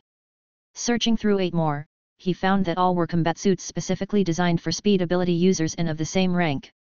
Little brother, all of them are at legendary rank, perfect for you. I also have eternal rank ones, but the items in my possession are different from what you usually see. Their specifications and quality are all much better. For you, legendary rank is enough. Using equipment beyond your rank isn't necessarily a good thing. After all, a combat suit should be a close fit for the body. Too much pressure might affect your movements, Yehua smilingly said. He was still glancing at Furball as if he was pondering something. Alas, Furball was lazily snoozing on the sofa and completely ignoring Yehua. Xia Fei nodded and continued to inspect these small boxes containing combat suits. The combat suits came with boots, gloves, a helmet, a one-piece suit, and even some small accessories. All of these things placed within the 1 cubic meter of space inside seemed like a perfect fit. The more Xia Fei saw, the more astonished he was. Yehua was not lying. If combat suit sets of this quality were sold in the Alliance, they would sell at the same price as eternal rank combat suits. They were carefully designed, exquisitely made, and crafted using select materials. When it came to quality, they were the best of the best. No wonder he said that legendary rank is enough. The rank standards for these items are way higher than in the Alliance. While he calls them legendary rank, they're actually at eternal rank level. Xia Fei thought to himself. He looked through around 80 sets. Each set left Xia Fei extremely satisfied. However, too many good things actually made him indecisive. Suddenly, among the remaining 20-some boxes, Xia Fei spotted a purple set. In the more than 100 boxes, this was the only one that was purple. An eye had been carved into the box. Moreover, while all the other boxes looked new, this one seemed rather old. Xia Fei curiously picked up the box and sent his mental energy into it. After inspecting the items within, Xia Fei's shock was the equivalent of a magnitude 10 earthquake, though he made sure to not show it on his face. Grandmaster Yu, all of these sets are very impressive, I'll take this one, Xia Fei casually said. Yehua was examining Furball out of the corner of his eye, so he casually said, all right, then. Little brother, what do you plan to use to trade for it? Xia Fei put away the purple-colored box and took out a rather high-quality purple heart of spirit from his spatial ring, which he placed on the table. Grandmaster Yu, what do you think about this? Yehua smiled. All right. Little brother, let's do as you say. As he spoke, the other small boxes on the table disappeared together with the purple heart of spirit, even more amazing than a magic trick. Yehua stood up, took one last reluctant glance at Furball, and said, let's part ways here. Perhaps we will meet again. Xia Fei was rather surprised. Grandmaster, you are leaving. Yehua replied, I've already seen my old friend, and our exchange is finished. Is there a reason I should remain? Xia Fei smiled. Could this junior ask for some instruction on the law of space? Yehua heartily laughed. The 3 great laws can only be experienced, not transmitted through words. Young man, whether you can comprehend the laws or not will depend on your luck. In the future, if someone tells you that they can teach you the true essence of the 3 great laws, then they're just trying to fool you. Remember my words. With this, Yehua really did leave. Xia Fei escorted him out of the impaler. He watched as Yehua took slow strides, but under his feet, he seemed to be flying as if he was riding on a magical flying cloud. That person's cultivation is far too high. I can't even imagine it. Even Master Crane Shadow won't be 1/10,000th of his power. It's fortunate that he didn't have any hostile intentions, or else your little life would have ended here today, Phantom said once Yahua was gone, wiping sweat off his face. Xia Fei nodded. We'll still leave here soon. I have no desire to run into another monster like that. Phantom smiled. Xia Fei, that combat suit you've got must not be simple. I sensed a distinct ripple of emotion in your heart. Xia Fei replied, this set is Purple Eyes. It'd be far more bizarre if I didn't feel anything about it. Chapter 395, Holy Beast Shatterstar. A city was floating in the dark expanse of stars. Roughly 10,000 kilometers in both length and width, the area it covered was larger than that of a planet. It was like a huge plate in space, and in this floating city were soil, mountains, and rivers. There were also flora and fauna. A gigantic semicircle energy shield was enclosing everything, protecting all from cosmic ray interference. A planet ought to have everything, and the difference was that this was no planet but a flat plane, instead. A planet could only revolve around a set orbit, but this city could slowly navigate its way across space with its powerful propulsion engine. Actually, a closer inspection would reveal that this city, or, to be precise, this piece of land, was built upon a gigantic spaceship. It was an oblate spaceship, of which the bulk could rival even the Titan super warship that Xia Fei had seen before, except that Titan was a super warship that focused solely on firepower to unleash destruction. Meanwhile, this was a mobile fortress. There was a simple pier made of wooden planks next to a clear stream. A silver-haired elder was currently sitting by this pier fishing, his two legs dipped into the water, letting the little fishes tickle his feet. With the beautiful galactic sky hanging above head, and the cool water hugging his feet, flowers and grass overgrown on both banks, this was a comfort which was hard for the average person to imagine. His cheeks were rosy like a child, his silver goatee swayed like hundreds of pigtails in front of his chest, and he possessed a high nose bridge matched by a piercing gaze. Everything perfectly gave off the aura of a knowledgeable immortal. The elderly man was fishing and drinking wine, all bored. That was when a light door appeared beside him, and the merchant Yahua carefully stepped out with a bow, acting extremely respectful. Patriarch, Yahua respectfully greeted. The elder did not even lift his head from what he was doing, smiling. Yahua, where have you been? Your heart is a little unsettled, you must have completed a big business, hey. Yahua beamed widely. There's nothing I could hide from you, respected ancestor. I just finished delivering 10-leaf narcissus to the Dark Shura, White Killing Sea, earning myself a tidy sum. The elder man nodded. It should be about 20 years since White Killing Sea secluded himself to cultivate the law of time. Now that he's acquired a 10-leaf narcissus, I believe that he's close to achieving complete comprehension. I'm afraid that our Yu family will have another powerful rival when that time comes. Am I to be blamed for that, Patriarch? Yahua anxiously asked. The elder laughed uproariously. Even if you didn't sell it to him, someone else would. This old man here understands this logic, at the very least. Since you chose to be in the mercantile business, you're fine as long as you do your duty as a merchant. You don't have to be concerned about family affairs. It's a pity, though, you clearly grasped the law of space, yet you chose to walk the path of a merchant. You're just like Xiaoxian, both completely obstinate individuals. Yahua made his way to the elder and held out a small box to him. He then gave the old man a back massage as a demonstration of filial piety. Patriarch, it's not like you don't know, but I am someone who detests fighting with others, fainting at the sight of blood. It's precisely because I had no choice that I ended up choosing to become a carefree merchant, but I haven't forgotten about the affairs of the family. This here is an egg of a three-headed flaming finch, which I'm giving to you now after having gotten my hands on it. The elder was slightly surprised. Oh? The egg of a three-headed flaming finch? That's a rare find, indeed. If it hatches successfully, it will become a top-grade exotic beast, and the descendants of our family will surely like it. How much is it? Name your price. Yahua hurriedly replied, respected ancestor, please don't joke around with this young one. How could I dare accept money from you? The reason I've been able to do so much business all these years is all due to the family's protection. If not for the elder's help, my business would have long been gobbled up by others. Gifting this item as a show of respect is what I ought to do.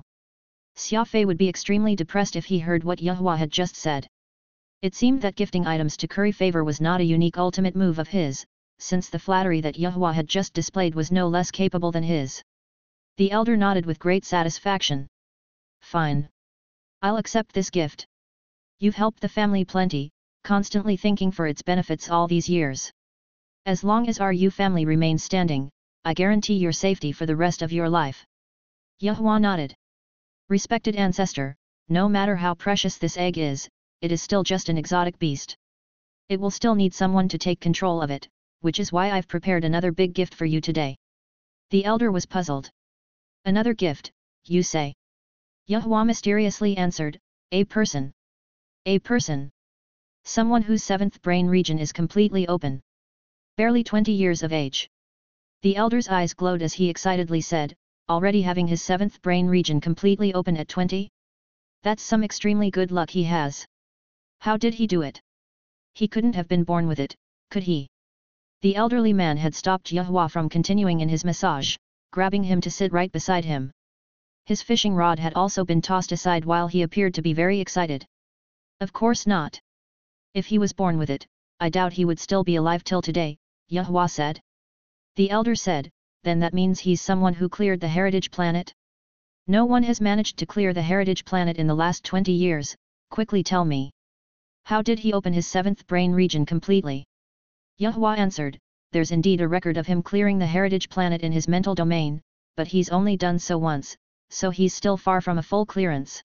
After I closely scrutinized it, I noticed that, though his seventh brain region is completely open, it got severely damaged in the process, already to the point that he's incapable of advancing his cultivation alone, requiring medicines to promote himself successfully, so I reckon that he had coincidentally tapped into his seventh brain region by force while cultivating, which is why it's fully open. The elder heaved a deep sigh when he heard this. What a pity. We've talked about him for some time, only for him to turn out to be a cripple. Depending on medication to advance has its limits.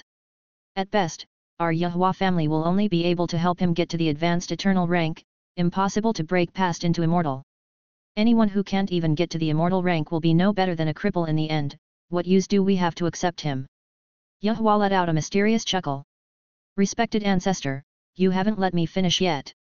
Though this man is a cripple, his body is a bit strange. The elder knitted his eyebrows together. Strange? You want to know how I found him? How did you find him? While I was on my way to deliver the 10-leaf narcissus to White Killing Sea, I felt someone looking around the law of space, which is why I hurriedly poked my head out to look and discovered this person whom you claim to be a cripple, inadvertently opening a spatial door. Unfortunately, his cultivation is too low, so he ended up getting pushed out before he got to the door. Shock. Extreme shock. The elder could not believe his ears.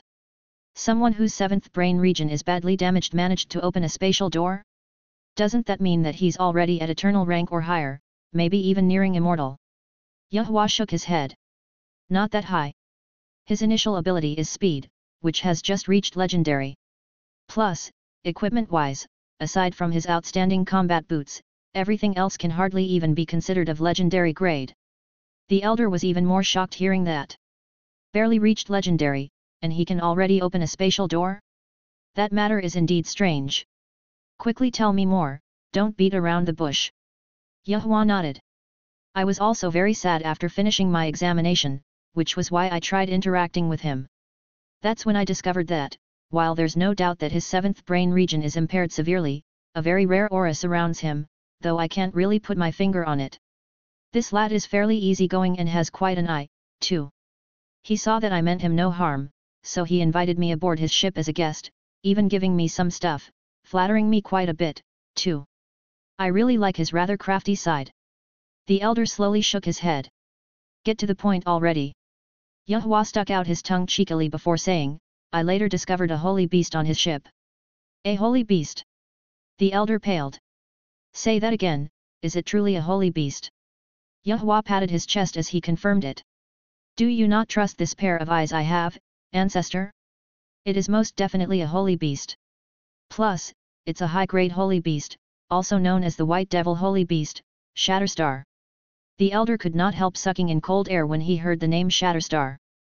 The holy beast Shatterstar was also called White Devil Shatterstar. It was an apex killer exotic beast in the universe, able to bring devastation and ruin once it matured. Furthermore, it had a cruel and ruthless character, changing the color of the skies wherever it went, tearing the stars apart in its wake. Xia Fei was merely a primary legendary rank warrior, a completely insignificant existence to the elder, yet he was afraid of such a brutal holy beast.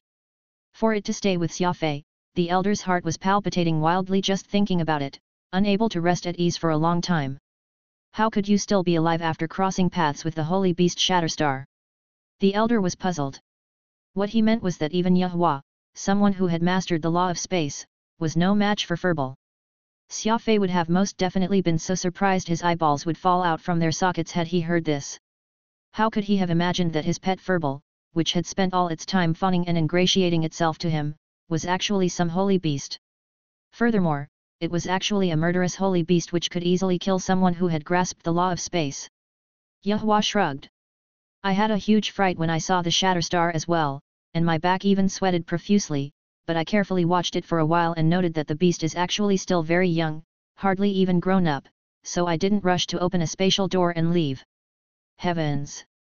A Shatterstar beast that hasn't yet matured. You ought to have brought it back. I can't believe you missed such an opportunity. How frustrating! Before Yahua could say another word, the elder already launched into a tirade, his face all red. Being able to acquire a Shatterstar beast would have greatly promoted the entire family's power. Perhaps the Yu family could even go up a step and enter the core power structure, but Yahua had not made a move despite setting eyes on that Shatterstar beast, and the old man became extremely irate over it. Yahua smilingly helped massage the elder's shoulders, only for the old man to slap his two hands away. Enough with that, tell me what happens next. Yahua bitterly continued. Respected ancestor, of course I know just how powerful a Shatterstar beast is, but it's unfortunate that the Shatterstar has already signed a contract with the young man, so it won't be of any use even if I take it by force. The elder's eyes glinted with gold intent. Stupid. We've got people who can sever such contracts in our family. Xia Fei's merely some insignificant person who has just reached the legendary rank, I doubt the contract is anything top class. Yahua hurriedly interjected. That's actually the opposite. The Shatterstar beast signed a blood contract with Xia Fei, which is an ancient heart imprint. The lives of the two are intertwined, so I'm afraid even you, my esteemed elder, would have been unable to sever that sort of bond.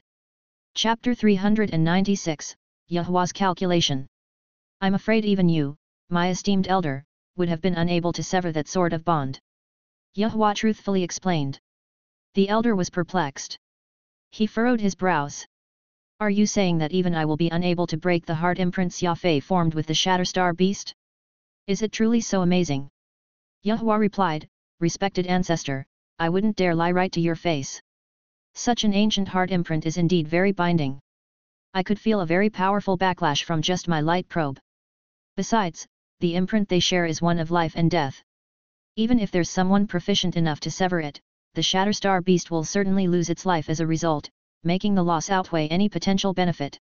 The old man was even more perplexed, given that Xia Fei's cultivation, he shouldn't have been able to impose such a powerful imprint. Just how did this life and death contract come to be? There was no way for him to know that Xia Fei had cultivated the ancient techniques from the Beast Spirit Codex and had even used the remnant mental energy from an insectoid cerebrum to make a one-shot breakthrough to the 6th stage. This was why he was stumped by how an insignificant individual, who had just reached legendary rank, had managed to impose such a fully binding contract. Yahua shook his head to express his cluelessness as well. Could there be some mysterious master behind his back, one who helped him establish the contract? Yahua rejected this notion. I don't think so. Think about it, just what grade is the holy beast Shatterstar at? Besides, though Xia Fei's mental domain has a record of having cleared Heritage Planet, it does not bear any brand left by a master, so it can be seen that Xia Fei has yet to recognize anyone as his master, so he may have just gotten lucky in obtaining that holy beast. The elder was silent for a good while. He then picked up the fish pole and gave it a light toss, throwing it into the small stream. What a pity that the amazing Shatterstar beast ended up in the hands of a cripple. Yahua's eyes flickered. Esteemed ancestor, do you not wish to accept Xia Fei into the family? He's without a master right now. The elder found the suggestion both funny and somewhat annoying as he sighed again. What's the use of taking in a cripple? While my Yu family cherishes talented individuals, we can't possibly just let anyone in. Yahua chucked. Xia Fei might be a cripple, but that Shatterstar beast he has with him is good. Even if we have no use for Xia Fei, we may find a use for the holy beast. What do you mean by that? Since Xia Fei's 7th brain region is severely damaged, I'm sure he knows it himself. If you were to give him the chance to step into our circle, casually teach him a little something, then assign him some trivial position, he would likely be moved to tears and stake his life for the family. Think about it, wouldn't getting Xia Fei work hard for the family be the same as acquiring a Shatterstar beast for the family? The elder's eyes sparkled. Yehua's idea was not bad at all. Personally promoting Xia Fei and demonstrating some minor grace and favor to have him work hard for the family, as long as he had the Shatterstar beast in his control, why should he care if the young man was a cripple? Besides, what the family lacked was the Shatterstar beast, not Xia Fei. When the time comes and if you help use some of the family resources and properly condition the Shatterstar beast, it will surely be a great help to you once it reaches adulthood. The elder burst out laughing. He stood up and patted Yehua on his back. You sure have plenty of ideas, rascal. Not bad. Getting the aid of the holy beast Shatterstar, our Yu family will really become even more powerful. As for that Xia Fei fellow, let him continue being the cripple that he is, who needs him, anyway? Let's go. We'll go meet the young man. I am very interested in knowing just how he managed to tame the Shatterstar beast. Whoosh! A light door suddenly opened upon that pier, and the elder and Yehua both stepped through it. The moment the two men disappeared, that doorway also shut itself, instantly gone without a trace. Xia Fei had had no lack of trouble his entire life. After successfully completing this transaction with Yehua, Xia Fei did not even hesitate for a moment and left the planet. Intuition was something impossible to be explained, and he was presently getting this extremely uneasy feeling once more. He had just spoiled his bloodthirsty ice god combat suit, and he had gotten a set of even more perfect purple eyes. Everything was going too smoothly, so this made Xia Fei feel terrible. He could just vaguely sense that some trouble was coming his way very soon. Begin calculating our position and prepare to jump. Xia Fei stood on the command deck and gravely gave the command. Phantom asked, why are you in such a hurry to leave? Let's talk about the purple eyes combat suit first, just what's so good about it? Once Xia Fei had the destination set, he got back to his seat. He took out the purple metal box from his bosom and looked at it for a long time. The two eyes on the box seemed to be staring at him avidly as if they were real. Reaching in, Xia Fei took out that combat suit and saw that it came with boots. In fact, the suit itself came with a headgear, gloves, goggles, air filter, and over a dozen other equipment. There were plenty of intricate accessories that Phantom had never seen before, all boasting impeccable design and workmanship. There was even this air of mystery that permeated from this faint purple-colored suit. This is an ancient civilization product. Its full name is Bevan Incorporated's Model X7 Combat Suit. The image of this pair of eyes on its box is the Bevan Incorporated's logo. Because the box it comes with is purple, so it's called Purple Eyes. Phantom curiously asked, a product from the ancient civilization? No wonder the box appears to be rather old, though the suit itself looks new as if it has never been used before. Just what special feature does this combat suit have that got you so excited? Xia Fei smiled. It's not exactly a very powerful feature, but it's a special feature that I will currently find very useful. What exactly is it? Explain it to me. Xia Fei replied, I remember reading an introductory description of this combat suit in the library. Such suits were made with a special synthetic material that can heighten the user's awareness. Awareness? You've already got a very strong awareness, why do you need to improve it? Phantom asked. If I were in your shoes, I'd rather get a combat suit that could increase my speed or something for defense.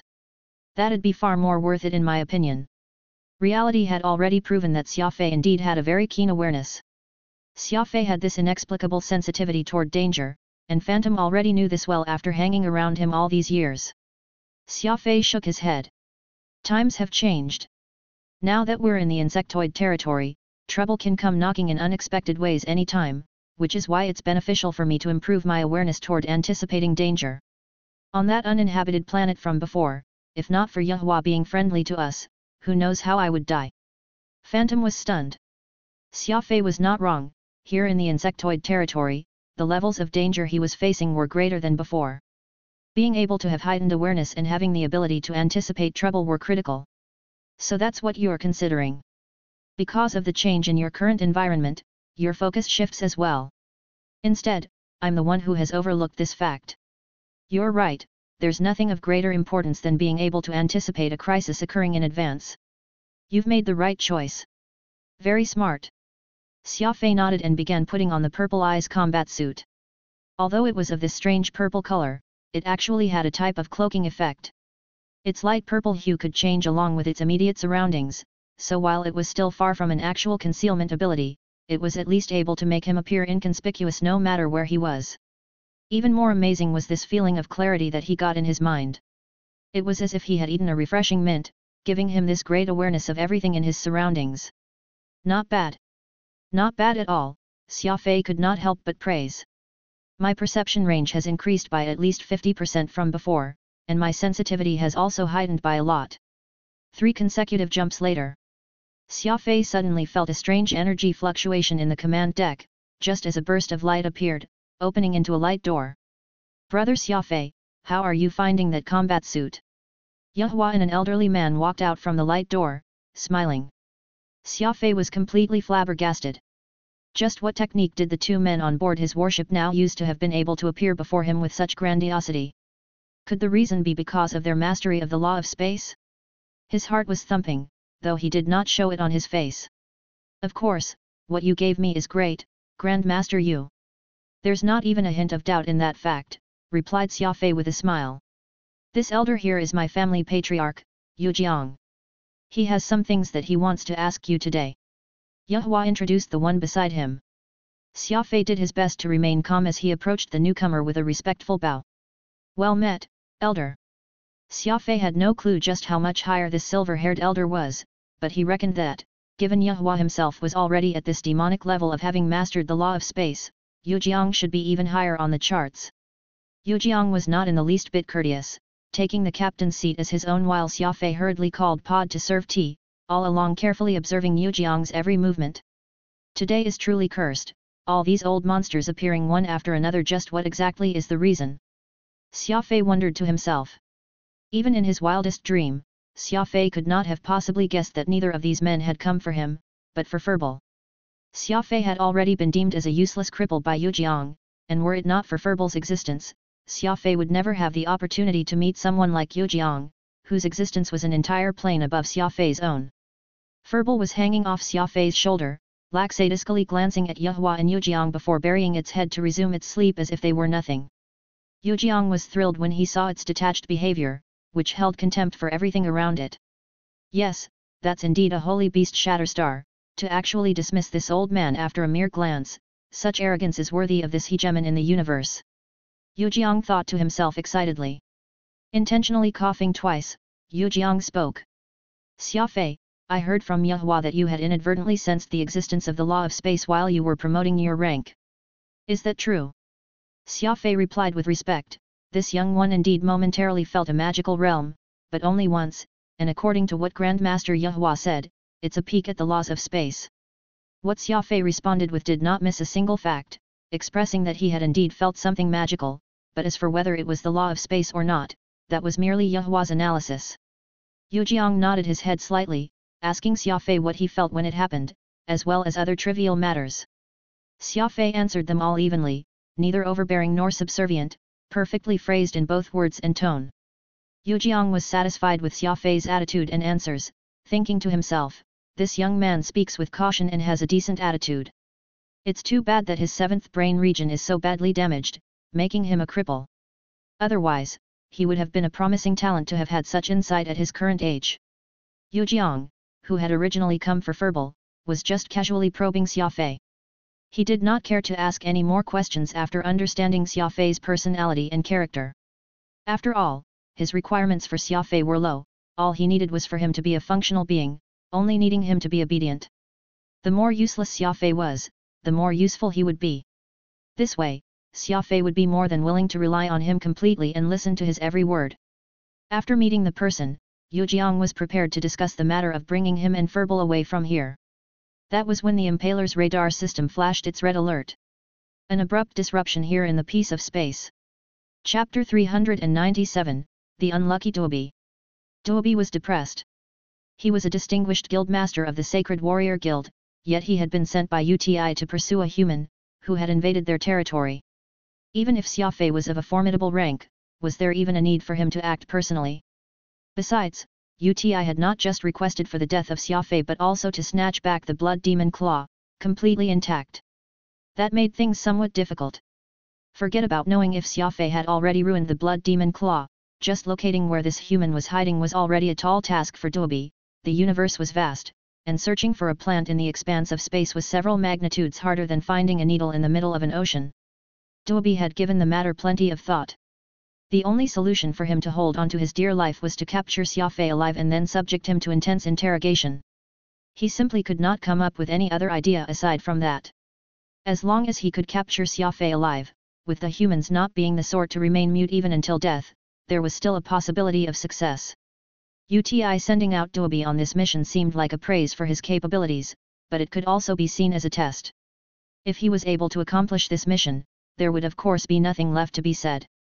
Promotion and nobility would be entrusted, greater responsibility, prosperity, and wealth awaiting him, but if he were to fail, the result would be unimaginable.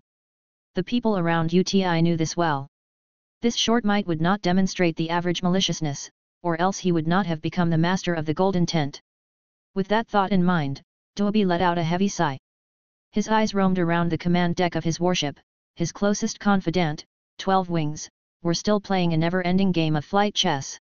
These warriors were considered the greatest of their species, with the worst of them possessing a cultivation of advanced grade 4, about the same level as an advanced Star River rank warrior of the Alliance. Unfortunately, though the 12 Wings had high cultivation, their brains were hardly as agile. They were able to play with the little flying chess so happily, not even resting consecutively for dozens of days, spending all that time clamoring excitedly, no different from a human child. Now that Menjin was dead, only 6 out of the 7 champions were left, and there would most likely be another open struggle and covered infighting for the spot in the golden tent. However, these underlings of his would not have the chance, for they were all half-wits. UTI was extremely smart, and he valued intelligence above everything else with his underlings. Just having martial arts prowess and no intelligence would hardly register in his eyes. These years, insectoids had been evolving toward greater intelligent species, but there was a very clear trend in this: intelligent species would hardly be formidable in terms of martial arts, and those who were simply lacked enough intelligence. The disparity between the two was severe, and it was very difficult to find any species both smart and physically capable. UTI and his brother, the great General Tananai, were both of the intelligent species but severely lacking in martial arts prowess. Meanwhile, the 12 Wings were strong but lacking in the intelligence department. Duobi sighed again. He could not be bothered with the 12 Wings now. With their intelligence, it was no use even if he had personally disciplined them, forgetting what they were being punished for the moment they turned their heads away. It was best to find another candidate among his men to insert into the golden tent. Dozens of soldiers in charge of the operation and monitoring of the warship were leaning back in their chairs lazily. Though they did not dare to sleep on their post blatantly with Duobi around, all of them looked completely insouciant. The warship had been stationary here in this piece of space, not at all making a move for more than 10 days, so the soldiers had all grown bored. Patience was not a trait associated with the insectoids. Words like explosive, impulsive, and bloodthirsty were all great descriptors with the insectoids. All of you, wake up. Just look at yourselves. One more listless than the other. If you yawn another time, yours truly will have you all chopped and fed to the thorn beast. Duobi turned around and saw one of the 7 champions of the golden tent, Laraj, standing by the entrance of the command deck, loudly castigating everyone in the room. The 12 Wings, as well as the soldiers all straightened, their postures in fright. Duobi had never seen a single one of them so obedient while he was around, yet it was the champion Larash's appearance that had frightened everyone like mice. Pursing his lips, Duobi deprecated himself in his mind. The name, Golden Tent, sure is powerful. Even my title as the guild master is an incomparable deterrent to being a champion of the Golden Tent. Larash unceremoniously grabbed a seat and sat right beside Duobi. Guild master, you ought to teach these underlings of yours properly. UTI assigned us with a great responsibility, and we must not drop our guard so easily. We ought to repay our emperor with the utmost passion. Duobi was feeling dissatisfied deep down. Larash was evidently teaching his men a lesson, so would that not be slapping him on the face as well? He was mocking him for his lax discipline, leading these insectoids astray. He mentally noted. Humph. Just because the 7 of you have UTI supporting you, you think you can just disregard me, the guild master? Complaining about how lenient I am with my discipline? Then, what have you all been doing this whole time? Actually, Larish was considered decent among the 7 champions. He had been shutting himself in his cabin cultivating ever since he boarded the ship, occasionally taking a stroll around the command deck to put on airs. In contrast, the philandering Goxin and Kikager immediately hooked up with each other the moment they got on board and spent all their time fighting laterally in their rooms. Anyone who walked by their rooms could even clearly hear what was going on inside, not at all observing any discretion at all. In any case, Doabi had been absolutely bothered by these 3 men, though he did not dare to show any disrespect outwardly. After all, they were UTI's men, and though he was not of a higher position than them, he could at least see them as equals. Doabi forcibly flashed him a rare smile. After camping out here for more than 10 days, it's normal for soldiers to somewhat slack a little. Don't worry, I'll be sure to be stricter with my subordinates from today onward. Larish nodded, not saying another word. He had originally come to show off anyway, so now that he was done, he began making his way back to focus on his business inside his room. The champion Larish felt that he was cheapening himself hanging around with these lowly soldiers. That was when the radar suddenly sounded the alert that they had been waiting for all this time. Everyone's heart in the command decks went still. Perhaps it was because it had been a long time since they heard any news, but when the radar system rang out its alert upon pinging the strange energy fluctuation given by the impaler, none of them was able to react in the first instance. Guildmaster. That was a signal. It must be created from the strange energy fluctuation of that human warship. A still thinking soldier nervously reported. Doabi was elated as he rushed to give out the order. Track his destination and chase after him. We must not let him escape. The 2 experts Yujiang and Yehua had boarded the impaler all of a sudden, and Xia Fei was in great dismal. Xia Fei was originally in such a hurry to leave precisely because he wanted to avoid interacting with these monster-level existences, but he never would have thought that they were capable of transcending across space to reach his location. Xia Fei hypothesized that this might be because they had grasped the law of space, so the vast universe was no different from their own backyard, allowing them to wander about arbitrarily. Xia Fei was of course extremely envious of such a bewildering super ability, but now all he wished was for the other party not to have any ill intention toward him. Unless it was his last resort, Xia Fei had no intention of becoming enemies to these monsters. Yujiang had already tested Xia Fei and found the young man to be agreeable, smart, and insightful, fulfilling his selection criteria. However, due to his overly damaged 7th brain region, the elderly man had deemed Xia Fei's cultivation to be crippled to the point of no repair. It was his opinion that the young man was already nearing the limit of his possible achievement, noting how much sweat and hard work he had put in to reach his current state. Yujiang nodded and was about to discuss with Xia Fei about bringing him and Furball away. That was when the radar system of the impaler suddenly flashed its red alert. An energy fluctuation had been detected in this peaceful space. Alert! A wormhole had been opened. Enemy warships are closing in. Prepare for battle. Soon, a humongous insectoid warship exited a wormhole and appeared some 10,000 kilometers away from the impaler, a black behemoth that bore the unique ferocity of insectoid warship design. Xia Fei barely had time to explain to Yujiang. He quickly went up to the impaler's console and piloted it away from the enemy. It was simply impossible for Xia Fei to take down this insectoid battleship with the insane firepower of the impaler alone. Xia Fei was the most surprised by the fact that the enemy had even located him. Could his warship have been bugged by a tracking device? Direction 11,537, maintain stealth and break out at full speed. Whoosh! The impaler attempted to flee as it accelerated, avoiding a direct confrontation with the insectoid battleship. The ship's stealth system had a unique characteristic: it would lose its effect if it was too near the enemy. Yujiang did not even glance at the insectoid warship. It was nothing but a toy in his eyes as he smiled at Xia Fei. Young man, have you ever wondered how far you can go in this life? Xia Fei was presently worried about being bugged by some tracking device, so of course he was not at all bothered by the old monster's question. Yujiang was an expert who had mastery over the law of space, meaning that he could just flee millions of light years away at the drop of a hat, but Xia Fei still needed to face the unending harassment from the insectoids. We'll talk about this later.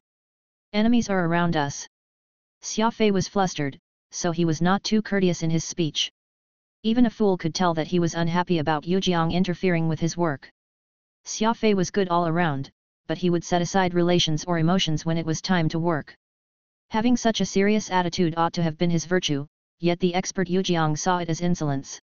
He furrowed his brows. He originally wanted to burst into anger, but it was as if Furball could sense the change of intent in Yujiang's heart, for it opened its two eyes and looked right at the elder, a hint of alertness in its orbs. Yujiang sighed. For the sake of acquiring the rare holy beast Shatterstar, it was best if he kept his mouth shut. Scanning strange energy fluctuations in the enemy, speculated to be an explosive weapon, announced the computer's ice-cold feminine voice. Actually, there's no need for you to be so nervous. Yehua wanted to dissuade Xia Fei. It was not reflecting well on Yehua seeing how Xia Fei was so focused on the ship console that he was seemingly ignoring the family patriarch, Yujiang. There was no way for him to know that Xia Fei was someone who would forget everything around him when duty called. He was wholeheartedly invested in what was happening that he had forgotten that there were two experts still seated in this command deck with him. Without a moment's thought, he immediately turned around and blurted out at Yehua. "Everyone, shut up!" Xia Fei yelled. Yehua's expression paled, not saying a word. His nostrils flaring in anger. Suddenly, a blue light shone from within the darkness of space, and everyone could see this glow increasing in size, covering hundreds of kilometers in a blink of an eye. Alert! The enemy had used a large-scale electromagnetic bomb. The warship will be forced out of stealth in 3.4 seconds. May all crew brace yourselves for impact. Xia Fei was panicking. An electromagnetic blast would instantly damage the warship's stealth system. It seemed that the enemy came prepared. Seated in the captain's seat, Yujiang was even more vexed than Xia Fei. Who was Yujiang? The man was on a plane of existence even higher than Xia Fei. First was the fact that Xia Fei had ignored him, then there was these shameless insectoids who actually dared to toss a bomb at him. He was seething in rage. All he did was wave his arm, and the entire space around them suddenly turned black, while the distant starlights had all but disappeared. Chapter 398, Do you wish to learn the three great laws? Too bad Duobi was so unlucky. The expert Yujiang happened to have a belly full of fire that he had no way of venting, and Duobi happened to pop out and even throw a powerful electromagnetic bomb in his face. Duobi's original intention had simply been to force the impaler out of stealth and, thus, capture Xia Fei alive. How was he supposed to know that Xia Fei was not alone, but that there were also two super beings, who had grasped the law of space, on board the ship? The bomb was a powerful weapon, no doubt, and this bomb, which was trying to incapacitate the impaler, had been viewed as an attack by the powerhouse Yujiang, instead. That was why he did not even spare a moment of thought and retaliated at this interloper. All he did was wave his arm, and the entire space around them suddenly turned black, while the distant starlights had all but disappeared. Xia Fei was stunned. This was the legendary a hand to hold up the sky. To actually dare strike against me. Truly, they must be tired of living. Yujiang thought to himself bitterly. Whoosh! In about a second, everything in space went back to normal. The soft blue glow from the nebula and the twinkling of distant stars had all returned to normal, though that insectoid battleship was nowhere to be found. Some tens of thousand light-years away from Xia Fei's impaler, uni-horned green bats had gathered by a small asteroid chatting. Bats were among the creatures in this entire universe with the greatest adaptability. They could survive in the nearly airless cosmos, relying on the trace elements floating in space to replenish their strength. There were about 30 uni-horned green bats in this pack, and they were rather fortunate. Several years ago, they happened to have chanced upon a passing insectoid cargo ship which became their food, and though the insectoid meat was not exactly delicious, it was at least better than dry rocks. Ever since that time, this pack of monsters that lived in space could never forget the taste of flesh and blood, and they had always been hoping for a day when some insectoids could be sent to their mouths again. They had a large wingspan of over 500 meters. Though they were more than a single grade lower than that black star phantom bat Xia Fei had seen before, they were still considered to be quite vicious exotic beasts in this universe. All of a sudden, this area of space turned pitch black, blocking out the surroundings in an instant. The uni-horned green bats had all huddled together, using their bodies to cover one another. They were all trembling, for their animal instincts had sensed a tremendous energy being unleashed. In the span of several seconds, the familiar surroundings that the uni-horned green bats called home had all but disappeared. A humongous insectoid battleship appeared right before their very eyes. The warship had a ferocious outer appearance, but these notorious uni-horned green bats were not in the least bit afraid. That was because their keen sense of smell had picked up the scent of fresh blood. Inside the warship, Duobi's two eyes were wide open. Where are we? Just where in the universe are we?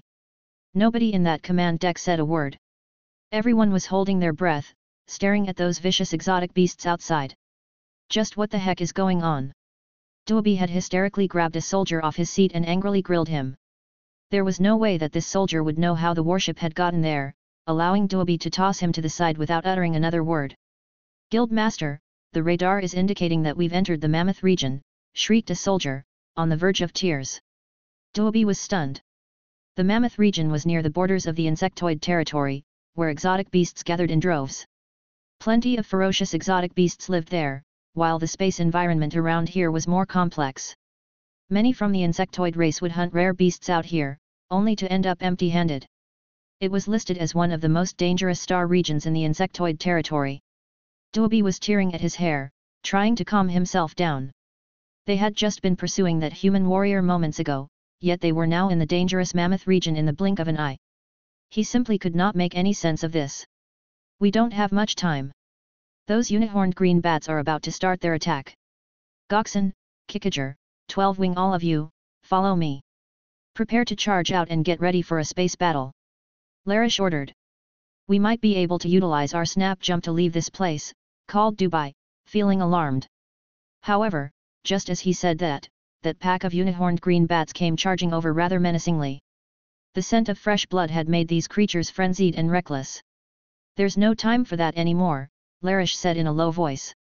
A space battle required the use of combat suits, which were different from what warriors usually used. Aside from defense, a space combat suit would need to have a powerful air supply fitted. 15 top insectoid warriors boarded a shuttle and flew out in space after changing uniforms, each defending a corner as they engaged in a desperate battle with the pack of unihorned green bats. Right now, it was critical for them to protect the warship from getting damaged, or else they might be unable to leave this dangerous space.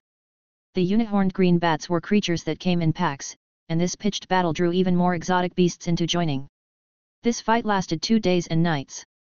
There were 15 top insectoid warriors when they first set off, but only Larish managed to return, and his right arm had even been crushed by a vicious unihorned green bat. He barely managed to cling on to his life, fainting the moment he stepped back into the warship.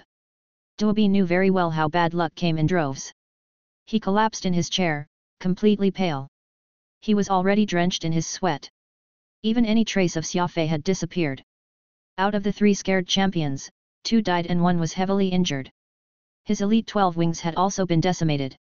Dubai had been struck by great misfortune, and what made it worse was that he still had no idea how he could escape from the beast-infested Mammoth region.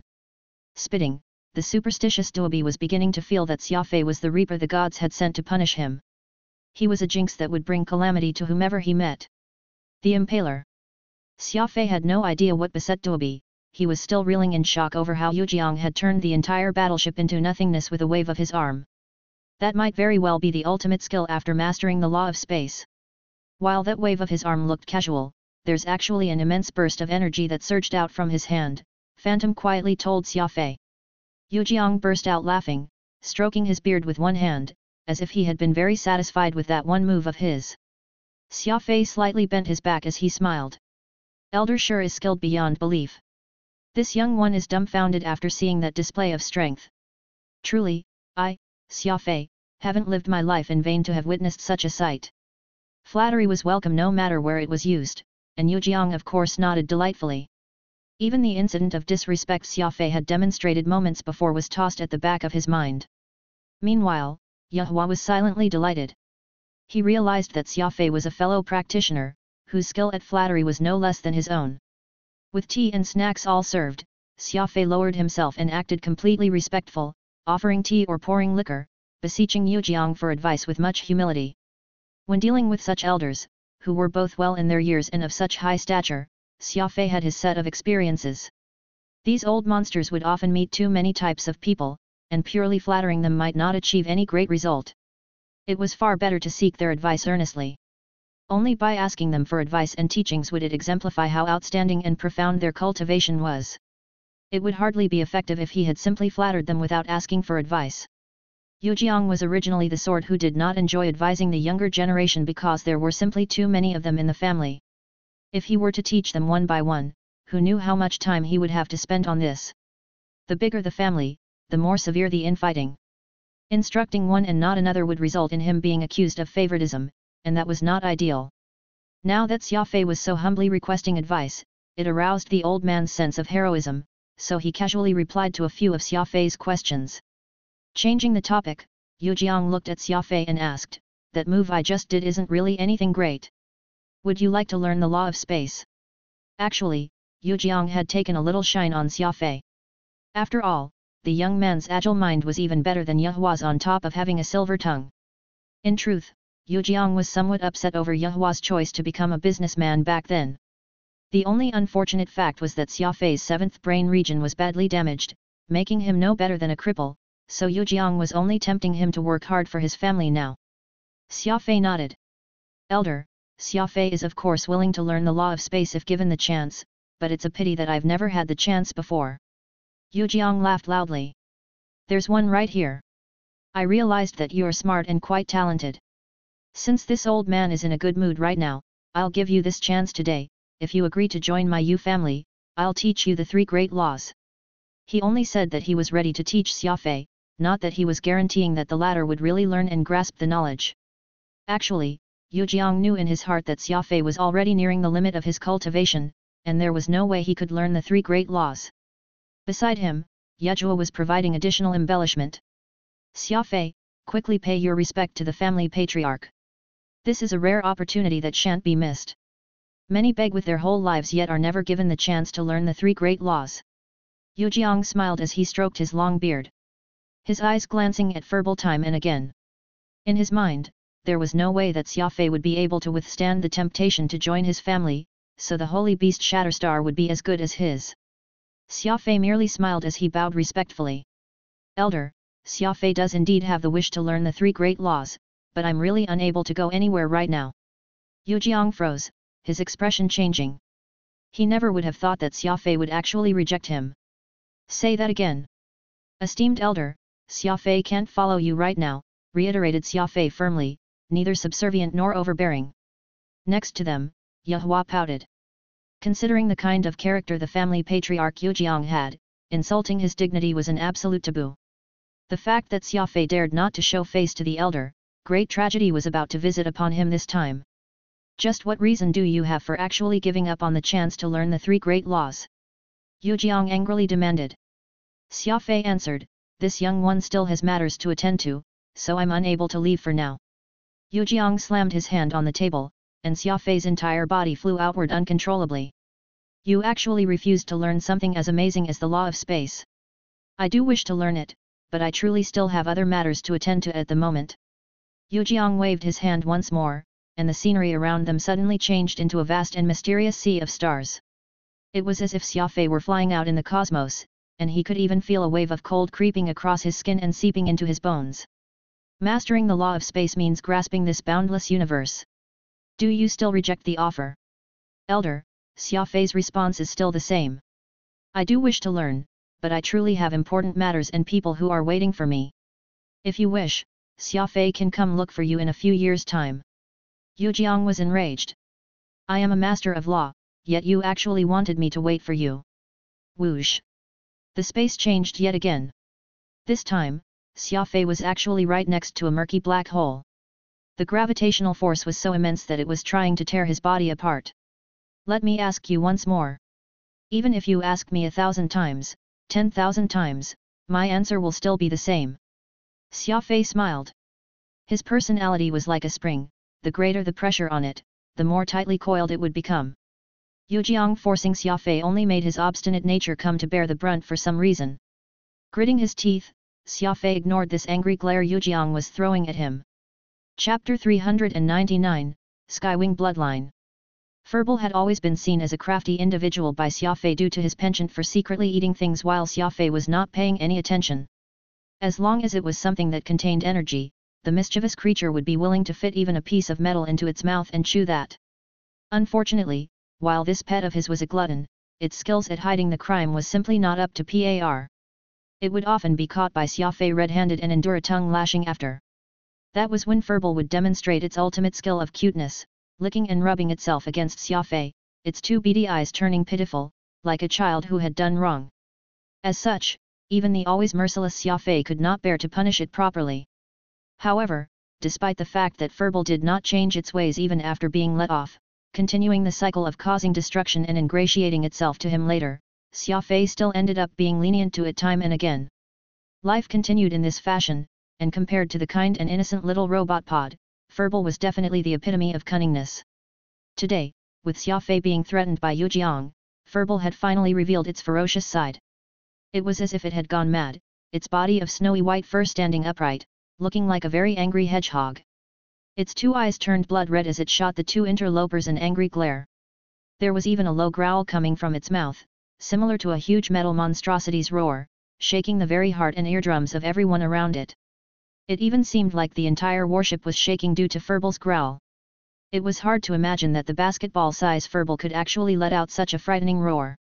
Yujiang knitted his brows together.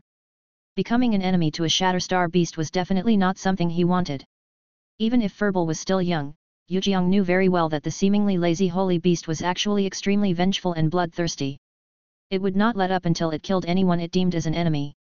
As long as Furball was alive, there would come a time when Yujiang might find his neck bitten by this holy beast so that it could get its revenge.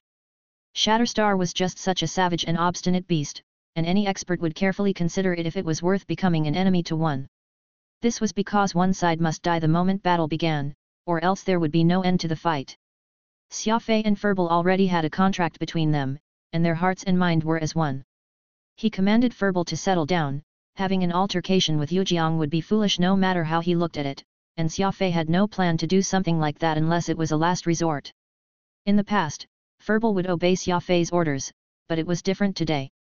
Furball strongly opposed Xia Fei's order, almost to a point where the beast could not be controlled by its owner.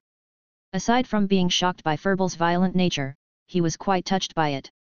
This was the rumored protection of an exotic beast, where this top-grade exotic beast demonstrated the anger and ferocity it would have when its owner's life was being threatened. Thus, it could be seen that Furball was without a doubt his most loyal battle companion. Turning his head, Xia Fei rested his gaze steadily upon Yujiang, not saying another word. Yujiang was very powerful, but that did not mean that Xia Fei was afraid of him. This was not because of his blind arrogance but rather the innate resistance he felt under such pressure.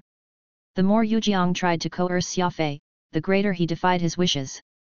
It was completely instinctive on his part. Yujiang appeared to be very curious. He was very curious how Xia Fei could withstand the pressure he was exerting. All of a sudden, his turbid pupils flashed a cunning glow, seemingly having figured out something. Yujiang burst into laughter, and that fathomless black hole disappeared just as quickly as it had appeared following his mood change. Xia Fei was back on board the Impaler, and his body regained its freedom. The robot pod and the exotic beast Furball very quickly threw themselves into Xia Fei's arms, and that was when Xia Fei noticed that Furball was evidently very angry. He used his two electronic eyes to stare at Yujiang. It was too bad that pod did not have any combat capabilities to speak of, so all it could do was shield Xia Fei with its body, ready to give its life for the master whenever. Yuhua finally let out a sigh.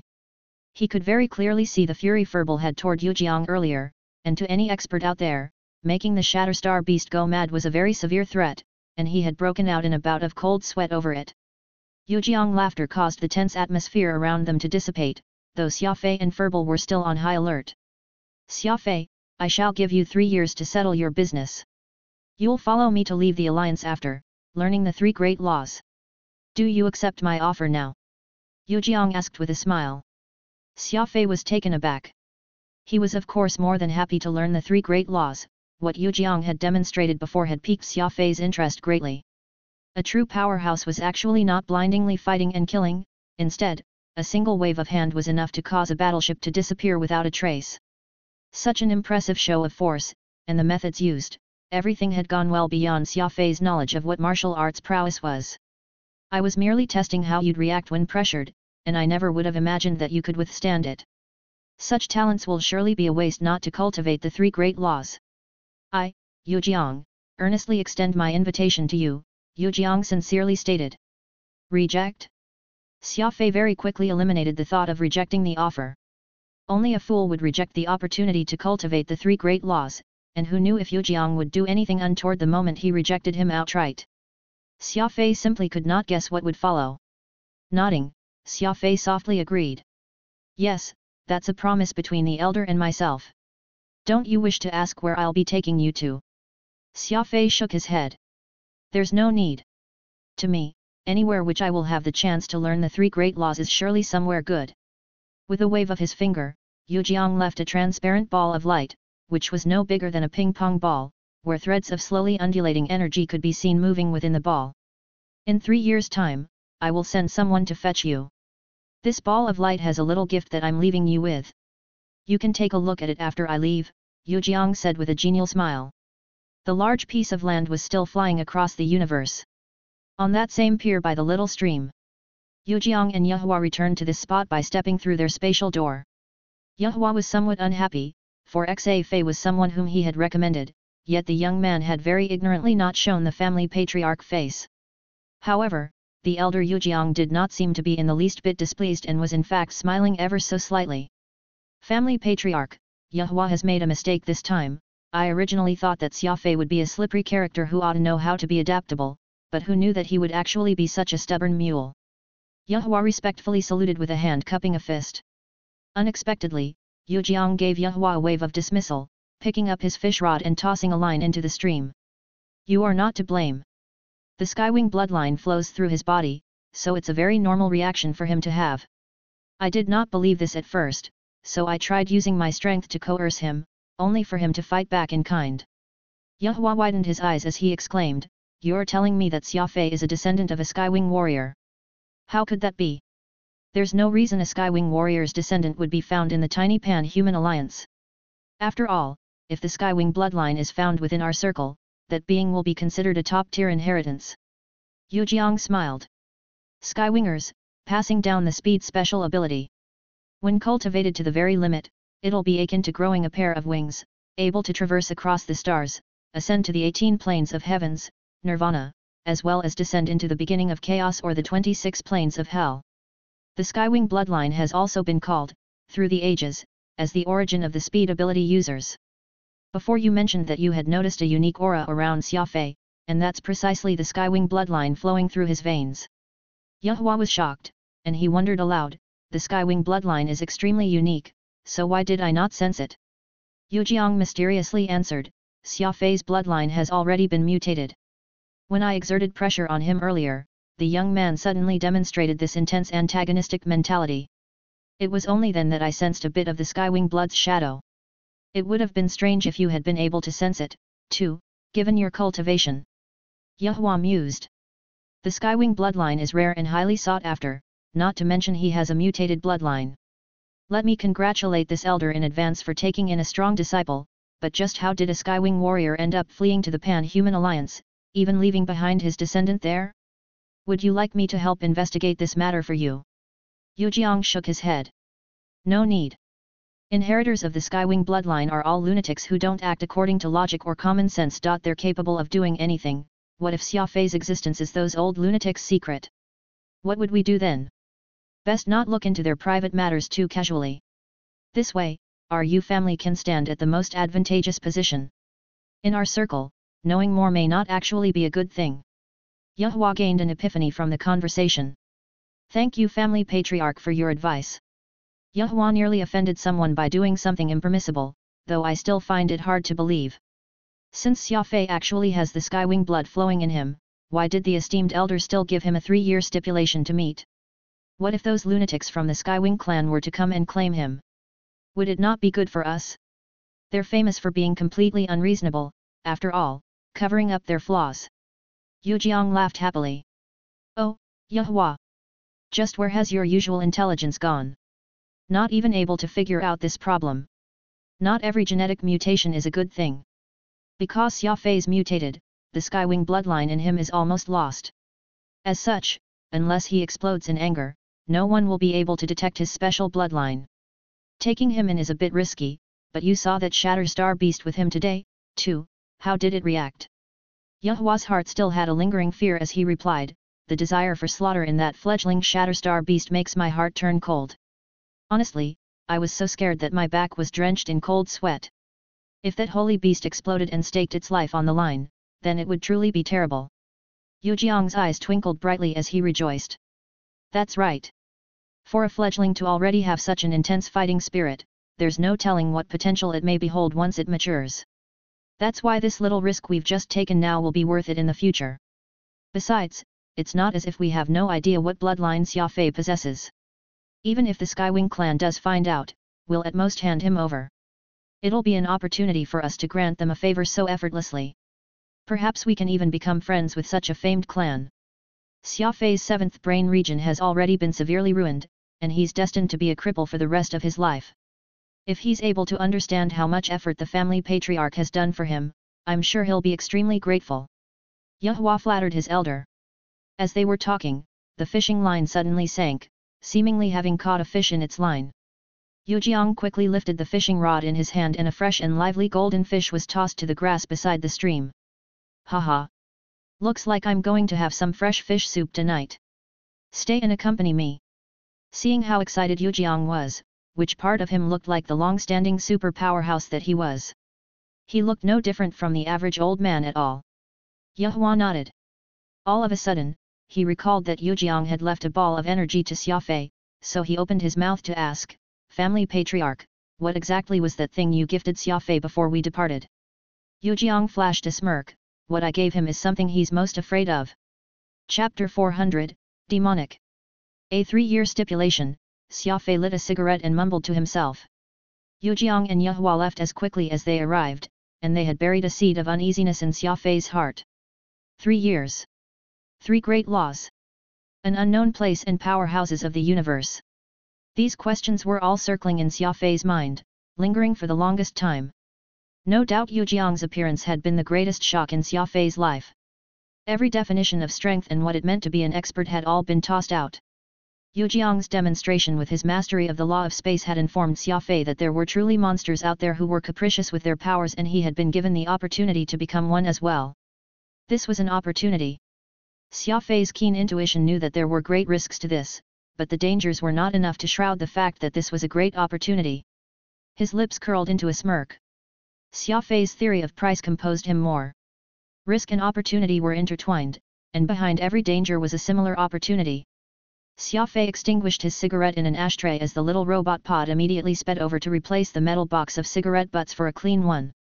Xia Fei often felt that pod had a minor case of being a clean freak, unable to withstand any bit of dirt the moment it laid eyes on it.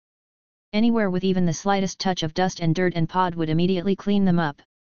Furball was lying lazily on the couch, buried under a pile of magazines like a dozing cat. Xia Fei had not forgotten that bout of vigor from before when he confronted Yujiang. Perhaps Furball's true face was that of frightening ferocity. It was a good thing that Furball's fury would never be directed at him. Xia Fei found it very gratifying that the lazy and crafty Furball actually turned out to have such a strong battle lust. It would surely be of great help when it matured in the future. "Thank you, lazybones," Xia Fei jocularly mocked Furball. Furball unhappily shook its round body, ignoring Xia Fei as it resumed its sweet sleep. Pod changed the ashtray and served a cup of tea to Xia Fei.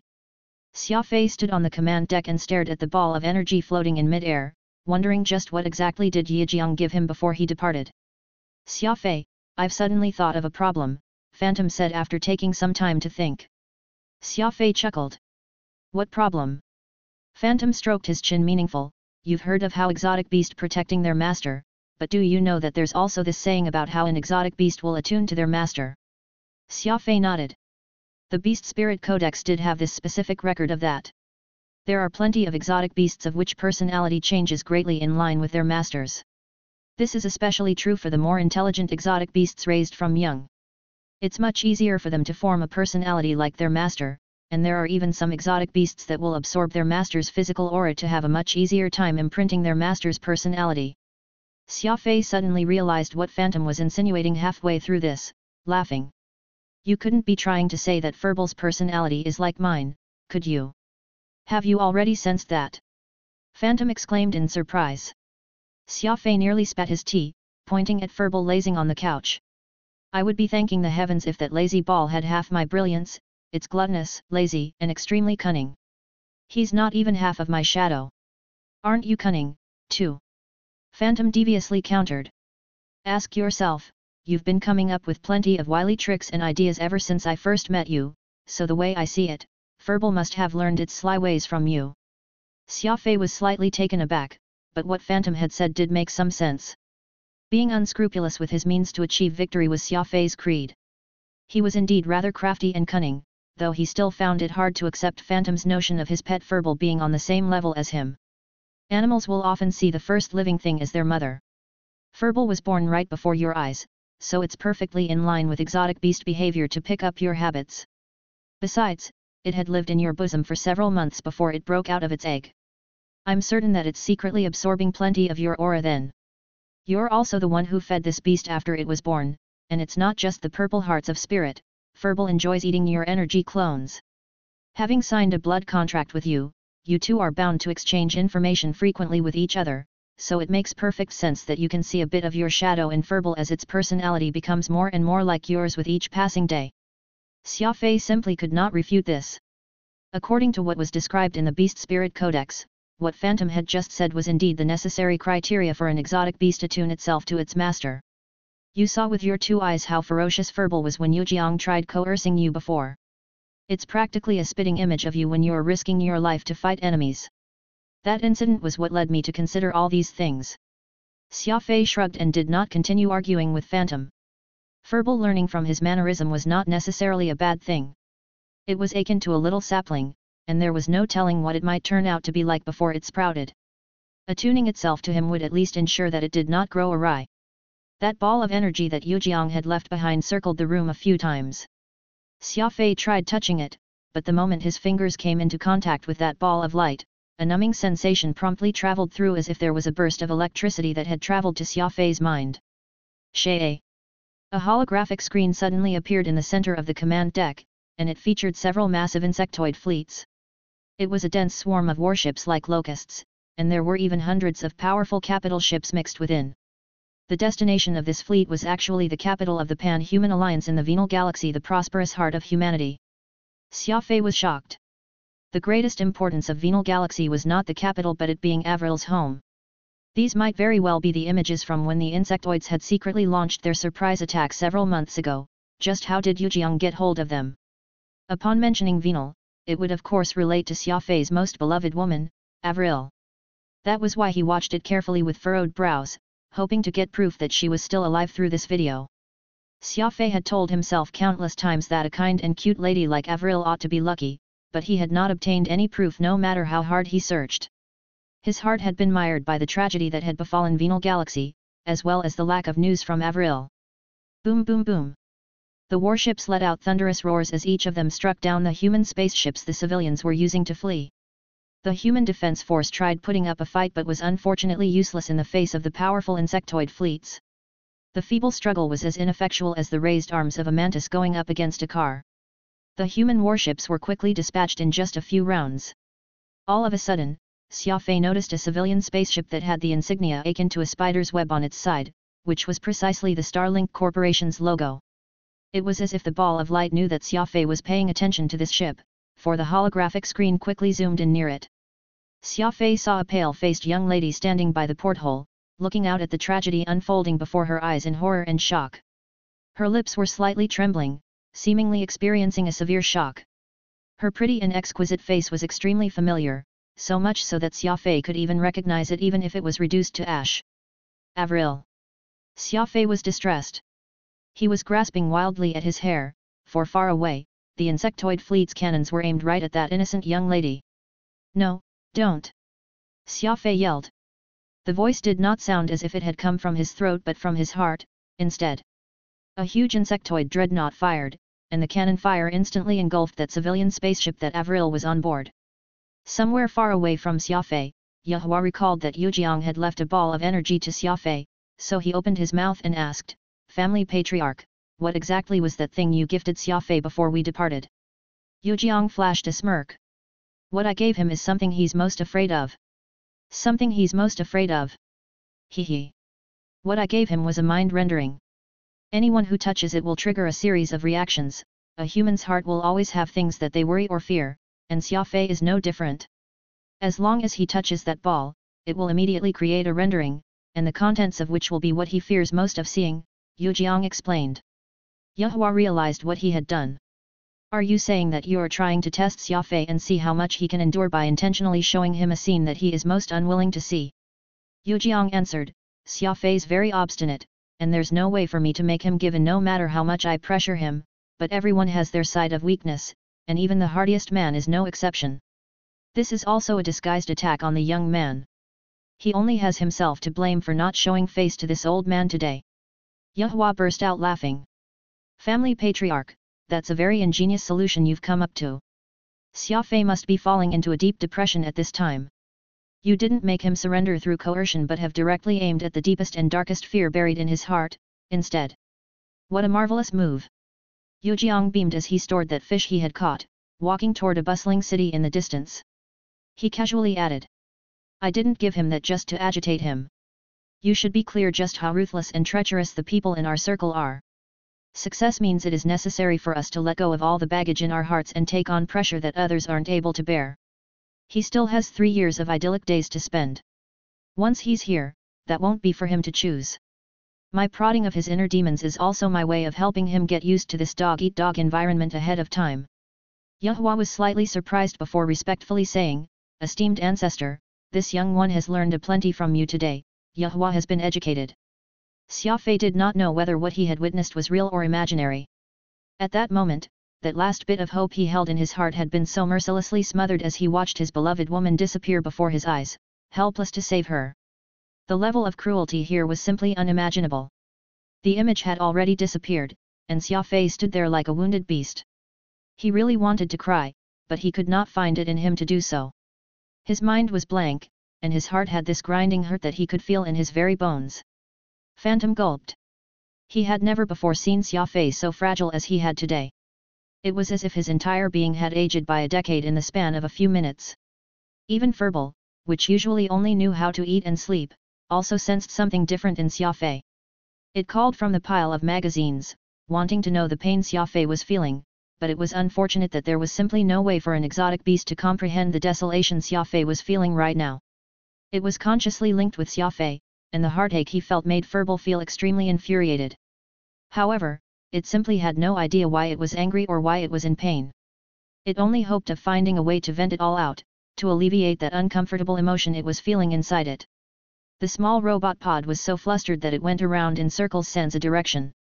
It would serve some tea to Xia Fei one moment, then bring some snacks and food the next. It watched with pleading eyes, hoping it could help make its master a bit happier, but it was unfortunate that Xia Fei simply did not register all his hard work.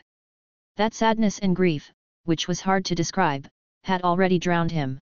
Several hours later, Xia Fei was still standing where he had been, not making a sound. All of a sudden, his figure swayed.